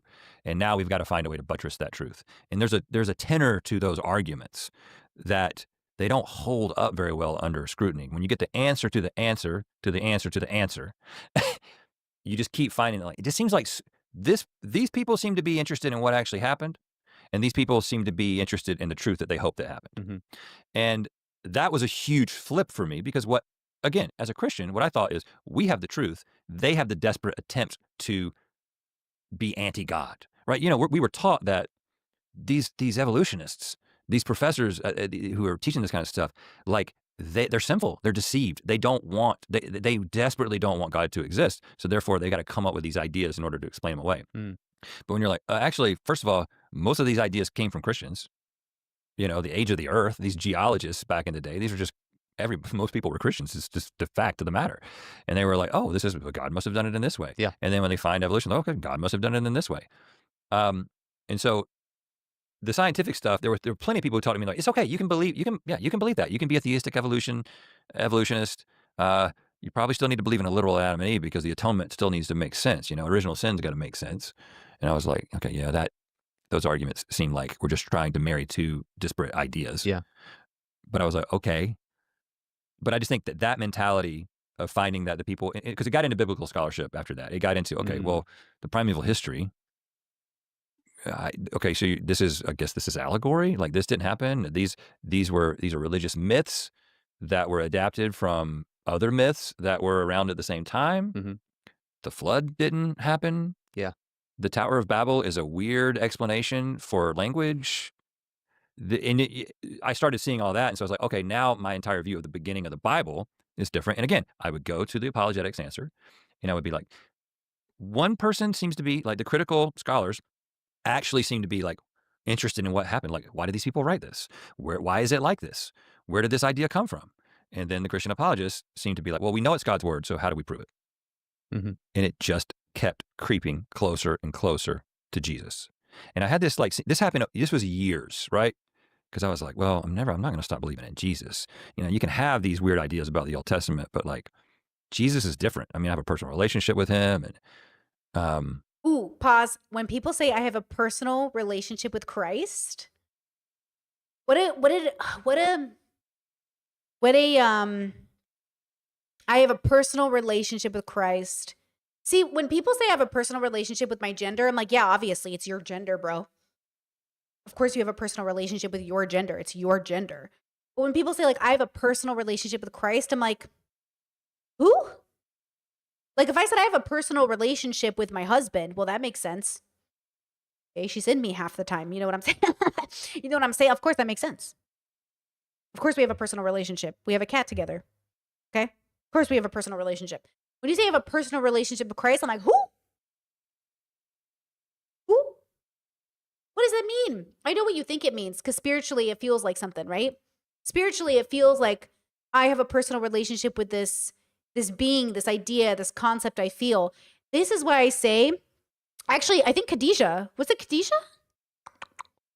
Yeah, Khadijah just made a video that I was like about spirituality and the pipeline to conservatism.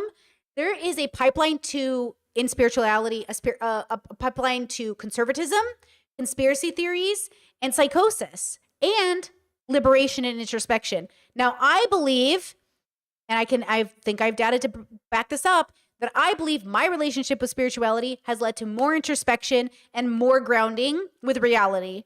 And I caution you against conspiracy theories, conservatism, and psychosis. I caution you to make sure that if your spiritualism is taking you away from reality, it's a no-go. It's a no-go, girl. You want to ground yourself, okay? So, this is what I think why I'm trying to bring data-driven information into my philosophy, because I do think we are biological creatures. I think science coincides with spirituality. I think the metaphysics is valid, but I think you have to look at it through like a scientific lens in a sense, right? Like I have a spirit, when he says I had a personal relationship with Christ, like I would never say I have a personal relationship with someone I don't have a personal relationship with.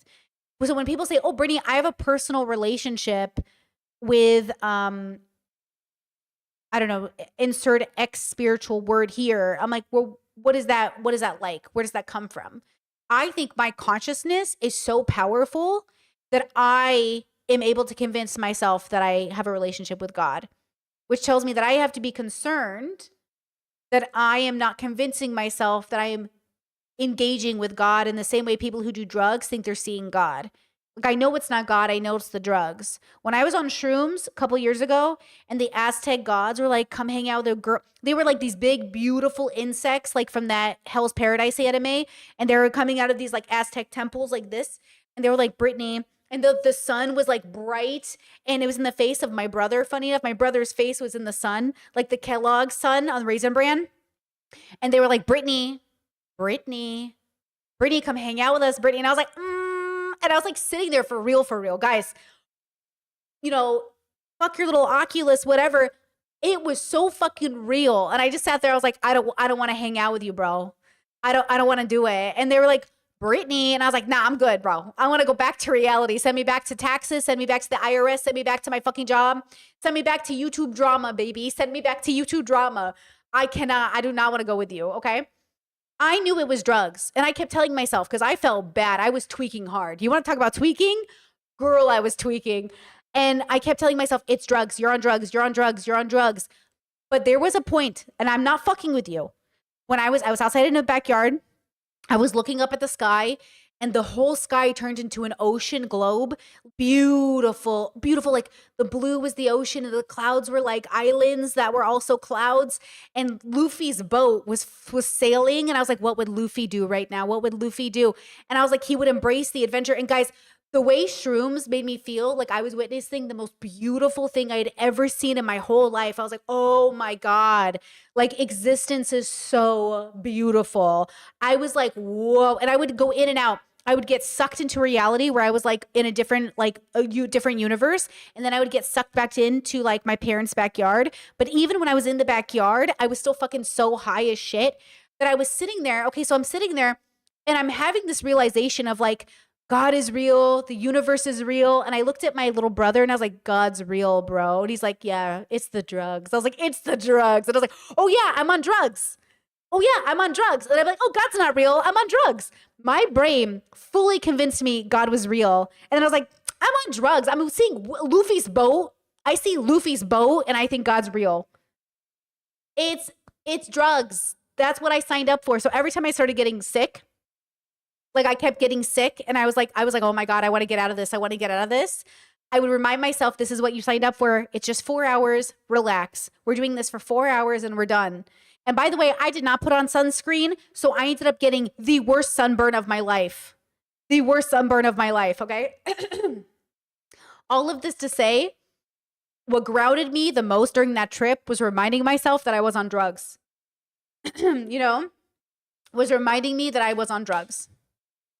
Okay. Now, when I meditate sober, and I do, I can feel exactly the same way without any of the interruptions from imagery, fake gods, fear. I can do the same thing when I'm meditating, only I'm just radically accepting how beautiful it is to exist. And it has no fear attached to it. Drugs make me scared. When I did DMT, I was scared. When I did shrooms, I was scared. When I did LSD, I was scared. There's elements of fear that come in. They get triggered by that chemical use, right? But when I'm meditating sober and I'm vibing, I'm not scared. I'm the opposite. I'm floating, dude. Life is so fucking grand and beautiful, and living in the most, like, if I just look at my hand long enough and you kind of like exit your body and realize like, oh my God, like I'm in this, like this thing. What is this? What the fuck is this? What is this? Like sometimes when I'm just like, just stare at your hand long enough and you will eventually like shift out of your body and just observe yourself. And you're like, well, if you look at yourself in the mirror long enough, just wait for it. You'll shift and you'll actually see yourself like for real. Like you'll see what you look like. Because when we look very quickly in the mirror and we just see this thing, like I see myself right now in the OBS. Okay, that's just like a person. When I look in the mirror long enough and I wait for it, I can shift and all of a sudden I'm really seeing myself. And I'm like, oh, there she is. Oh, wow, look at my face. Like look at my eyes and look at my, you know what I mean? Wait, chat says girl disassociation. I know her well. No. Disassociation in a medical sense is different than meditative. Present living. No. I disassociate as well. Disassociation is out of fear triggered by trauma. That's different. I want to make sure we're talking about the same thing. Maybe in your bubble it's different. When I disassociate because I'm medically triggered, I am running away. I am observing myself from outside my body out of fear and I'm running away. Different. When Brittany this is my trauma, so maybe it's not yours. When I disassociate because I'm triggered, I hide in the back of my mind and I watch myself go on autopilot. When I am meditating in the most present, I am viewing myself in conjunction with the whole universe. I am a part of nature. I am not afraid. I am excited. I am the most alive I've ever been in my life. I am the most grateful. To me, they're very different. Now, I know people use the word disassociation because the shift is the connecting part. You shift when you disassociate, you shift when you meditate and live in the present. But they're different kinds of shifts, right? Yeah. Okay. Chat says, yeah, I deal with that. I haven't experienced meditative. I should have specified. Sorry. Don't apologize. I just wanted to let you know because I too disassociate triggered wise, medical triggered. And I know like the difference is crazy, but let me tell you this. This is what I recommend for people who disassociate. Instead of disassociating when life is hard, live in the most present and meditate through it. And I promise you it's better, but it's skill. It took me a lot of years to learn how to do it, to be honest. And now I have a ritual that gets me into it. I have a countdown I do, and I can do it when I'm shopping. I can do it when I'm doing other things. And I'm like 1, 2, 3. Like it took me a second, but I understand as somebody who would get triggered and disassociate quicker than I could process, it is a real phenomenon. So you are so valid. Okay, this is also valid, but yeah, it's a very interesting experience, huh? Okay, let's go back to the video. Love this conversation. Shout out to meditation. Shout out to drugs. Do them safely and with wisdom, and you'll have a great time. You know, and that stuff's true, right? You know, the stuff about the resurrection, my arguments for why the resurrection had happened, and it being the best explanation for the beginning of the church and all this. I'd like had those arguments in my back pocket. But long story short, eventually those arguments fell victim to the same type of critique. They're a little bit different because I do think that there's a more interesting conversation around the resurrection because you can kind of know a little bit less about what happened. And you can be somebody who believes all this stuff about that I might agree with related to evolution, but then be like, I have a faith position that Jesus actually rose from the dead. I recognize that it's not a scientific thing. I can't prove it. It is a little bit different category. But it opened me up to questioning these sacred ideas. And it's just the most sacred idea of all that Jesus was the Son of God who raised from the dead eventually was the last domino to fall. Wow. And how does that finally fall? I mean, because the evolution thing confronts, and I think the reason why it was so scandalous in the 19th century is kind of just a vibe shift, right? Because when you speak to philosophically minded Christians, they will quite correctly say, there is no... You know what this reminds me of? Do you remember... You remember how people talked about ego death? Like, I remember one time, I think Destiny and I tried to talk about ego death, but I couldn't engage with him on it. He said he had a big ego death, right? Destiny said he had done a bunch of shrooms, like 10 milligrams or something, which is crazy. Had a big ego death. And yet that ego death led him to taking pictures of women having sex unconsensually and then sending it to people. Okay, when I say I had an ego death, it's making me a better person, not a worse one. So when men say, oh, I've done drugs, I have ego deaths, okay, does it also make you, it should make you a better person, not a worse one. So I remember I tried to have a conversation with him about it, but I could tell like I was coming from a real philosophical perspective. And he was like, oh yeah, I've had an ego death. I was like, uh-huh. But did you? Because these are the same patterns you had up 10 years ago. So did you? Like your life should look different. If you watched my content 10 years ago and you watch me now, you should say, oh God, Brittany's changed. You should say Brittany has fundamentally changed. She's not even the person I used to watch before, which is true. There's always going to be resonance of Brittany. I'm always going to be Brittany. But you should be like, oh wow, Brittany's so different than I know her. The fact that my parents are like, you are so different than you were at 19. I'm like, thank you. Thank you. Thank you. That says ego death does not make you a better or worse person on itself. Well, not within itself. Well, kind of though. It goes back to, can you go back? If you've had an ego death, how do you go backwards? I don't think you can have an ego death and repeat patterns related to the ego. The idea is to have an ego death. So if the ego didn't die in some aspect, not permanently or not all at once, but if a part of your ego died, why would your ego still exist? Right? It doesn't quite make sense to me. To some extent, it's not black and white. I'm saying at least like 10% of an ego, 5%, even some ego death. An ego death isn't the death of all ego, right? Yes, exactly. Chet says facts. His ego death story was a surface level drug-induced perceptual bubble pop. Exactly. Because a lot of people do drugs and think they discovered the universe. I meet so many people who are like, oh yeah, dude, I did drugs and made me realize I'm like on a floating rock in space.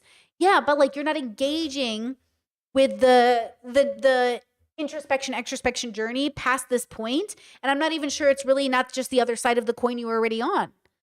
Right? Yeah, Chat says men do psychedelics and gain empathy from a form of self-centered perspective. Exactly. Chat says, I found you in 2021, and even then versus now, you seem more joyful and grounded. You've gotten better and better. Thank you. Thank you. I'm also not wearing any makeup today, guys. I feel beautiful. I feel great. I love makeup, don't get me wrong, but I feel really great. I'm not even wearing any makeup today. Nothing. I just feel so good. And I'm on the first day of my period, so the fact that I think I'm glowing, you know what I'm saying? I'm telling you, I'm in my Taurus month and I'm feeling good. I'm feeling good, girl. I'm feeling good. I feel like something just, the universe is beautiful today. You know what I'm saying? Argumentative syllogism you can construct, which shows that because animals have a common ancestor, therefore God doesn't exist. That doesn't follow. There's no argument you can make from that. But it's hard to put into words just like the feeling. Again, it's like we were saying before about the indicating a direction of thought. When a society is based upon the idea that human beings are special and unique. Yeah. This idea, if you're smart, it doesn't need to undermine the idea that God exists, but it shows this direction of thought. Like, oh gosh, we're not as special as we thought we were. And where's that going to lead? I'm pretty sure that in the first edition of The Origin of Species in 1859, that beautiful ending, there is grandeur in this view of life from many different species, whatever it is, having been breathed into many lives or into one, have been and are being evolved. And there's that phrase, like having been breathed into one or to many, primordial forms of life. Hold on. Chad said ego must exist. Ego death only shows you that your ego is a construction and you can shift it. Where you choose to shift it is up to you. I do agree with that. Let me rephrase. When talking about men on the internet who give themselves too much credit on being introspective, I assume they're going to shift it in a direction where that proof of introspection is obvious, right? So when they don't, then you're right. They chose to shift it in a different direction. I agree with you in that regard. Sorry. I think I was doing a lot of background thinking about Destiny in particular because he brags about being so introspective and countering his ideas. And then he did this huge ego death. And so, yeah, I think I agree with that. And presumably because of the backlash that this idea receives in the second edition of The Origin of Species, having been breathed by the creator, By the creator. Sorry, Chat says I did psychedelics a lot of the times and it destroyed me for a while. There are more dangerous than people realize, or at least can be. They can be. They are not necessary for introspection or ego death. They are not necessary to change your life. They are one of the many tools you can use. But if they do not work with your brain chemistry, do not use them. I have an interview with my friend who went through psychosis because of weed. And if you guys are interested in watching that podcast, you can look for it in my list. Remember that, like, for my friend, for some reason, the brain chemistry of theirs really bad with weed, really bad with just it is what it is. What are you gonna do? Versus me, love me some weed. Never had a bad situation, like never had bad chemistry, never had psychosis, never had any of that. Some people, they're just different, you know. So whatever your journey is with the tools you're using, it's not a big deal if you can't do drugs. It's okay, no big deal, right?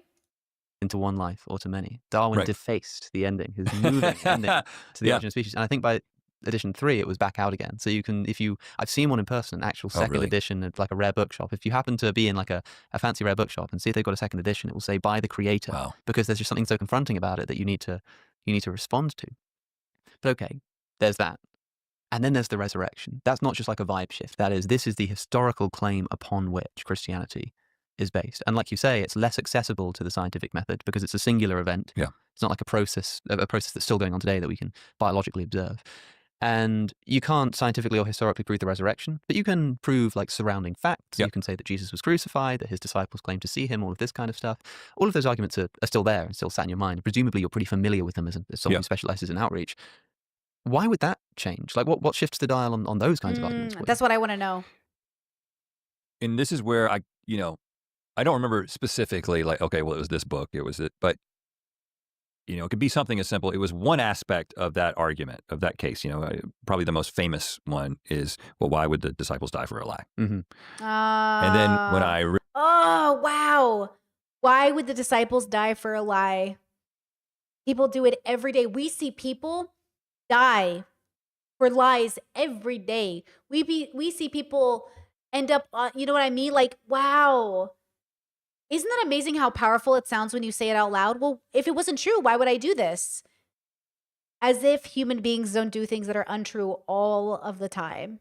All of the time. Wow, wow, wow, wow.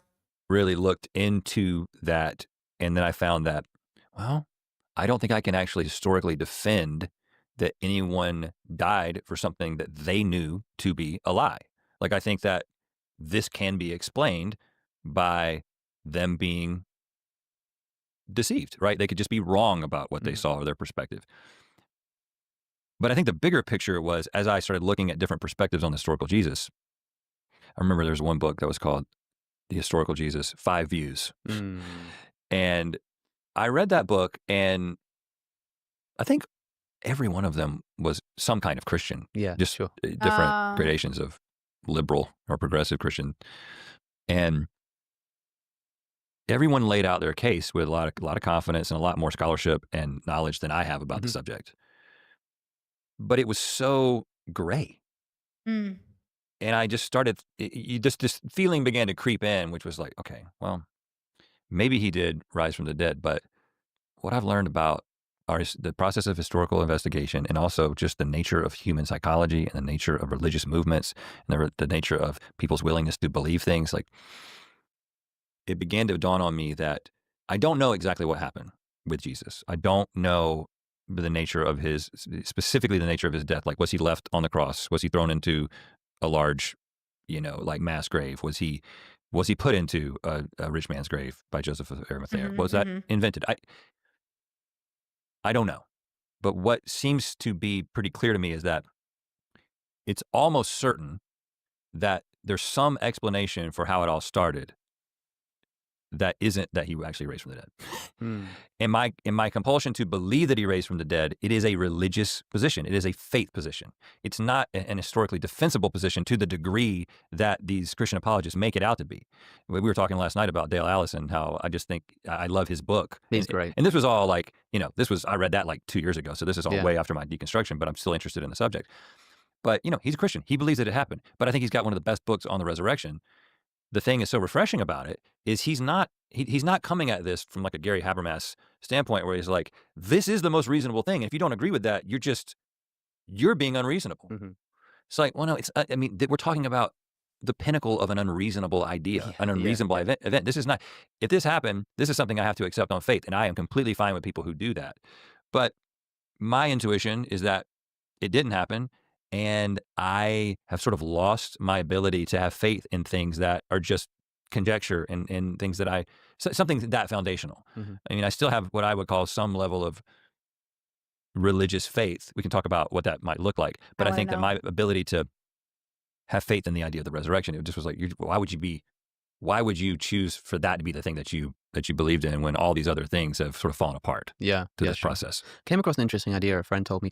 I wish I could remember exactly how this goes, but I'm pretty sure that there is a development as the Gospels go on about the description of the tomb. So like in Mark's Gospel, presumably, I think it just says that Jesus is put. I like how we're like literally, you know what?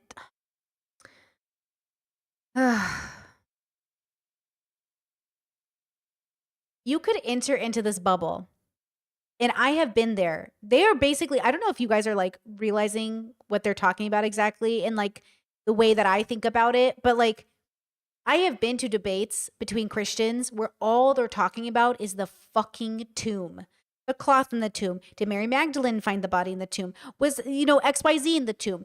Who, and everything is predicated on whether or not the goddamn information around the goddamn tomb proves the goddamn resurrection of the goddamn God. And I'm like, oh my God, y'all weren't even there, fools. You all weren't even there. And everyone is sitting there and arguing about what the fuck this tomb means. And I'm just like, Jesus, we literally weren't there. And so it's like this thing, this history that's been written down and passed down that they're just sitting here and arguing about on their fucking iPhones. And I'm just like, I'm so exhausted by this argumentation. Like, there are people who dedicate their whole lives to just debunking the resurrection or proving the resurrection. And I'm just sitting here like, girl, exhausted, Chat says, I just wanted to say thank you. I'm new to the concept of deconstruction. Since I've been watching you, I've been more questioning of everything and find myself choosing joy more often. Let's fucking go. I love that. And yes, Chat says debating over a game of telephone. Literally. That's literally, bro. Actually, can I say something? I had that realization about the Ethan Klein thing yesterday where I realized like, oh, it's too muddled now. It's too muddled for people. They can't. Okay, hold on. I got to show you this. This is how I know when a conversation is like hopeless, when there's like, oh, we're not going to get anywhere. I hate it too. It's such a bummer. Man, it's such a bummer, bros. Where's my paint? Breaks my heart to see people limit themselves. Okay. So initially the conversation started off really clear. Okay, here was Ethan's point. Here was Hassan's point. Then all of a sudden Noah's point came in. And all of a sudden Ethan's team came in. Okay, let's say. Oh, no. All of a sudden Gila came in. Okay. And then all of a sudden the other people came in. Denims and Empanada. Okay. And then the crew came in, the team. Okay. And then all of a sudden it started to get muddled where this thing that was so clear is now like this bubble's involved and this bubble's involved and this person has an opinion, this person has an opinion, now this person has an opinion, now this person has an opinion. And now it's like this. And now we're sitting here like, hey, Brittany, what's your opinion on this? And I'm like, fuck. Okay, I need to start detangling. So let's take this out and this out, this out, and take this out and take this noise out and this noise out and this noise out and this noise out and this noise out and this noise out and this noise out, this noise out and this noise out and this noise out and this. Okay. Ooh, oh wait, no, I'm still not done. And this noise out and this noise. Okay. Ooh. Okay. Now, Brittany, what's your opinion? Oh, wait. This. See how much I have to deconstruct before I can see what the fuck is happening? Okay. Okay. So now, what is my opinion on these two things? Okay. Well, I find myself more on this side, but I can see how this side got here. So, I feel bad for them. But ultimately, I'm more on this side. Do you know what I'm saying? Like, I need clarity about what we're even talking about. But because it's gotten so muddled with everyone's thoughts, they're like, hey, can you like look at this big mess and tell me what your thoughts are? And I'm like, You know what I mean? Like, what am I supposed to do with this? I can't even see what is even the argument. So when people say, like, who do you think is right, Ethan or Hassan? It's like, about what? About which part? We're arguing like 700 points now. Now it's too muddled.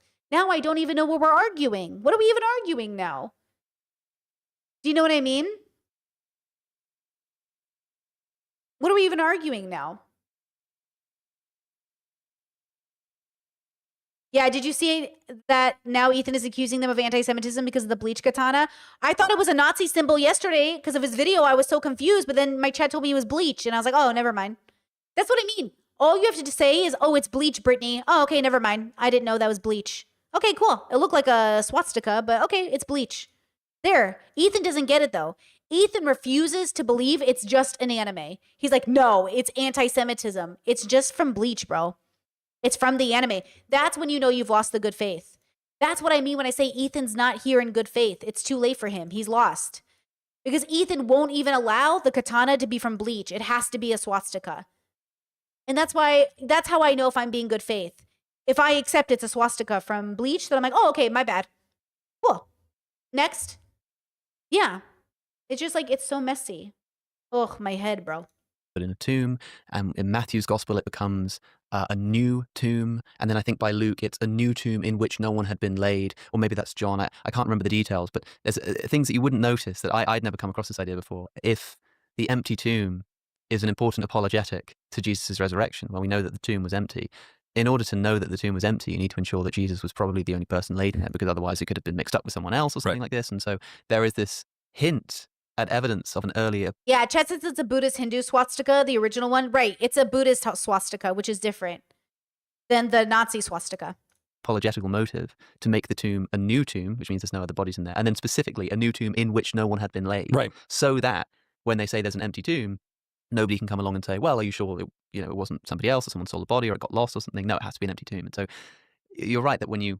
Those little questions... Look, they could have been 4D chessing Ethan and planting it in just to confuse him. But like, gun to our heads, I just don't think people are anti-Semitic in that way. I think everyone has bias and prejudice, especially people that get lost in the sauce when it's two conflicts against two groups.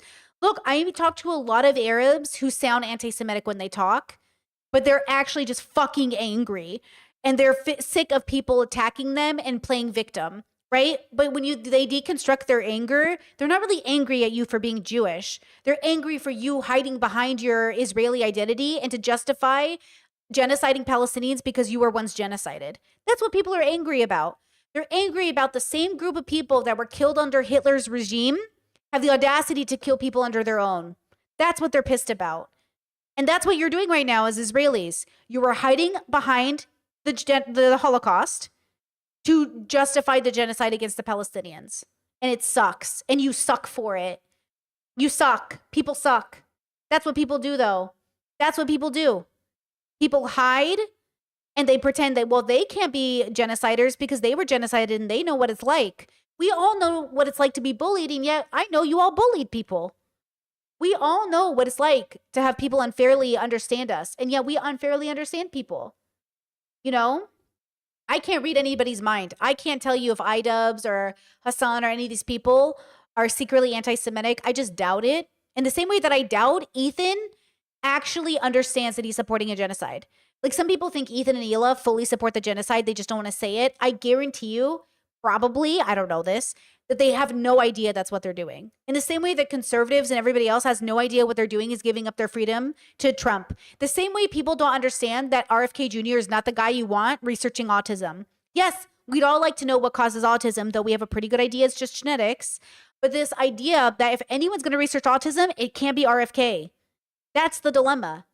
The dilemma is that it shouldn't be RFK Jr. He's an anti-vaxxer, an anti-science, and he's a conspiracy theorist. Okay? Because I know parents are really worried. Parents really want to know why their kids are in so much pain. Yeah, I want to know too. I just don't want to know it from people that are anti-fucking science and logic and reason. Do you know what I'm saying? I'm saying I don't trust the messenger, girl. And look, ultimately, I basically don't trust anybody who isn't open-minded enough for me to trust them, who are really looking for the truth. Look, Hassan's in his own tube bubble himself. I have a whole video criticizing Hassan. I have a whole video explaining why I don't watch him as a content creator. I have a whole fucking video on it if you want to watch it. I am not here to show undying support to Hassan, but I will call out Ethan if I see bullshit, and I see a lot of bullshit. And that's the dilemma. Just because I call out Ethan doesn't mean I don't have heat for Hassan. It's just right now, Hassan's not the main character. Ethan is. Okay? Well, are we sure that he was taken down from the cross and laid in the tomb in the way that it's described? And if you start to notice apologetical motivations, potentially, in those very stories, it starts to undermine the historicity a little bit. Like how Matthew's gospel is the only one that mentions the guards at the tomb. Right. And we're told why the guards, like we're told by Matthew essentially why he's included the story of the guards, because they are like, Jesus is gone. And the Jews pay the guards, and say, you're going to spread the rumor that the body got stolen. Chet says, could you comment on what the difference between Hassan and Elon both using Nazi symbols? Elon did the Hitler salute and then went and backed right-wing Nazi groups in other countries, okay? He purposely shakes hands and makes friends with white nationalists and supports them politically. Hassan made a meme referencing, or not even Hassan, by the way. Why are we even putting this on Hassan? Fuck all of you. It's Ian's video. Ian's the one who was holding the katana. Wait, did I miss something? Are you talking about the picture where Ian is holding the katana? It's not even Hassan? Why is Hassan being brought into this? Did I miss something? Did I have a stroke? Wait, Ian is the one in the photo. So Ian using the katana that has the Buddhist symbol. Oh, it's Hassan's sword. From Bleach? Is the sword from Bleach? I'm gonna fucking kill myself. Sword from Bleach. Then you look up the history of Bleach. Okay, so now let's do that, because is this sword really from Bleach? Katana. Where's it from? Where's the katana from? Where's Hassan's katana from? Where did he get it? Here it is. I found it. Okay, here fucking God damn it. I can't. Okay. Here's the katana. Yes? There it is, baby. Okay, now we have to ask Hassan, hey, why do you like Bleach the anime? And then, hey, if you like Bleach, are you a Nazi? And hey, if you get a Bleach katana, so everybody at VidCon who has one, are they throwing around the Nazi symbol? No. That's the difference. Elon throws up the Nazi salute and hangs out with Nazis. Hassan has an anime katana and hangs out with anime nerds. That's the difference. Okay? This is the Buddhist symbol, which is different. And look, Buddhists got to rebrand. I know Buddhists were first, and they had the symbol first, but it got co-opted by the whites. Okay? It got co-opted by the whites. The whites ruin everything. Colonizers ruin everything. They took over your little symbol, and now it's bad. Do you remember that tattoo girl on Instagram? She was so pretty. She had a cute family. She had the swastika, the Buddhist one, and all her viewers were like, why do you have that? So she had to black out her arm because she's from another country. She's not from America or Germany. And she had to get it blacked out because she had gotten it attached to Buddhism. But the branding's off. You can't do it anymore. I'm sorry. Once the Nazis take something, you got to give it to them because now the association sucks. You know? That's it. Period. End of story. Okay? That's it. That's it. Did I do it? Did I figure it out? Is it that deep? It's not that deep. Now, if Hassan was smarter, if Ian was smarter, if they were better, if they were more 4D chess, they wouldn't have used the sword. Because the sword is going to blow up and people are going to get distracted. Right?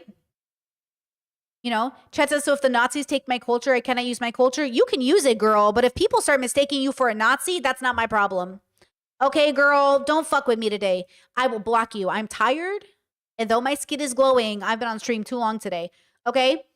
If the Nazis take over your culture, you can use it, but you can't be surprised when people don't know if you're a Nazi or not. Because people don't know. They don't know. That's what you're going to do. And the guards are like, sure thing, we'll do that. We'll take that money. And this is a rumor that still persists to this day, says Matthew. And what's the best explanation for that? Is it like there were actually guards and Matthew was the only person who happened to report them? Or has Matthew invented the guards as an apologetical tool, admitting that there is this rumor that the body was stolen and thereby having to invent the guards at the tomb to protect against that? Maybe there were guards. Like, we can't prove that there weren't. But when you start to see how much potential apologetical motivation is underlying these claims in these gospels, which, although broadly seeming to be attempts at historical biography, are also just just full of what is probably best thought of as mythical storytelling, becomes really difficult. Dale Allison talks at length about the raising of the graves in Matthew's gospel at the time of Jesus' Which death. is bonkers. Absolutely bonkers. But it's really strange how it's worded as well, because it says that when Jesus dies, it says at that moment when he dies, there's a great earthquake and all the graves open, and the holy ones of Jerusalem appear to people after the resurrection. And I learned that after the resurrection, zombies roamed the earth and the dead walked amongst the living. Did you guys learn that? really weird, clunky wording, because it says that the graves opened when Jesus died, but then it said that the people appeared to many after the resurrection, as if like they were just laying dead in the open tomb for 3 days or something. Like, it's weirdly worded, and you've got this, and Matthew's the only one who reports it, and you've got this undertone of Jesus being the firstborn of the dead, and it's like, okay, like Dale Allison is pretty convinced this didn't actually happen. It's another question whether Matthew thought it happened, right? But the problem is that if Matthew didn't, this is just a bit of myth that Matthew is obviously telling some kind of allegorical story. What does that mean? It means that Matthew is willing to make up stories about resurrecting people from the dead in order to serve a theological If it happened point. once. And then the floodgates are open, especially because Matthew's gospel is the earliest gospel that has any post-resurrection appearances recorded in it. Boom, the doors are open. Yeah. Well, the thing that's so fascinating to me about this is, famously, evangelical Christians, especially when I was coming up in campus ministry, like we had our anti-Mormon arguments. Oh yeah, right. There was this one summer that some Mormon missionaries, like I was out of the country doing some missionary work, and Link was still in Raleigh, and there were Mormon missionaries that came to talk to him. They ended up coming back like 4 or 5 times because Link, at that time, especially at the time, wasn't controversial. It wasn't confrontational. He was just like, yeah, you guys. So they went through the whole spiel or whatever. And then when I got back, I was like, you let them come like 5 times? You didn't never challenge them? He was like, well, I was just kind of How many times did they come? waiting. I ended up writing this like pamphlet. I would do this all the time. I would write like little papers or pamphlets or whatever. And there was one that was like, this is what you need to say the next time the Mormons come to your door, right? Because you can take apart their theology and their history in a much, it's so recent, right? So that was my perspective. And I find it so interesting that the average Christian apologist, the level of scrutiny they apply to criticizing Mormonism, if they would just for a moment turn that level of scrutiny on their own story, you'd be like, guys, come on, do you see what you're doing? Or like, and if you had been born in a Muslim country and you were of the Muslim faith and you didn't believe that Jesus actually raised from the dead, what would your Muslim apologetic about the resurrection be? Like, do you really think these arguments are strong, or is it just you need them to be true? Yeah. It's so foundational to who you are. You need this to be true. But the second aspect of it is, it's like, we're sitting here having this conversation in the context of 2025, where we have access to all this scholarship. And all this scholarship and all these discussions about these issues are such. But they're not watching it. My family, my parents or my religious family won't watch conversations with people that they don't watch, like they're not going to watch this. Do you know what I'm saying? Like, they watch a lot of Catholic stuff. They watch a lot of religious debates with Catholics. They watch a lot of Jordan Peterson. They watch a lot of maybe less Jordan Peterson now, to be honest, but they've read his book and stuff. Like, they'll watch those conversations, but they won't watch anything that seriously challenges them because it could be offensive to their religion. And I've talked about this so many times. That's the biggest flaw is I can watch anything. I'm not offended by things when I'm learning. That's the thing. I take my prejudice out of learning. When I'm learning, I'm not here to be offended. Okay? If I'm a student, if I'm in learning mode, anything that might offend me outside of this context is not present when I'm learning. When I'm learning, I'm learning. Okay? If I'm going to be offended, I better be in a different mindset. Because right now I'm learning. Right now I'm not here to be offended. Because that's what I've seen in my own parents stop them from deconstructing or challenging themselves is they're like, oh, I can't look at that art, Batsy. It's offensive to my religion. Oh, I can't read that book. It's offensive. I can't watch this movie. It's offensive to my religion. Oh, I can't do this. Okay, I get it. But also, damn, what can you digest? And then you become a person who has to subscribe to some Christian Roku channel because you can't watch anything else. So when I'm a student, I'm not here to be offended, right? I try to be a good student when I'm learning, but I will say once I'm out of student mode, I might be offended if I choose to be. Such a recent phenomenon that, first of all, the tiny minority of people who live today who call themselves Christians care about this stuff and actually take. Ooh, I'll give a good example that's autistic related since I'm autistic. When I'm a student, I'm not offended that people want to find a cure for autism. But if I'm in a group of doctors and scientists who are like, can we cure autism? I'm like, oh, I want to know that too. Can you do that? Can you take away the parts of my brain that are a disability and keep the ones that aren't? Can you do that? If I'm a student, I want to know. But if I'm not a student and I'm in activism mode, I'm offended. That sounds like eugenics to me, because when RFK Jr. says it, I'm suspicious.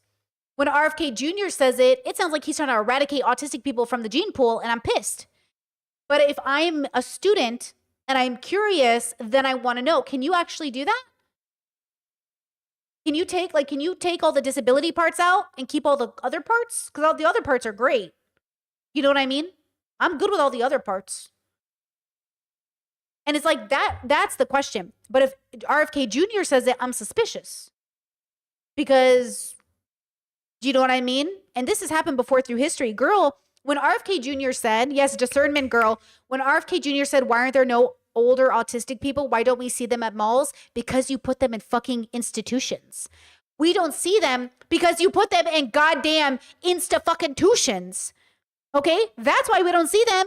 Because you all arrested them, piled them into homes where nobody had to learn their names or learn who they were. That's why. Okay? That's why we're concerned. That's why we're worried. That's why I am. Oh, and by the way, the Kennedys are not innocent in this. Hold on, I got a video. Did I save it for y'all? Oh, God, please tell me I saved it. Brittany, all the shit and sharp shit saved on my TikTok right now. Brittany.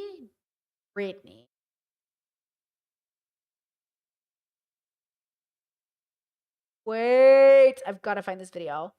I gotta find this video. No, fuck. Hold on.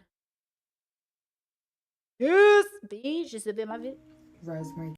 No, damn, she's a good one. Who's the good one? In 1941, at only 23 years and the rest of only 23. No. Hold on, I'm gonna find this video. Nope. Well, I'm gonna find this video. This one. She was only 20. Yes, girl. Ooh, we about to watch a history lesson on the Kennedys. This is why. Okay, yes, Rosemary Kennedy. This is why I'm suspicious of the Kennedys. And I will always be suspicious of the Kennedys. Okay?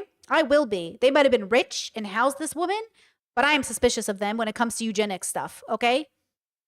23 when her life changed. Oh my God, her volume is so low. 23. Hold on, her volume is really low in her video. I'm going to turn it all the way up on my end. Turn your phone all the way up, girls. Ready? I'm not going to talk while she talks.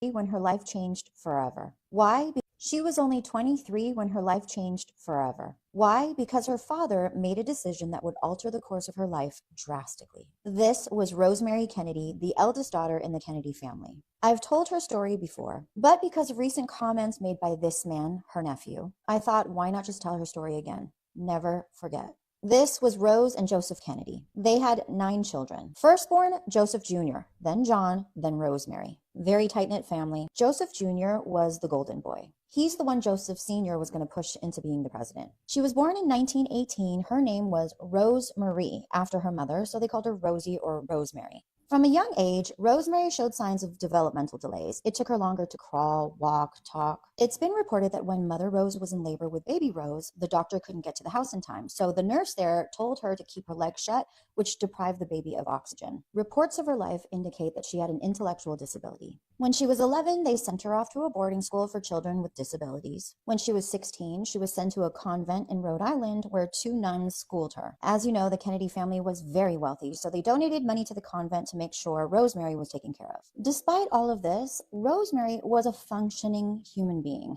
She was close to her siblings. She enjoyed shopping, the opera, going to tea with her friends. When she was 20 years old, her father became the U.S. ambassador to the UK. It's here she was presented as a debutante to King George and Queen Elizabeth. She practiced curtsying for hours and hours, and when it was time for her to curtsy, she stumbled. Even though her mother in the middle didn't say anything, it was likely embarrassing for the family. That's Kathleen on the left, otherwise known as Kick. In 1940, she comes back to the U.S. She's about 22 years old. Her siblings have stated she became a little bit more difficult to handle. She was irritable, moody, she would fly into rages. When the nuns reported back that she was having relations with men, Joseph was not having it. He was convinced men were taking advantage of her and that she was being promiscuous. Joe Kennedy had huge plans for his 2 older boys, and any kind of scandal would wreck their future careers. They were concerned that Rosemary was going to become pregnant. Joe learns about a new controversial procedure that could potentially calm Rosemary down. It's called a lobotomy, and he's telling Rose about it. Rose has daughter Kik research this procedure, and Kik is like, this is not for Rosemary. But behind his wife's back, he takes his daughter Rosemary to the hospital. They do the procedure. They're poking around in her brain.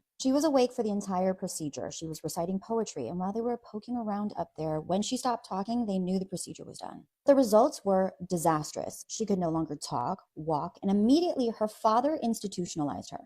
Eventually, she ended up at the St. Coletta School for Exceptional Children in Wisconsin, and Joe Kennedy built her own cottage on the ground. She was under the care of 2 nuns. Joseph took care of all of the bills, but he never visited her. Rose Kennedy also did not visit her daughter for over 20 years. None of her siblings knew what happened. She just kind of disappeared. Here's the irony. Joseph Sr. did this to Rosemary to benefit his 2 sons. 3 years after her procedure, Joseph Jr. was unalived in action. 22 years later, her brother, President JFK, was unalived. Later, her sisters revealed her condition to the public. They would fly her out to the compound so she could hang with the family. Here she is with one of the nuns that took care of her, finally reunited with her mother. Another photo with her mom. Here she is with some of her nieces and nephews. JFK Jr. and his wife Carolyn. She liked to hang tough with her little brother Teddy. She loved celebrating all of the major holidays because, hello, she was a human being. Rosemary Kennedy passed away in 2005 at the age of 86. So when her nephew said some stunningly ignorant comments about autistic people,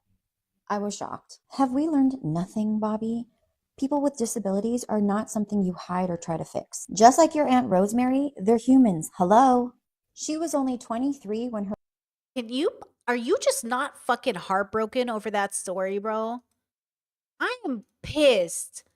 I am She just was only 23. absolutely I'm going to link her TikTok in the chat, guys, because she did a great job. My mom used to tell me stories about Rosemary, but I didn't click it in my head until I saw that video because, my mom's Catholic. She keeps up with all the Catholic people. And I remember listening to stories about one of the Kennedy girls living with nuns, but I never processed it. So when I say as a student, I'm not here to get offended at the idea of curing autism, but as a citizen, I am concerned that a Kennedy is interested in messing with anybody because of the way they treated somebody in their own fucking family. How awful. She was perfectly fucking fine. And you gave this woman a lobotomy for fucking what? And I bet those parents didn't visit their daughter because they were shamed of what they did. They were guilty. They were dying from the shame of what they did to her. And they did it to her, girl. They did it to her. Would have been better if you had just said the rosary and minded your business. But instead, you went around and poked around your daughter's brain and made it worse. She was fine. And she was probably autistic, really. Let's be so fucking real. What are the chances Rosemary was just fucking autistic? Do you know what I mean?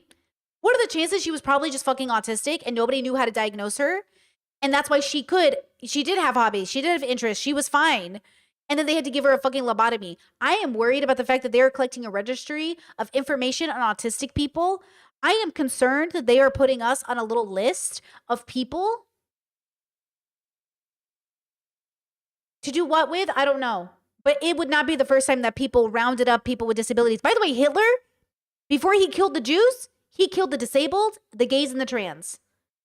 So let me just be so fucking clear. Okay? We have a right to be concerned. We have a right to be concerned. We have a right to be fucking concerned. Because humans are going to human. And it's humaning season, girl. It's humaning season. Now, I feel really lucky. The doctors that evaluated me were doing a study on autism in women or femme people or AFAB people. So my name isn't documented in a traditional sense. I'm the only person who has my diagnosis paperwork. So I am a number in a study of people, but I'm not identified by name. So if you guys want, on my autism assessment video, I have links in the description for those resources. And it is a way to get diagnosed without being put on your paperwork, but it is a diagnosis by a real doctor. They are real doctors. It is a real study, but I participated in that study because I wanted more science to go to autism in women or AFAB people. So if you're trans and stuff like that, you're valid. They will give you a diagnosis. They are just looking to, they want to research autism in women or autism in femme people, right? So that's why I went through them. Because I'm happy to participate in science. I'm happy to give my information to the right people. And the people who diagnosed me, one of the doctors, autistic, she's a woman, and one of the men, ADD, he's a man. And that was a beautiful experience. Like, it was a beautiful, really amazing experience. I took 9 different tests, you know, and I was happy to give my information to them because I knew they wanted to encourage me to be my best. They wanted to encourage the beauty of my autism. Look at this woman who's a doctor, right? And she's sitting here like, hey, like one autistic woman to another, welcome. And I was like, thanks. Love that. Thanks, bro. You know? So I'm not afraid to give my information to doctors. I'm afraid to give my information to people that give their sisters or nieces or nephews or family members lobotomies for being different. That's who we're concerned about. Okay? No experimenting on people. We can't be experimenting on people. Okay? Thank you. Take time to think about it, right? Oh, my bad. Volume was way up there. So sorry. You believe that Jesus rose from the dead if you're a Christian, probably because your parents told you. Like 90% because your parents told you. And then you got into a movement where it's continually confirmed by people who come in and they say some smart stuff about it, and this is why you can trust it. So even if it Oh, shoot. Discord gave me an update saying that assessment place isn't taking patients after May 31st because they're in the final stages of the study. If you all want to be a part of that study, get in ASAP. You have to be at least 25 years old. AFAB, female, woman. You have to be on the femme spectrum of the gender spectrum. And I knew they were closing their study eventually. I didn't know it was coming so fast. So if you want to get in, it's a $500 minimum. You know, it's a $500 minimum diagnosis to the study. So way cheaper than any other assessment. And here, I can link it in the chat. They make you take 3 tests up ahead of time to see if you even qualified to be examined. So if you test, like if you don't test in a way that makes you think, if they don't think there's even a chance of you having autism, they're not going to waste your time or your money. If they think there's a chance you might have autism, then they'll ask you to come in for an official test. So don't worry about just submitting paperwork if you qualify and seeing if they even can see you, but they're not going to waste your time and see anybody that doesn't at least show signs of it. And just like, you know, and it is online and it's global. So you can be anywhere in the world. Anyone in the world, as long as you qualify under their specifications. And it is online. It's over Zoom or some phone call. And Discord is saying May 31st seems to be the deadline. So I've linked it in the chat. You guys can check it out and read more about them. Really great group of people. Really enjoyed my situation with them. I've had a few people go through them as well that I've recommended to them, and they all felt really, really seen. Some people got denied and were told that like you're not a candidate for the test, and then some people got tested and were tested autistic. So like some people got answers in both directions, you know. So that's pretty good. Yeah. it did happen, it doesn't feel like a really penetrating investigation into the historical circumstances is what's going to like, oh, make it click and be like, oh, it did happen. I looked under the last rock of history and I found the resurrection. Like, it doesn't seem like God intended for that to be the way. If that's right, this is clearly this is a revelation. And by the way, the study is attempting to add a new test into autism assessment to help assess women and girls. So the cool part is like they are also submitting their own test via the study to say other doctors should be using our test as well to test for autism in girls and women, which is really exciting. That's like really exciting that new doctors are studying and researching to, yes, add to the numbers of autistic diagnoses, right? You know what I mean? Like, yes, like that is what we're trying to do. We're trying to get more people diagnosed because they are autistic, not because we want them to be, right? So it's pretty exciting to do that. On Discord said, did you pay the $500 before you got in? You have to pay the $500. I think it's 72 hours before your appointment.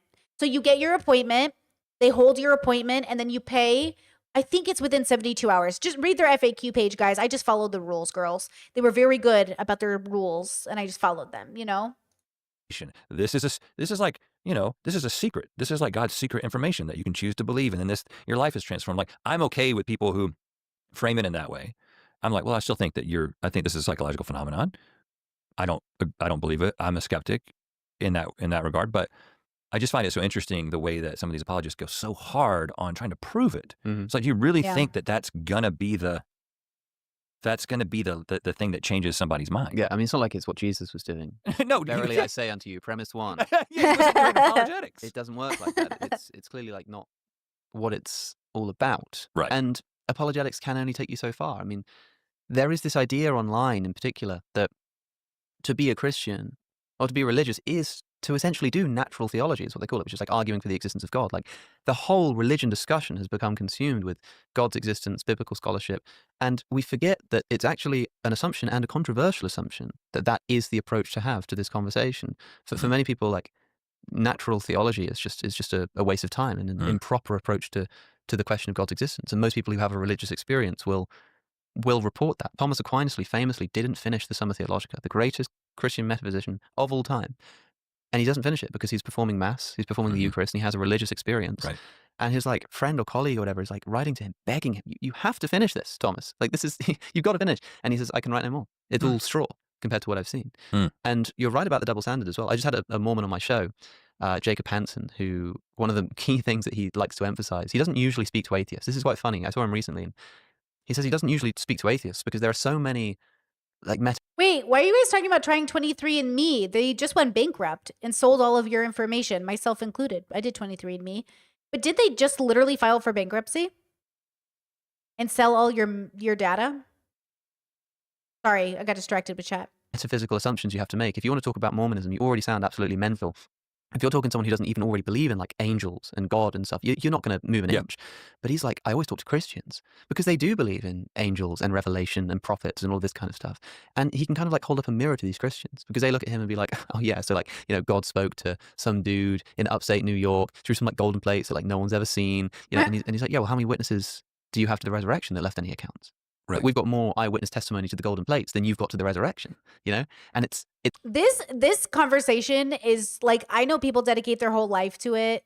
This is someone's whole life. That's what I mean. Okay, you can dedicate yourself to one bubble thought, one perspective thought, and never talk about anything ever again. It could take up your whole life. And this is what people do in religious bubbles, which is fine. It's what they do in political bubbles, which is fine. It's like, it's why when you meet people, look, there's two types of people who don't engage in politics. People who are too ignorant to engage or are running away, and people who know they exist outside of it, okay? But people who engage in politics and it's like their whole life every day, I used to be one of them, they're always just like, what is more important than this? Everyone feels that way. I think what's more important than having a relationship with the self and the universe, right? And you think what's the most important thing? We all have our thing we dedicate our life to, but we'll know 1% of that thing and then we'll die. Like you could dedicate your whole life to D&D and never run out of things to learn, right? And so the question is, what are you going to dedicate your life to some extent? Because you can't learn it all, girls. You can't learn it all. So what are the things, what I do is I make a list of things and priorities of all the things I'm interested in and how I want to spend my time and what I prioritize. But like, I can't learn everything I want to learn. And it makes me sad. I really wish I could just learn it all, but you can't. You really can't. And that's why some people say Jordan Peterson should have stayed in his lane, because he gets involved in everything. But if he had just stayed in his lane, he would have been magnificent. But he didn't. He got distracted by the fact that he wanted an opinion on everything. And so, yeah, that's a part of my journey in the next 3 years. My journey the next 3 years is honing in on what I'm doing, because I don't want to be good at everything. You know, sometimes when people say, oh, would you play games on stream? You're asking me to keep separating, like, not that you're bad for this, but it's like, it's separating more parts of me. Even cooking on stream, I do have a couple cooking videos for members, but if I become a cook, well, then I'm taking time away from philosophy. I'm not dedicating my life. So every time we take ourselves away from something, we're separating our attention and our spoons and our existence, which is fine. There's nothing wrong with it. But you might feel like you're never really becoming good at something or wise in something because you're separating yourself in too many directions. I mean, that's why they say being a parent is a full-time job. Just being a good parent takes up time and effort. You can't just be born a good parent. You have to work at it. I just didn't want to dedicate any of my time to being a good parent, so I didn't become a parent because I didn't want to spend any of my time doing that. You know? But it's not wrong that other people want to spend their time doing that. I hope you do dedicate lots of time to becoming a good parent. It's this like, obviously I can look at this and think both of them are, you know, not quite hitting the mark. Right. But his big gripe is like, I don't mind people saying that we don't have enough evidence or you're not convinced or whatever, but as a Christian, you can't switch that off. when it comes to analyzing your own faith. And it does sound absurd to be like, oh, there was a prophet in New York, was there? But we've only just got used to the idea that course. religion comes from, that comes from the Middle East. The whole reason why Mm. Jesus is born of Nazareth is like a lowly origin. They even say in the Gospels, is he the guy from Nazareth? What good comes from Nazareth? We're just What if what if a God didn't come from a place that felt so foreign to the rest of us or felt so specific? What if he came from oh yeah, he from Brooklyn, bro. Jesus from Brooklyn. Would that feel like less real? Would that feel less spiritual? used to it now. But at the time, that would have sounded about as crackpot Yes. as saying, this guy in upstate New York, Yeah. he's found some golden plates and they're buried under the ground. And so I do find I've talked about Mormonism a lot recently because I do find it holds up this. Chat says Jesus from Utah, bro. Jesus from Miami. You know what, girl? We all know Jesus a gay Californian, bro. Let's be for real. Interesting mirror to Christian apologetics. It's like, this is kind of how you sound, guys, a lot of the time. Yeah, I certainly agree. It is this. And to have been on that side of it, and I feel like Jesus would have been born in the Bay Area easy. I mean, specifically, I don't still have that document that I wrote, the guide to talking to your That Mormon is a shame. friends. I was going to ask. I mean, it might be in some box somewhere, but I can tell you that it was incredible. Exactly. He's boyfriends with Judas. Literally 12 men living together. The man from the Bay Area. Dismissive. And I think that I was trying to be cute and funny at the same time. And so I'm sure I was like essentially saying, can you believe that people believe this? Like if you But Joseph in the colored cloak, he's from the Midwest for sure. Him and his brothers own a farm somewhere out there. You know what I'm saying? you only knew how crazy this set of beliefs was, you would basically deny it on that, the fact of how crazy it was. But it's like, it's not any crazier. It's just less familiar. It's just less familiar than these things that we believe so wholeheartedly. And Mary Magdalene, definitely from Miami. Mary Magdalene from Miami. Mother Mary from Utah. For sure, bro. And they all come together. Somebody needs to redo the Bible, but in America, ASAP. Let's make that happen. Yeah, but at the time, I mean, you can't see it. When you're in it, you can't see it. Yeah, of course. You said at the time you said you started believing in natural selection and your wife's in tears. Does that put you off? Do you think, oh gosh, maybe I shouldn't dig any further? Is it already an unstoppable force? How does that go? Because presumably she's kind of okay with the evolution thing now. So she's more than okay with it at this point. How does that begin to develop? Do you just kind of keep Yes, this is what I want to know. How does this impact his life? going and say sorry, darling, but this is what I think and there's nothing I can do about it? Yeah, it moved very slow because, again, I didn't have all these YouTubers talking about this stuff. I had to make the decision to be like, I'm going to buy this book and take the time to read it. And I'm still living my life. I'm not a voracious reader. I mean, I read quite a bit, but it's pretty slow. And Link and I are trying to build a career and we're trying to make ends meet. And this is early days of YouTube. So I was a bit scared of where this might lead. And I think I just had this idea, because again, where we come from, everyone else in our families are not just Christians, but they're strong, committed Christians. This is the most important thing in their life. We grew up looking down on cultural Christians. We could spot them. Yep. That person just goes to church because it's the thing to do. But Yep. Lukewarm Catholic, shout out in the chat. We used to look at other people and be like, you're not really Catholic though. You're a lukewarm Catholic. You're 1 foot out, 1 foot in. You're Super Bowl Sunday, maybe skip church. You're not a real Catholic. You know what I'm saying?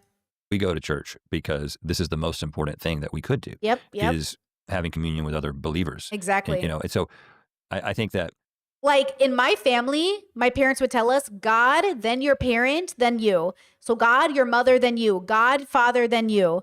And I'm like, yeah, because this is the most important thing. My parents' whole life revolves around church first. Church, then everything else. Yeah, my brother, his family, church, then everything else. They go to daily mass. My family goes to mass every day, y'all. Every day, y'all. Every fucking day. My mom is at church every single day, bro. Not just Sundays, girl. Not just Sundays. Daily mass, baby. it moved very slowly because of that. I was getting into the historical Jesus stuff in like 2010. I like looking back at some of my journal entries, and that was when it was beginning to kind of fall apart. Like the Jesus part was falling apart. But we moved to LA in 2011. So one of the things that happened, Link and I had a series where we were making these local commercials. Several of them had gone viral in like the late aughts. And we ended up getting a TV show on IFC. That's why we moved out here. So we moved out here with our wives and kids. All Chad says, what does she even do every day? She wakes up at 4 to 5 a.m., goes to work for 2 hours, then goes to church, then goes back to work, and then comes home, and then goes back to work and then comes home, and she does whatever she wants. That's my mom and dad's life. My mom and dad own a business, and it's like a few minutes within their house, their churches, everything. All my parents' life is all within an hour of driving in the small town. So my parents live, work, and church in the same like 20-mile radius. And that's their life, man. Wake up, go to work, do church, come back, do their thing, plant new trees. My parents have 5 acres. They're always talking about the new trees they planted. They honestly have a pretty fucking a fucking good life. They made a really good life for themselves. They really did get the American dream, you know? They really did, you know? Let's see, Chess says, is your entire family generationally like, wait, is your whole family generationally like this? Does your immediate fam take it a lot more seriously than for their reasons? Like go to church daily and stuff, like my siblings and stuff, or just my parents? My whole family's Catholic, like extended family and everything. And then past that, some of the kids have left the church or don't go to church. Like a lot of my cousins and young people don't go to church, if that's what you mean. And some of my siblings fully do not believe in religion, or some do believe in religion but don't really go to church, or some are really dedicated. Like my brother with the 5 kids, I think his family goes to daily mass too. I'm almost sure. I'd have to ask him, but he was doing it for a while, you know? I'd have to ask, but I'm pretty sure he goes to daily mass with the kids. I did not go to daily mass growing up. So my parents, when we were growing up, did not go to daily church. That came after. I think my parents started going to daily. My family has become, the ones who stayed Catholic got more Catholic as I got more atheist. So like my brother and the brother who has 5 kids and my mother and my dad, they got more Catholic. And the rest of us, I think, got less Catholic. I have another brother who I don't think goes to daily church, but he's involved in church. Like he works at a work, and then he spends all his time at church. All his friends are Catholic, all that stuff, right? But yeah, I think all my family is what I would call religious, give or take. I'd say like 10% of us aren't religious. I would say like 90% of my extended family are all religious in practice and go to church and participate and sing in church. Like a lot of Assyrians, we sing in church. We go to Chaldean mass. They sing. My grandfather was a deacon in the Orthodox church. Yeah, my grandpa was a deacon. He sang. He dedicated his life to the church. When my grandma died, he just went further into it, dedicated his life to the church. So my family's like, they're pretty into it. They're pretty into it, you know? Actually, with the exception of my dad's grandfather, my dad's dad, my paternal grandfather, he actually never went to church until my grandma died. And then he'd go to church in her honor for her, which is kind of sweet. And then he died. You know, all my grandparents are dead now. Love them. Together in 2011. And I kind of thought to myself, this is maybe an opportunity to start over a little bit. You know, we went to a church that we had some friends at that we knew from out here, and it was in Hollywood, and it was like the music was awesome, and everyone was so cool, and they wore like the cool hats. It was like hipster church, and it was so much different than what I came from. Mm-hmm. And the way they talked about these issues it was just more nuanced and gray. And I found myself thinking like, I think I could do this. Mm-hmm. I think I could do this because, you know, I guess ultimately, if you backed this person into a corner, the pastor would probably believe all the stuff that I believe, but he's holding it a little bit more loosely.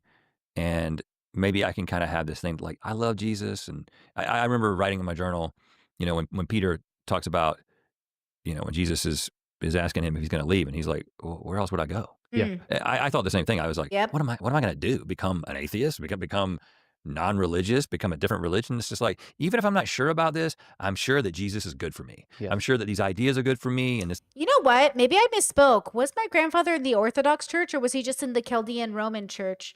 I'd have to ask my mom, actually. Because you can be a deacon anyways. Like, deacons are married. They're married people usually, or they can be.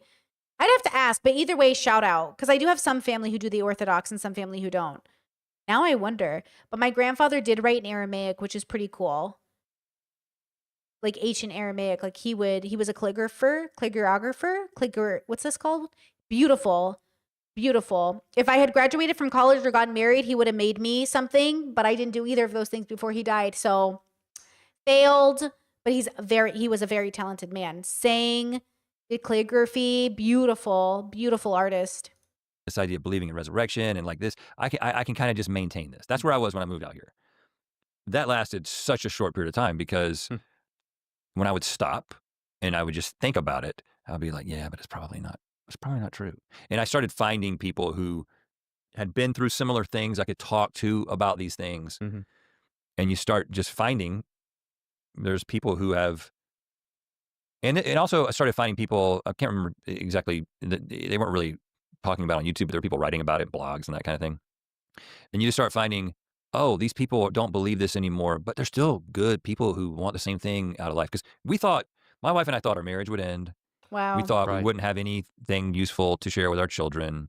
You know, when you believe this idea that you've got the truth and that this is the most essential truth, and it isn't just about your salvation, it's about your life. Like your marriage is based on this commitment to Christ first. Yeah.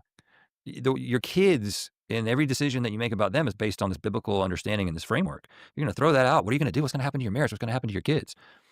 But then you start finding all these people who don't know what they think about it anymore, and they like still have solid marriages, and their kids are. Your friend groups, your relationships. Like I have a brother who's religious, and all of his friends are religious. He decided to move away from his secular friends because he's like, it's really hard to be friends with people who aren't Catholic. And I was like, tell me about that. He's like, well, every social situation is weird. Like every time I want to engage with them or have fun with them, they're always into things that kind of like are temptation to sin. So it's like, man, I can't even be friends with people without risking sinning. And it's like, I'd rather be around people that kind of like agree that it's a sin, whether it's excessive drinking or watching nudity in film or partying too hard, you know?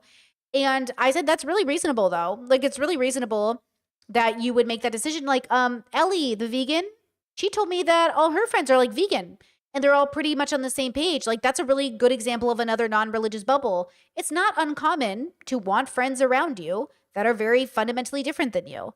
I think I'm really unique in this way where I do not have a friend group that is like the same. I am the visitor friend. I hop into all my friend groups and even my best friends, like we are friends. Like I have one-on-one friendships. I don't have group dynamic friendships anymore. I used to, but I value my one-on-one friendships the most. So like, I'm not friends with their friends. I'm friends with them.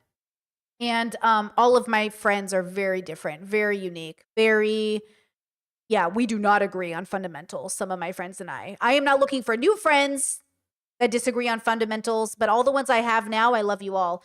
But yeah, like I have a limit even with those people. Like I do have a limit as I move and I get older. Even I don't want diverse friends that are like, their diversity is rooted in bigotry. Because that's usually what it is for a lot of people. When we're talking about like religion or non-religion, like I'm not trying to make any new friends, you know, or trying to even keep old ones that are like not growing or are becoming more transphobic or more MAGA or something. Like I am removing people from my life. Sorry, guys. I'd love to keep you, but, you know, you're going in a direction I don't want to go in. And that, you know, that's hard. It's hard to see people in your life go in a direction you can't follow, but sometimes that's okay. That's just life. Hey, it happens. So Rhett being in this position where he has to decide, like, we're changing the fundamentals of our marriage. Are we going to go in the same direction? That's scary, bro. Still good kids who are just trying the best that they can. And so I think that. And also, this kind of tells me that they must be very high compatibility partners for their marriages to survive a deconstruction. You want to talk about high compatibility marriage? Whoa. Like, they must be so well suited for one another that their marriage survived a deconstruction. About 1 or 2 years into being out here, when I was kind of like, okay, I just don't believe this at all. I'm not going to call myself a Christian. But maybe we'll keep going to church for a while while I try to figure out what we're going to do about the kids. Yeah. Oh, that must be the kids is so interesting. Because, you know, your parents are just you on a journey, but they're having kids. Like, I through therapy, I had so much more compassion for my parents when I realized, like, oh, imagine if I was 33 and I had how many kids did my mom have by 33? Uh, 6, 5, 6. Babe, girl, ma'am, sis, I could never. I could never. I'm 35, and if I had one kid right now, I'd be like, oh, I'm not even sleeping anymore. I mean, I'd make it work because, you know, I do love, you know, kids are the greatest. But oh my God, I do love kids, by the way. I think they're just the greatest thing ever. And they deserve better than the world gives them. But I love them enough not to have them. You know what I'm saying? Chat says, do you normally tell your friends you're dipping or do you just disappear? I write them a letter usually. It depends on how close the friendship is, but I generally write people a letter. Yeah, I try to tell people I'm leaving. I've been ghosted by friends, and I know they didn't necessarily mean it to be cruel, but it hurts my feelings to be ghosted. And I ghosted one person once, and it changed. I ghosted 2 people when I was 15, and then when I was 22, and it really like haunts me to this day. I just really hate, even though the first person forgave me and everything, I don't like that feeling. I think it's me. So I write people letters now. It's really hard. It's really embarrassing. It's really scary, but I do it. I do it with my full chest, and it always normally goes well. It almost always goes well. People are really receptive when you're honest with them, and I think most people accept my letters with a, you know, I understand it's kind of sad, but I get it, and I wish you the best, and that's nice. But yeah, I try to send them letters. I try, you know, if I feel like they're, you know, it makes sense. Some people though, like, you're not important enough to send a letter to, you know.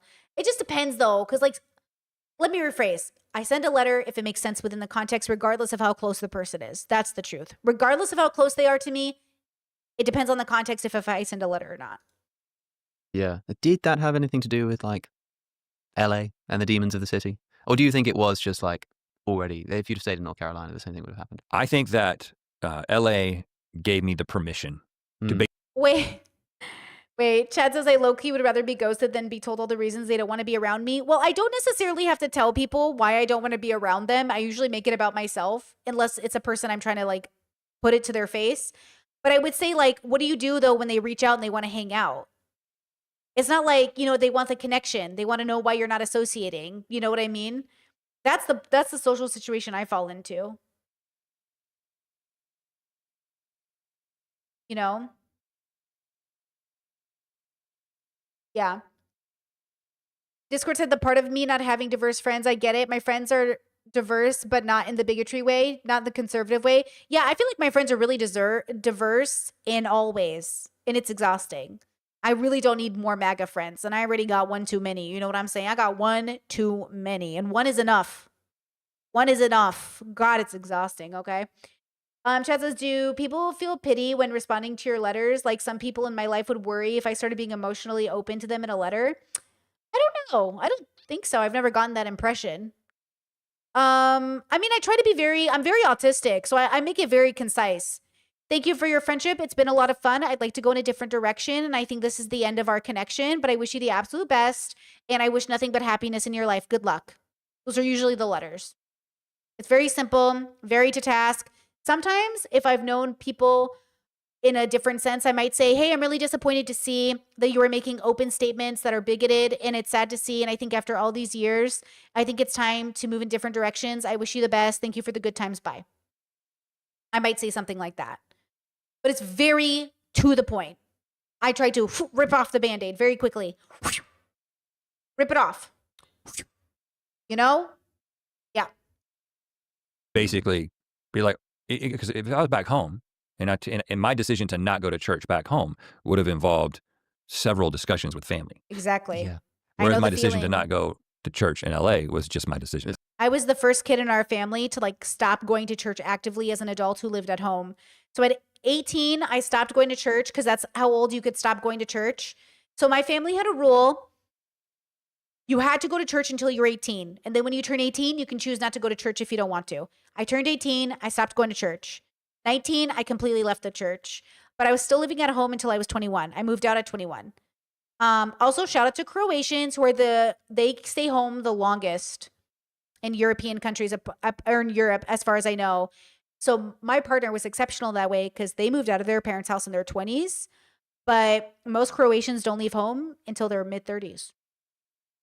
But I left at 21, which was late because a lot of people were moving out at 18 or 19, but I moved out at 21. So everyone's different with the expectation, but my parents let me stay at home. I didn't pay rent. I just helped out with chores and stuff. And I stayed at home. I worked 3 jobs. I went to some community college. And then at 21, I came out and I moved out. Came out and I moved out, bitch. It's And not go to anonymous. church. Yeah. So there's no doubt. So that's what I'll give the Christian critics is the role that LA played is it did give me the freedom. Sure. Because we're not in a culturally Christian environment out here in the same way. It's like people believe all kinds of stuff. Yeah. And so my decision to be like, okay, well, we're just not going to be a part of this anymore. Yeah. Was made easier. Yeah. And by that time, is your wife still in tears about it? Like, how does that progression? By that time, I think the thing with her, we were in basically exactly the same place now in terms of like what she would, she believes Nice. essentially the same thing. And it took her own path to that and has her own perspective. And the things that are important or interesting to me are not necessarily important or It's interesting like a to her. reverse Lee Strobel, isn't it? Yeah. The case against Christ, Right. the movie. Yeah. And so she's basically in the same place, doesn't consider herself a Christian. But I think for her as a mom who was homeschooling, Oh, I think there was this, well, what do we do? Like, what do we do about I didn't know they were homeschooling their kids. our kids? I feel like I need to continue to teach some of these ideas to them, and there needs to be some kind of framework. And this is something that a lot of people who are deconstructing deal with because, religion works. I definitely believe that we created it. Definitely. But we created it because we needed it to some degree for the ritual, the community, True. the sense of awe, Yep. these things that are essential to the human experience that I do think you can experience outside of a religious community. But Yep. for most of history, religious communities have done that best. And when you have kids and you're raising a family and you're looking for purpose and meaning and structure, you can choose to like hodgepodge create that on your own, or you can plug into a community. Ooh, Chat says that's the good part of religion, but is it the good part of religion or is the best parts of humanity? Because it isn't just found in religion. So if that's the only thing good about religion, then religion's no good. You know what I'm saying? If that's the only thing good about religion, you know what I mean? I don't know though. But yeah, that is literally the thing that keeps religion so good for people. It fundamentally hits the things that we need as people to move forward. No? Community that has a set of shared myths. And that's a really difficult thing to navigate. But it's been So actually, if you look at this through the framework of the levels, because I don't adhere to a religion, how do I find my sense of community structure and consistency, like those 3 things that religion offers that people really love? I think in 5 framework, 1, the structure comes from the bubble that I create. So the rules around the construct I exist in. So my beliefs about the universe, right? The consistency comes from my ability to adhere to the values that I've created and subjectively chosen to live by, right? And the community comes from my my choices in how I socialize. Who do I socialize with? Who am I around? How do I get my spoons fed? I mean, I definitely consider work part of my social life, as it is for everybody that works. We all have coworkers, we have bosses. It is a form of socialization. And then outside of work, social life, I have community, family community. I have friend community. I actually just reached out to a couple of friends of mine I haven't spoken to in a bit. I think it's been like 2 years. I think I talked to them 2 years ago. I think I reached out and I said, hey, girls and gays, it's been a while. The world's melting around us. Just want to make sure our connections are either strong and we're connecting, or, it's okay if we want to go in our different directions, but I'd love to catch up. How are you? I wish you the best. They reached out to me and said, hey, we miss you. Happy to hear from you. Yes, let's stay connected. Thank you for touching base. Let's catch up. And I said, great. And like, that's how I check in with some of my friends that I haven't talked to in a bit, because we're not talking to each other because we don't like each other. We're just not talking because it hasn't come up. Life moves in different directions. And I said, great, can't wait to catch up. And had their answer been different, that also would have been okay. But I think that my community doesn't look like church every Sunday. Sometimes it looks like catching up every 2 years. And that's great too. And then, of course, I have community at home with my cat and my partner, right? see my in-laws, see my family, I talk to my family, stuff like that. The idea is like you create it through your own ability, but I'm not looking for religion to create those things for me. But that means it's a little bit harder in a sense because now I have to create my own script. I enjoy it. I think that is my life's enjoyment a little bit, is to keep continuing to build a bubble. And I ask my partner, how do you want life to look? I check in with my partner quite frequently and we say, hey, how's our life looking? Do we like our life? Do we want our life to be different? Is there anything that's missing from life? Is there anything we want that could better our life? And then we just do it. We make it happen somehow, right? We work really hard as a unit. We work as a team. We try to live the life we want. And that's what we focus on. So yeah, as long as you incorporate those three things into your life, I think you're going to be okay, buddies. I think you're going to be okay. A long process, but we found people who were also navigating it, found our own community. And I think that was a big part of our sort of moving out of it. Yeah. So now, what's your relationship to Christianity like? I mean, you said you read Dale Allison's book like 2 years ago. That's no like, easy bedtime reading. You've got to still have some kind of interest in the resurrection to do that. Like, are you still reading about it? Are you still intrigued? I mean, what do you see as your relationship with Christianity now? There's a fascination with it that I just think is just a natural inclination. I think that part of it, an analogy I've used before is, if I had been raised in a religion that was based on the Lord of the Rings books, I think that I would have been shaped significantly by those books, that worldview, that even if I left it, I think there's this, like, it's such a part of who I am. I think going back and reading them. You guys, I saw it in my content. God, the last video I made the last podcast on Monday about Pop the Balloon. And I made a realization about myself, like, man, it's really hard for me not to think of religious constructs because it was all of my life. It was half of my life and it's still in my present. And I wonder how much of that alienates my progressive community, because I got some feedback from people who are like, this girl keeps mentioning religion. And I'm just like, I'm over it. But I'm a part of the progressive bubbles that don't hate religion. So I didn't, you know what I mean? I don't want to alienate people, but I also don't want to encourage your hate for religious people. Like, I appreciate being in progressive bubbles where we understand our family is religious. Our parents are religious. Do you know what I mean? And I use a lot of that religious tools because I am trying to reach out to people who grew up like I did, who are coming out of religion, who are entering progressive bubbles, or deconstruction, who were religious. But then I realized, like, people who grew up secular might have a harder time understanding me. But to be fair, I didn't grow up secular. I'm not really sure what that's like. Yeah, I don't have that lived experience, right? But I did wonder after getting some feedback. I don't know how to even consider a life where I didn't grow up religious. Because it's just like, I mean, I can think about it, but it's hard for me to relate to it because I saw my friend do it. But even my friend's dad grew up Catholic. So then she grew up non-religious. And, I don't know. Isn't that funny? But yeah, I think Rhett's right. Like, there's just something that's always going to be Catholic about me, but it's not. Yeah, it's like there's something that's always going to be. It's always going to be a part of me, And experiencing them would be something that was a little bit comfortable, but also helps to kind of it helps me understand the way that I am. I am the way that I am. I see the world the way that I see the world because of my background. I may not completely agree with all of it anymore. I disagree with most of it, Right. but I would be lying if I didn't say it was an essential part of who I am. Right. So I think that there's always going to be this fascination with Jesus, and I almost feel this compulsion to defend the person of Jesus from the way he is used, especially in America. Yeah. In American politics, especially. Yeah. That's Oh my God, I just choked on air. I choked on Jesus. Actually, I don't care about Jesus at all. Wait. Oh my God, this is so funny. I don't care about Jesus at all. Jesus is the least interesting part of Catholicism for me. Wait, that's so funny. Choked by the Spirit, literally.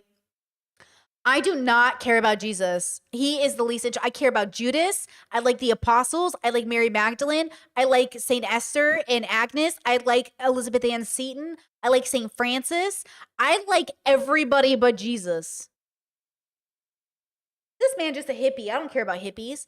I care about everybody else. That's so funny. Yeah, I don't care about Jesus. I never think about him. I never think about researching him. I only think about learning about like the women of the church or the apostles. Like wow, I'm having such a moment right now. Whoa. Yeah, Rhett just like popped me a little bubble about myself. Chat says Jesus is the guy for Christians. Whoa, for other Christians. Wow.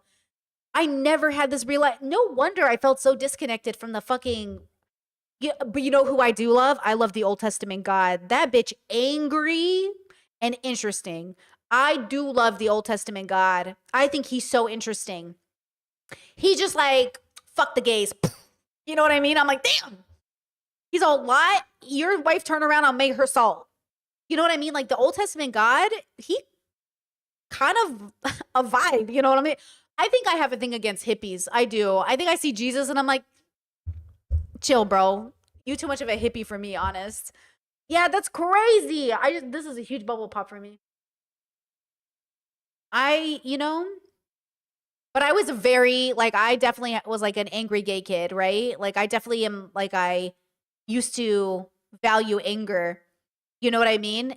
And Jesus just wasn't angry enough for me. Yeah, he, like, threw over some tables. He was like, don't be gambling in the temple of God, the Lord. But I was like, that's it? That's it? Just threw over some tables? You know what I mean? Yeah, maybe my old self just really loved, Yeah, that's so funny. I love me a saint story. I love me some Padre Pio. I love me some, like, incorruptible stories. I love me some, like, Teresa of Avila, Teresa of Lisieux. I love me some saint stories. That's so funny. I'm dead.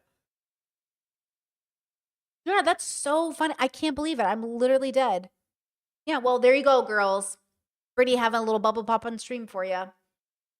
Whoa. It's been a fascinating, the rise of Christian nationalism has been a fascinating thing for me to watch. Yeah. Because, I don't know exactly what I would have done if I would have stayed in the faith. Mm-hmm. But I'm pretty certain that I wouldn't have gotten on the Trump train. Just from a Christian standpoint. Mm-hmm. Do you know what I mean? Yeah, yeah. And I think that to see the way that the name of Jesus is used, and the way and the ideas that he is being used to support, that it's super fascinating. But I also find this need to be like, yeah, but what was he about? Like, I don't know what the man who lived, that I do believe lived. I don't know what he actually said. I don't know what's the percentage of the record that we have. But whatever, we have this movement that was started and they wrote these things, and like some of these ideas are really beautiful, like from a moral standpoint, like the things that Jesus asked you to do, being selfless, being service oriented, caring about the poor and the needy, not just being about your own accumulation of your possessions, recognizing the emptiness in the accumulation of possessions. Like, these are beautiful ideas that I subscribe to today.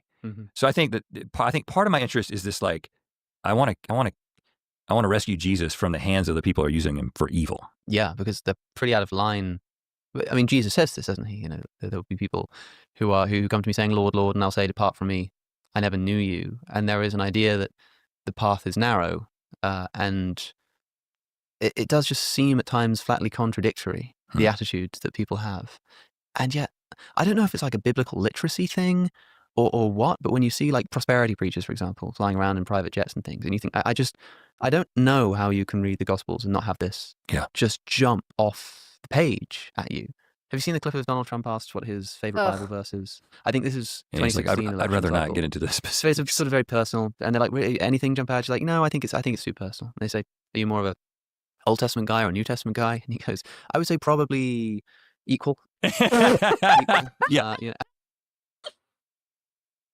That's so funny, bro. This man never read a Bible, not even his own. Oh my God. I really am so annoyed with the way that people still support Trump as if he is religious, girl. This man doesn't know nothing. This man doesn't know anything. And my favorite is when Trump was asked if he's ever asked God for forgiveness. Girl, and he's like, I don't know about that. But I think by the next time he's asked, what your favorite Bible is, he's like, oh, it's 2 Corinthians 1:7. He's got the this is the interesting thing about that. And for the record, guys, just so for the record, Obviously, like this Brittany definitely fucks with like Jesus in that sense, like the theory around like his heart and his goal and his love for people. Um, but I think I do have a fascination with fucked up people. So I love that Old Testament God. He's kind of fucked up. You know what I'm saying? Like he kind of fucked up. Judas fucked up. All of them fucked up. P.S. All of them are also kids. Like the apostles allegedly were like literally teenagers to 20-year-olds. They weren't even 40. I thought Peter was literally 50. I, growing up, literally thought Jesus was like 33 when he died, but I thought Peter and all those people were like 50. And then I recently had another bubble pop because people were like, no, the apostles were young. I was like, no, they weren't. And I Googled it and I was like, oh. And it's apparently scholars say they were relatively young, teenagers to 20s. And I was like, wait, that changes everything. That literally changes everything. You know what I'm saying? So are you saying that Jesus is too healthy to be interesting?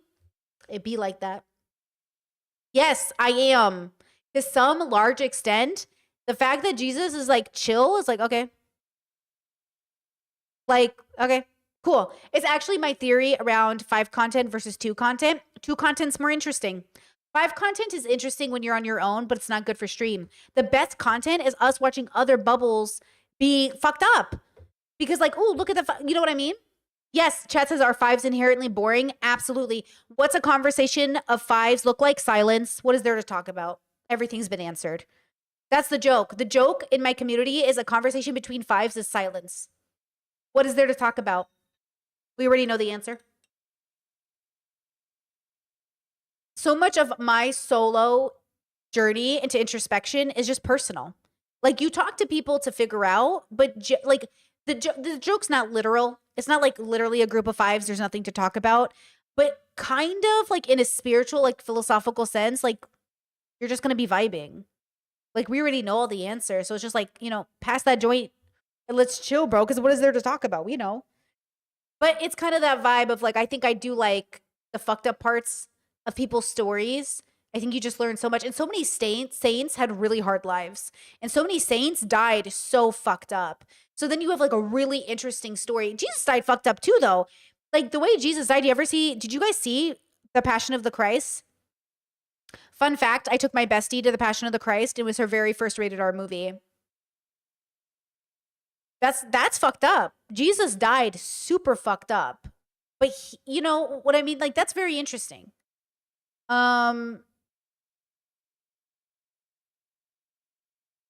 It was a great film. I think it's beautifully shot. I think the music is beautiful. I think it's really well acted. I really like that movie. Right? But could you imagine that was your life? Could you imagine that's what people did to you? But P.S., just so you know, I'm sorry to say this out loud, but I think people need a visual. Everything that happened to Jesus happened to black slaves, if not worse. So if you feel really bad about what happened to Jesus, now you should feel really fucking bad what happened to black people enslaved by white people in this country. Like, do you know what I'm saying? All the torturous, horrible things that happened to Jesus, we did to people. We're doing to people right now. So, you know what I'm saying? Get your shit together. Because I want to give, like, first of all, there are many Christians who are just like buying this idea that like he's actually like Trump's actually a Christian, right? That is happening. But I will give, there's a lot of Christians, I'll give them credit. They don't for a second. They don't for a second buy that he's a Christian. They know that he's using the Christians for his ends. But, and I know many people like this, but they believe that the things that he's a crude tool to basically accomplish things that are more consistent with the Christian worldview. Yes. And so it's a little more nuanced. And so I understand that that's what they think, but then I'm like, yeah, but okay, let's talk about the things that platform wants to establish that are still very inconsistent with the bulk of the things that Jesus talked about. Then one wonders how much that is Christian nationalism as a whole, how much of it is really Christian outside of just being nominally Christian in the way that Trump might be nominally Christian. I mean, the one thing that gives me pause for thought is like when he was nearly assassinated, he did sort of quite convincingly portray a feeling of sort of spiritual awakening after that. I mean, he put it in quite I did not get that vibe from him. Uncomfortable terms about like, well, if you look at that, if you look at how close it was, I saw the graphic of how it went just past my head. If you look at that and you're an atheist, you got to start rethinking it. And there is this forgetting of Corey Comparatore, who's the firefighter that the bullet eventually went into and killed. Right. But I did think if you were nearly assassinated, especially if you've already got this sort of egomania around you, President of the United States type thing, to have your head turned at the right moment and avoid assassination, I do wonder if maybe that did make him at the very least like seriously consider the possibility of divine watching. Right. But I don't know, even then, although I want to grant him that possible space for Right. spiritual growth, I don't know if that develops into like, it's easier for a rich man to... He absolutely did not have any kind of bubble pop or change or shift. He looked at most scared of dying because he knows that's it, baby. He going to hell after this. Not that I believe in hell, but if there was a hell, Trump would try to get there and be like, can I own this? Lucifer, is this for sale? Because I feel like I could buy this. This could be the next resort. Hell on wheels. Lucifer, can you see the vision? I can see the vision. For a camel to pass I through don't the know eye if of we're a gonna needle get and there. all of that kind of stuff. Yeah. But and so yeah, it's like it's a crude tool. Man, I feel like if Trump went to hell, Lucifer would get so frustrated, he send him up to heaven.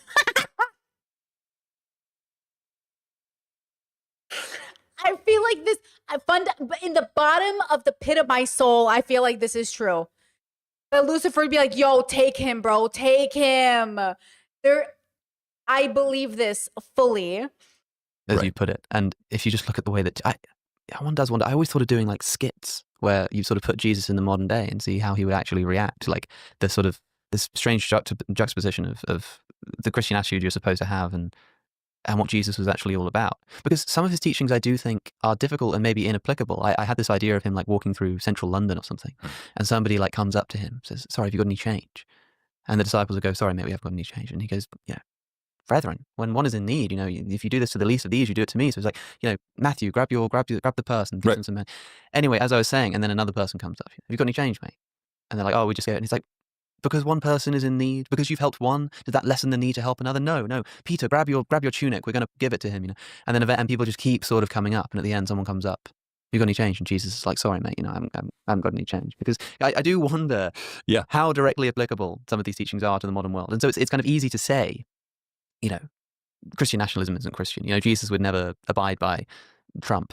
But it's difficult to imagine what Jesus would say about the presidency of a transcontinental republic in general anyway, right? So I always find it very difficult to make those kinds of claims. Well, and I think that's one of the reasons that I think this is, back to the idea of like, why is it so fascinating? Mm-hmm. Because when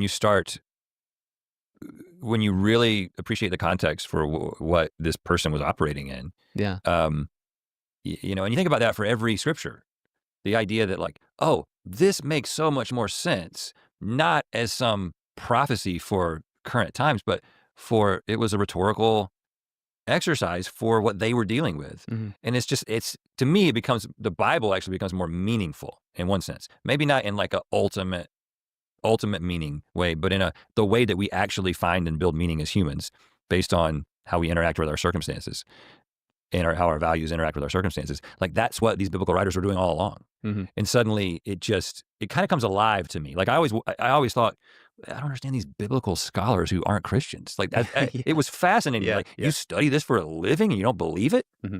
But now I get it. Yeah. I get it. Not only because it was so personal to me and foundational to who I am, but because it really is this story of the human struggle to figure out what the hell is going on. Yeah. Context is always key with any kind of art, and in a way the Gospels can be considered they're not art per se, but the sort of artistic elements, the beauty, the truth, the poetry, the meaning that jumps out. A lot of that has got to do with contextualizing a piece of art. Like so I believe much that. Of it is. Right. I still have my Bible. I think if you look at religion as art, it's the coolest thing ever. I think if you look at it as fact, you're like, the fuck? Like, that's kind of my issue around any belief system where people are like, this is what I believe in. This is what I believe in.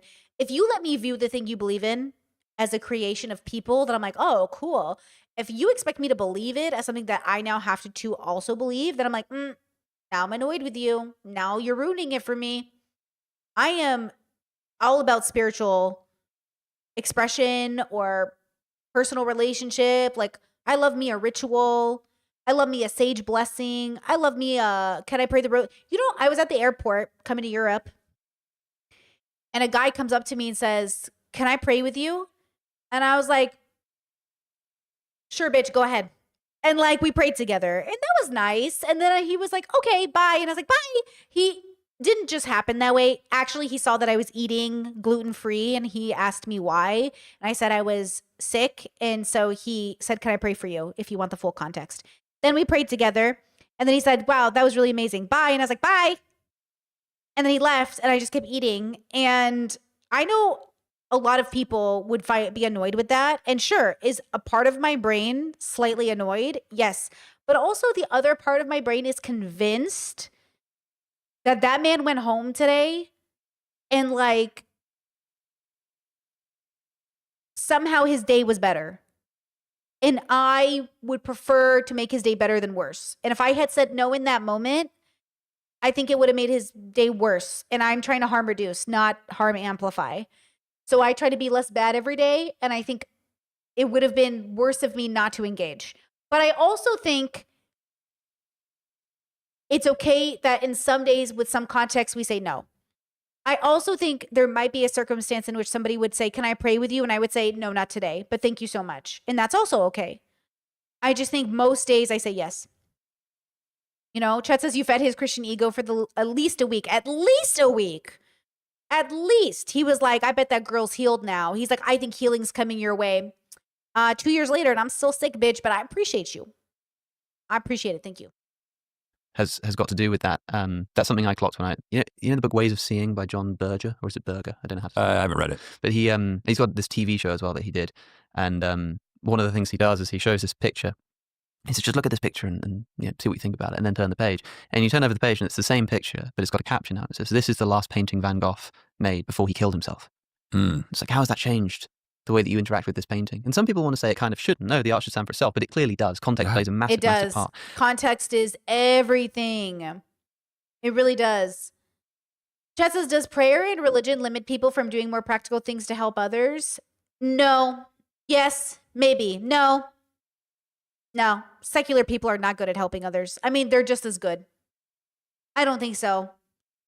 No, I think prayer and religion, because look, you acts with prayer, like religion without acts, you know what I'm saying? It depends. But for them, like prayer is action. So there are nuns. There's like these group of cloister nuns who don't leave the convent. They live in the convents and they pray all day for the sins of the world. They are helping people by minding their fucking business. I would rather you pray in the mountains and not bother people than spend your life helping people. Because remember, the road to hell is paved in your good intentions. And if all you're doing all day is praying and not talking to people, that seems like a better thing for the humanity than you engaging with people every day. I wish religious people would be less helpful. I wish they would be less helpful and mind their business. You know what I'm saying? Mind your business, bitch. You know what I'm saying?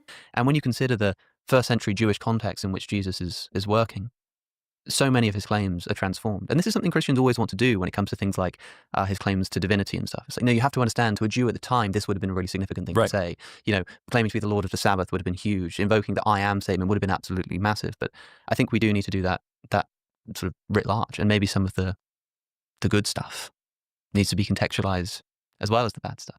Because they're willing to jump on it. Like if you say, what about what the Bible says? What about when Paul's talking about women or slavery in the Old Testament? It's like, oh, it's context. Like that doesn't apply today. It's like totally different. You got to understand there's the cult of Artemis and women were getting power that they shouldn't have and they were bond servants. Okay.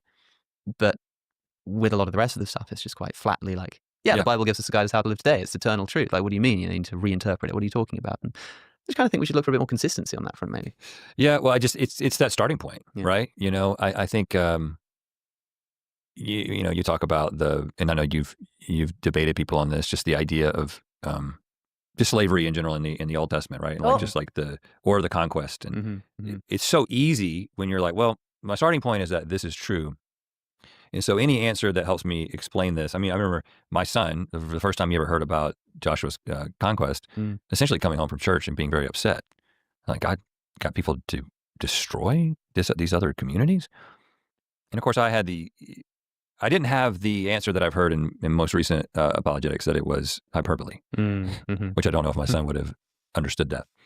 But I essentially was like, this is, God is God. God makes this decision and he can use his people to carry it out. But also you need to know that these people that were killed were so sinful. And even the kids that were born into that, like the level of sinfulness was so. You know what I love about the Old Testament God? He's like, I'm going to make you guys. No, I don't like it. Take it away. Oh, but keep these ones. I like these ones. Everyone else destroy them. And I was like, That's such a creator perspective. Like that is such a kid playing with Legos perspective, which is why I think religion is this manifestation of a human consciousness in a sense. Like we created the myth of a God that acts just like everyone else, but then we tell them that this God is nothing like any of us. But exact. Chat says, nah, that's me on Sims though. That's great example. It's like God's playing Sims with our lives, and yet that's so human. Isn't that so human? Like it is just so human that we would create the myth of a God and then create him to have the attitude of a man. He literally is he got the biggest attitude of a man I've ever seen in my life, entitled to the T. Yeah, it's so human of us. But that's why I think I like the Old Testament God, is because he feels more honest than even Jesus. Jesus feels like, what are you doing, sir? Like sometimes people ask me, do you think Jesus was a 5? If you mean literally the man named Jesus who started a religious following and then was crucified by the Romans, do I think he was a 5? No. Do I think the story of Jesus as a mythical person like understood as like a mythical spiritual being could embody 5-ness?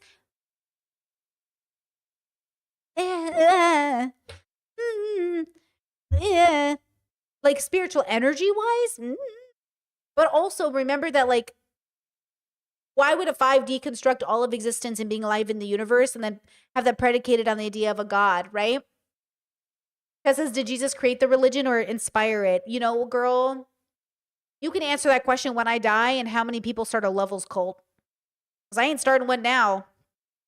But you just know, if I ever get famous enough, I'm going to die and they're going to be like, this is dedicated to Brittany. I'm a leveler. And then for the next 1,000 years, you're all going to worship a curly-haired, big-nosed bitch. And it's going to be so funny. Going to be so funny. Kind of like Jesus, though. Jesus and I have a lot of similarities, okay? Okay? Got the noses. Jesus might have had pearls. We don't know. Just saying, maybe I am him reincarnated. High that it was ultimately an act of mercy. Like there's ways that you can talk about that. I think about that now. I'm like, what did I tell my very impressionable son? I basically said there is a time in which genocide is justifiable. Right. That's essentially what I said. And you're saying it to your son as well. It's like, well, you have to understand that, like, those little children, you know, were just sort of so corrupt. Oh, and by the way, remember last week when we were talking about how all human beings are sort of necessarily corrupt and we all deserve hell? It's just for God's grace that we. What's that kid going to think? Yeah. So so if you're sinful enough, then we should be genocided. Okay. And then next week you're telling me that we're all born in sin, and I don't know. It's quite funny though if you had that. I mean, the idea of like hyperbole, you know, oh, it's okay, son. They're just exaggerating. They were exaggerating. What, the teachers were exaggerating? It doesn't say that in the Bible. No, it does. God was exaggerating. That's what I mean. He just sort of, you know, he just realized that we'd worked that out all these years later. That he was just right. But then when you're okay, well, what was the context? What actually was happening? It's like, okay, well, this is probably some sort of retroactive history to kind of explain how did we get here? Like we were probably just some tribe that sort of broke off of the Canaanites or whatever, and now, you know, and now we have to explain why we're not them, and like let's create this story. Pay membership for 22 months. Has almost forgot to pay my cult dues. Thank you. Yes, if we haven't, I think we have enough members now because we got gifted 50 memberships, which was crazy. I'm gonna go look and if we have a new emoji spot. I want the universe, like I want this one, the blue. We have it on the Discord. So when we're like enlightenment moment, like mind blown. I want that one to be the next one. Also, should I change the gay unicorn into a flower unicorn? I feel like it's not gay enough. I feel like we need it to be more clearly a rainbow. Should I just do a classic rainbow? I feel like the gay unicorn is so good, but it's not like gay enough. You know? That's really what I think about when I go to sleep at night. Story and but I just think that if your starting point is this has to be true, this is God's word, and that is of utmost importance. You know, we were talking about this last night too. The analogy that I use of the magic show. This is how I kind of explain my faith at this point, right? So, if we're at a magic show and the magician is up there doing all this amazing stuff, that to me, a non-magician is just, I'm like, this is crazy. How does he do that? But I've got a professional magician next to me that after every trick, he explains what happened. He takes the magic out of it. Something about my personality loves both of those things. I love to be wowed and to believe that something is magic, and then I love to have this guy explain why it wasn't magic. And I think that at this point in my life, the explaining how this actually happened, how the Bible ended up the way that it was. It was like, well, I believe that it was magic, and now I've got the guy sitting next to me like a Dan McClellan explaining why this is what it is. And I'm sort of equally into those two ideas. But to contextualize my like personal religious faith, I just can't help but hope that at least one of those tricks is magic, is real magic. Yeah. And that the tricks that this guy can't explain yet, like why we're here at all, whatever, some of these foundational things. Yeah. Free will. These things can't, no one's giving any great explanations for those things, and maybe they never will. I think you have to be curious enough. You have to be willing enough to engage with the magician to enjoy the act, and curious without cynicism to actually get down to the truth of it. Because if you're just like that person in the audience who's like, it's fake, dude, show us it's fake, I hate you. But not real. You're annoying. But if you're like, oh, this is so fun, I'm really enjoying this situation, this experience, how did you do it? I'm so curious, how did you do it? And even when I find out how you did it, I'm still going to enjoy it, but at least I'm not going to base my whole life around it. You can still enjoy things that aren't real. You just don't need to base your whole life around it.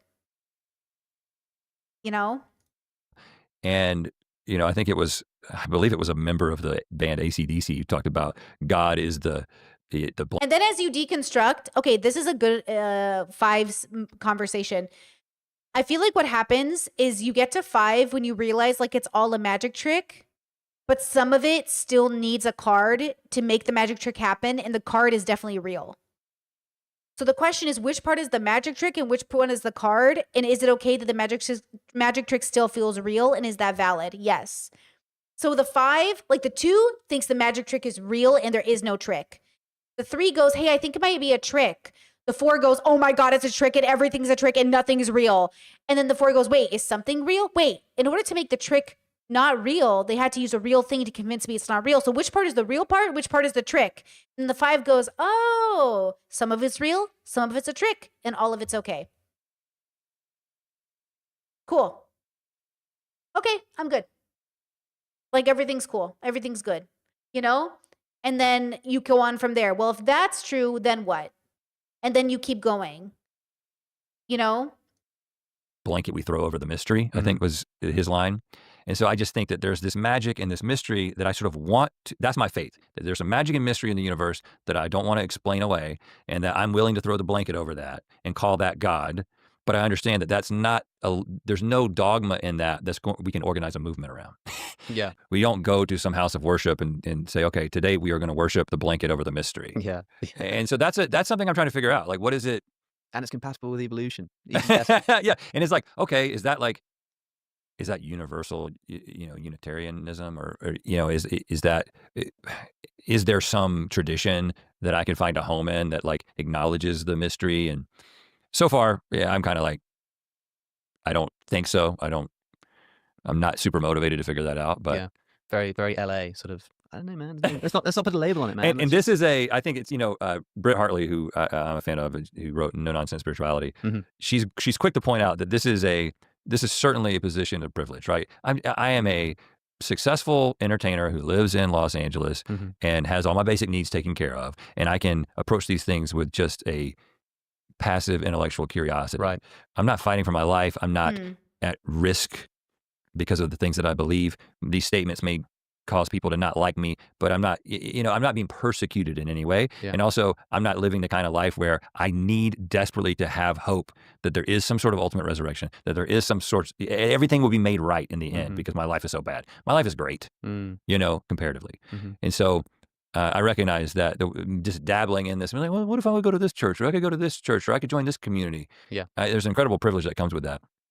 But it's my circumstance. It's like I'm doing the best I can. Yeah. Given the circumstances. Yeah, well, I appreciate it. And I appreciate you taking the time to spell out some of your beliefs. I mean, like I say, it's perhaps an uncomfortable thing 5 years ago, whenever it was that you decided you want to do this, because it's not the most user-friendly topic in the world for a lot of people. But at the same time, you want to be open with people, and it feels a bit weird if you're going to let people into any degree. This is such a big, important part of your life. You kind of have to let it be known. And hopefully in those 5 years, you felt like that was worth doing. Yeah, I think so. I think the real struggle at this point, I have no regrets about having told the story and being honest about it. I think that the struggle is, what's the net good of me talking about these things? Yeah, right. Because I think that, and this is something I've been thinking about more recently, because there are some people I think that I don't want to disrupt. If their faith is working for them, I'm not interested in disrupting that just because I might believe that it's not true and that there's some sort of delusion. Because I think there's a certain personality that can kind of go through this process and actually come out on the other side and still feel. Totally. I believe this too, but I think it's not because I think everyone's on their own journey. And I think that you have to let people go through their journey. You can't force them to go on your journey. And just because you discovered something that's true about the universe doesn't mean that they need to discover it. That's why I say, like, the goal is not to be a 5. The goal is to be joyful. Whether it's a 2 joyful or a 5 joyful, it doesn't matter.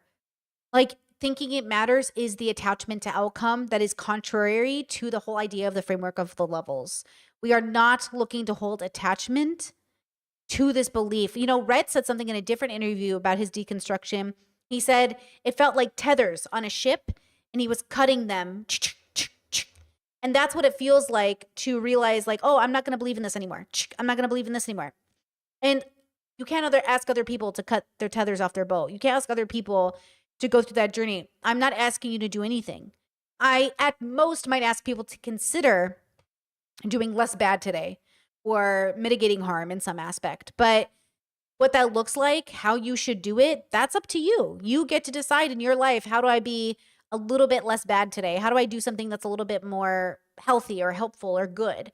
Whether it's something personal in my own life, like eating more salad and getting that fiber in. Colon cancer is on the rise in millennials. Girls, eat your fiber, okay? Or if it's something more for the community, recycling more or cleaning up the streets or, helping people pay their groceries who are in line in front of you, something like that, right? You get to choose today. What's the one act of something unique that you're going to do to be a little bit better today? Just one little thing, whatever it is, whatever you decide to make it. Feel like they're living a really meaningful life. And for me, I don't regret the deconstruction one bit. And I don't regret the, being public about it one bit. But I do ask, myself sometimes, I'm like, Love that. Being for fiber, girls. My dad's cardiologist just yelled at us. Hello, Dad. Or my dad's cardiologist just yelled at us. Hi, Dad's cardiologist. I love beans. I'm a big beans fan. I've been making bean burgers. Delicious. 100% worth it. So good. Absolutely. And I think this is what keeps me from talking about it more. It's just, okay, well, if I'm just taking something apart, but I'm not giving any tools, what is my role in this? And also, it's just entering into the fray, which actually is a question I had for you, right? Because you are in the fray in talking. Alex debates religion. He's an atheist, for those asking. So he spends his time making arguments about why God's not real, basically. About this stuff on a regular basis. And 95% of the time, what I do is the silliest, most unserious content on the internet, right? Right. And that you couldn't offend somebody with it if you tried. Yeah. Exactly. Yeah, girl. That AdSense be pretty, I bet. But when I choose to, in the small minority of time that I choose to talk about this, I make enemies. People are like, what are you doing? This is a bad example. You're bringing people away from the faith. And, even though I'm like, well, actually, I think I'm just causing people to question things that should be questioned.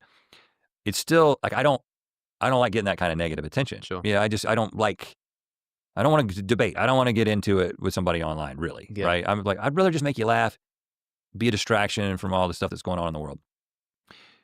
But you obviously step right into it. Yeah, it's my breakfast. So how do you how do you approach that, knowing that this is I know you were just talking about you being at this conference where you're basically the only atheist at this conference. Yeah, that's right. It's great fun, actually. And I've got quite a good working relationship with the people I debate with and the communities that I sort of step into as a bit of an outsider. And so it feels all right. I don't Maiden says, I like Alex because he doesn't seem like a fundamentalist atheist. He's respectful and seems to truly want to know. I think so, too. I think Alex is one of the more open-minded kind of thinkers. And I think I've always appreciated that about his energy. But yeah, I think he is a really nice person to hear people have discussions with. have any serious trouble in that regard, but also it's always been the way it's been for me. Yeah. It's not like I've got this show and I'm about to like potentially nuke it with all of this talk about like Right. religion and stuff. Like that's what it's been from the start. Like, in fact, when I sort of move in the opposite direction, like, you know, when I've spoken to you today, you've been sort of telling your story. I've been asking questions. It's been interesting. I've done the same thing with Christians, where it's been a similar vibe of like, you're just telling me a story, and I'm not going to sit there and go, well, I think you're wrong about this, and you Yeah. start debating. And people in the comments kind of get annoyed about that sometimes. Or maybe annoyed's the wrong word, but they sort of say like, oh, you know, I wish you'd have pushed back more. And I'm like, this person's just like telling me their story, you know? I'm not here to do that today. And so if anything, I kind of had the opposite problem, which is that I need to be like opinionated, fiery. If I'm on the fence too much, then people start to lose interest in what they signed up for, which is somebody to look to for a viewpoint, for an opinion. It'd be interesting to hear what that guy's got to say. And it's all context dependent. And honestly, I say that, but then as I've been a bit more willing to have those exploratory conversations and non-committal discussions, the channel has grown exponentially. And so I think that is resonating with people more. But I still, it means that when I do decide to come out and do the debate and remind people that actually I am still somebody who enjoys debating and defending an opinion and all of this kind of stuff, it's not like jarring for anybody, you know? And so, yeah, I mean, I get a lot of that kind of commentary, but it depends how you feel about it, right? Because if you, after this conversation goes live, if somebody says, that thing that he said about the empty tomb, that's just like wrong, man. Look at this verse or look at this thing. You're going to look at that and you might go like, that's kind of annoying. Oh man, like maybe I shouldn't have said that. Or whereas I'm going to be like, if it's significant enough, so I'll just make a video about it. I'll just respond. I'll be like, okay, here's 5 arguments against the empty tomb, you know, because that's like my thing. So there's a sense to which also when those comments or when that attitude is coming towards me, I think, well, if it really comes to it, I'll just respond. Whereas you're not going to want to sit there and make a video. Do I want to go back? Do I want to get into a back and forth? Exactly. Because that's a, you know, I don't speak super precisely about these things, and I know a fair amount, but I would be so scared and exhausted for Rhett and Link to get into like religious debates with people. Stick to Good Mythical Morning and ear biscuits, and let's just move on with our life. Like sometimes, you know, that's not your job. Like sometimes your job is to give us non-offensive, perfectly neutral content for all of us to enjoy. Thank you. Thank you. In another life, I would have done that. Honestly, I told my partner, I was like, maybe I should do that. I could make non-offensive content. And it's like your whole existence is offensive. It's like, you know what? That's so true. My whole existence is offensive to like 10 different communities constantly at every turn. Like they're not. They get to exist without being inherently offensive. And honestly, you should own that. You should make that fucking AdSense money, girl. Because honestly, there are enough people fighting every day to be controversial. You don't got to join. I'm not an expert on any of this stuff, and I'm not necessarily in the deep end. I'm usually just sort of like talking to people who are in the deep end. Sure, right. And so you know, like I know I've said things today that'll be like, oh, I put that way, and this guy is talking about it in this way, and I kind of regret that I said that, even though I've gotten much better about just not watching that stuff or caring too much. Just I know that's, you know, that's the business that those guys are in. Yeah. But yeah, that's interesting because you started with this in mind versus this being for a lot of people, for me, it was a big, like, what?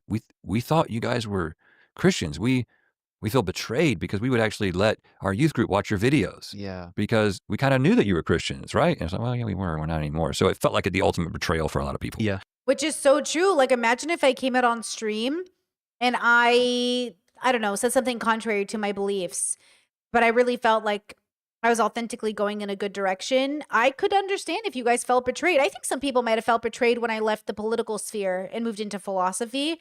I think some people did feel betrayed.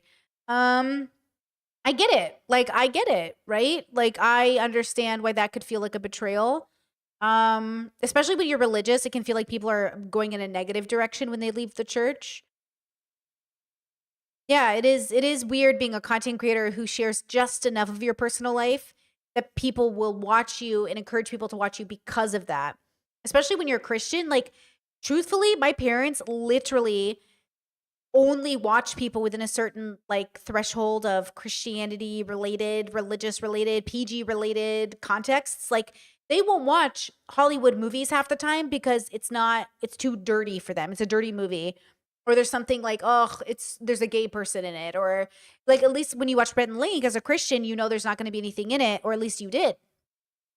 Right? At least you did think, well, I can introduce my kids to Rhett and Link because I know they're not going to have XYZ propaganda or XYZ thing, you know? But now it's like, I can't trust you not to have that. Like, what if they have a gay person who works for them and they feature them, or a non-binary person with gender fluid pronouns, or, you know, because all of that is like a huge uncomfortable red flag to like conservative people, you know?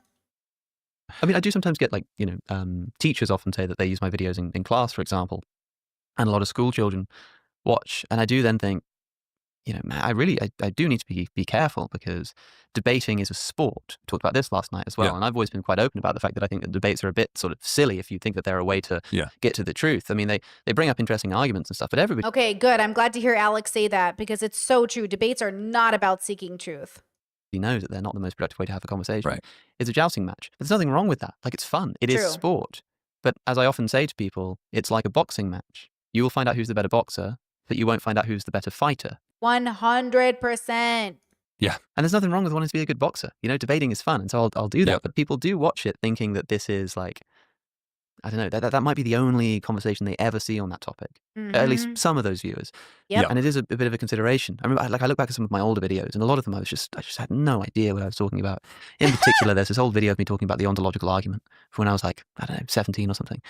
And I watch it back today, and I'm just cringing with embarrassment. Hey, if you don't cringe at your past content, have you grown? Have you really grown? I won't take it down, because like I like seeing the progression. Right. I It's like a part of the responding to it historical and stuff. record at this point. But I remember like, Man, I do have such a soft spot for Alex. I really do think he's like one of the better people. I really hate the people he collabs with. But then if you collab with everybody, that's kind of the problem, right? But at the same time, like, I don't know. He does run in the boy bubble a lot, which is fine. The problem is the boy bubbles really run together and they help make each other famous. Like, he talked about the iced coffee hour earlier. That's Graham Stephan. Then Graham talks to, the Andrew Tate crew, and the Andrew Tate crew talks to Destiny. The Destiny crew talks to Myron, and then all of them like make each other famous by recycling each other's audiences. Like, involving yourself in that sphere is just not like good for somebody with my particular brand. But it's not like these boys haven't been in my DMs. You know what I mean? It's not like they don't watch my content on them and DM me like, I saw my video, I saw you make a video about me. Okay, but they only want me on so they can argue with me. I don't want to argue with men. You know what I'm saying? And that's another part of the problem is like, yeah, I don't know. But like, talking to Alex would put me back in the firing line of all the misogynists who already don't like me, which sucks. That sucks that that's how it works in the boy bubble. It really sucks. Yeah, but maybe that's also that's why we shouldn't have to talk to these people. Because ultimately, if I talk to FD Signifier, that does not put me in the line, like, does not put me in the target zone of misogynists. Like, that's a safe space, right? Like, that's not going to get me in trouble. But if I talk to Alex O'Connor, I'm getting fucking hate in my comments, 100%. I'm going to get fucking flacked. And so, like, that's the dilemma, right? Yeah, my friends were making fun of me for it, and I'm looking at the comments on this video, and somebody says, Alex, thanks so much. I'm studying for my like A-level exams at the moment, and this video's been really helpful. And I thought, this poor kid has just failed his exams because he's been watching my videos. Yeah. And so there is a level of responsibility that comes along with it too. But that's why I'm also sort of trying to embody this spirit of conversational approach. Even like in a debate, I'll debate people, but then we're cool afterwards. Yeah. We'll hang out. We'll shake And I hands, really go for a appreciate drink. that about your approach too, because I don't think there's ever really a reason to yell about this stuff. No. Debates can bring that out of you, and it's a shame when that happens. But it also, like, it's better just because it protects yourself as well. Even if you're just self-interested, like, forget the sort of I want to foster positive community and all that kind of stuff. Even if you're just fully self-interested, if you walk in with this bravado and confidence, and somebody like proves you wrong, it's embarrassing. You're on stage and you're flustered, and people are clipping it up, and it's terrible. Whereas if you've gone in from the outset, like, I'm doing this debate, I'm here to explore this. Yeah. I'm here to have a conversation. Then when somebody says, "What about this?" and you go, good point. Yeah. It's not the end of the world. Yeah. Because True. your pride isn't on the line in the same way. Exactly, bro. Exactly. I always thought that if I did convert to Christianity, the way that I would announce it would be I would accept a debate about Christianity, and I would let the opening speaker give their 20-minute opening statement, and then they'd call on me, and I'd stand up and I'd go, you know what? Yeah, fair enough. Yeah, good point. All right, yeah, you win. Well done. Wow. And that would be how I would do it. Yeah, you can make a moment. Alex is like, I fantasize at night coming out as a Christian. How would I do it? I do that too. Like, what if I did this thing? I play the script in my head. Is Alex neurodivergent? He gotta be, right? Out of that, like many people are praying for that conversion. Yeah, and when I finally become a Mormon, it's gonna really, Yeah, rug pull, man. really shake him up. Yeah. Hey, Rhett, thanks so much for taking the time. Man. Yeah, It's been thanks for fun. having me. Great If you enjoyed that convo. conversation, you might like my previous Great convo. I really appreciated episode that. with Hold on. Let me get you a link. Thank you to Discord for sharing that and asking me to review it. Thank you guys for being here while we went through it. That kind of rhymed, didn't it? Great video. Vibes. Total vibes, bro. How do you feel? How are you doing? How are we feeling? I'm definitely getting low on spoons. It's almost 10 p.m. here. I need to finish editing BoJack and get that up for members. I need to eat dinner. Ooh. And yeah, I need to get prepped for tomorrow's stream. Pretty good though, pretty good. Please like the stream before you head out, guys. I'd appreciate it so much. I'll turn some Elvin on as we sneak out of here. Just a reminder, over on the Discord, we've got some events coming up. Sunday, April 27th, we have the Discord 101, great for new people, open discussions. Come join us. Sunday, April 27th, after the Discord event, we're watching the movie Heretic. Apparently, it's a very good and recommended for our community. So, might be cool. It's Hugh Grant ensnares two young missionaries in his terrifying game of cat and mouse when they knock on the wrong door and are forced to prove their faith. What? May 4th, professionally taught 30-minute class for yoga. And we start Arcane over in May. Every Sunday, there's an event on the Discord. Come join us, support the content, be 18 plus, please. If you want to become a YouTube member, open to all ages, you get exclusive content. Come join us, enjoy it just for you. Just for you. Nobody else. Just for you. All right. And thank you for the gifted 50 members, for all the members who joined, for all the super chats this week. Just been amazing this week. Honestly, guys, I really feel the love. I feel the community. I appreciate it. Okay. I'll see you tomorrow. Goodbye. Goodbye. Goodbye. Goodbye. Some Elvin for you on the way out. Dun, dun, dun, dun, dun, dun. Dun, dun. Elvin is a content creator, musician on Spotify and YouTube. Please check her out. Please check her out. All right. See you tomorrow.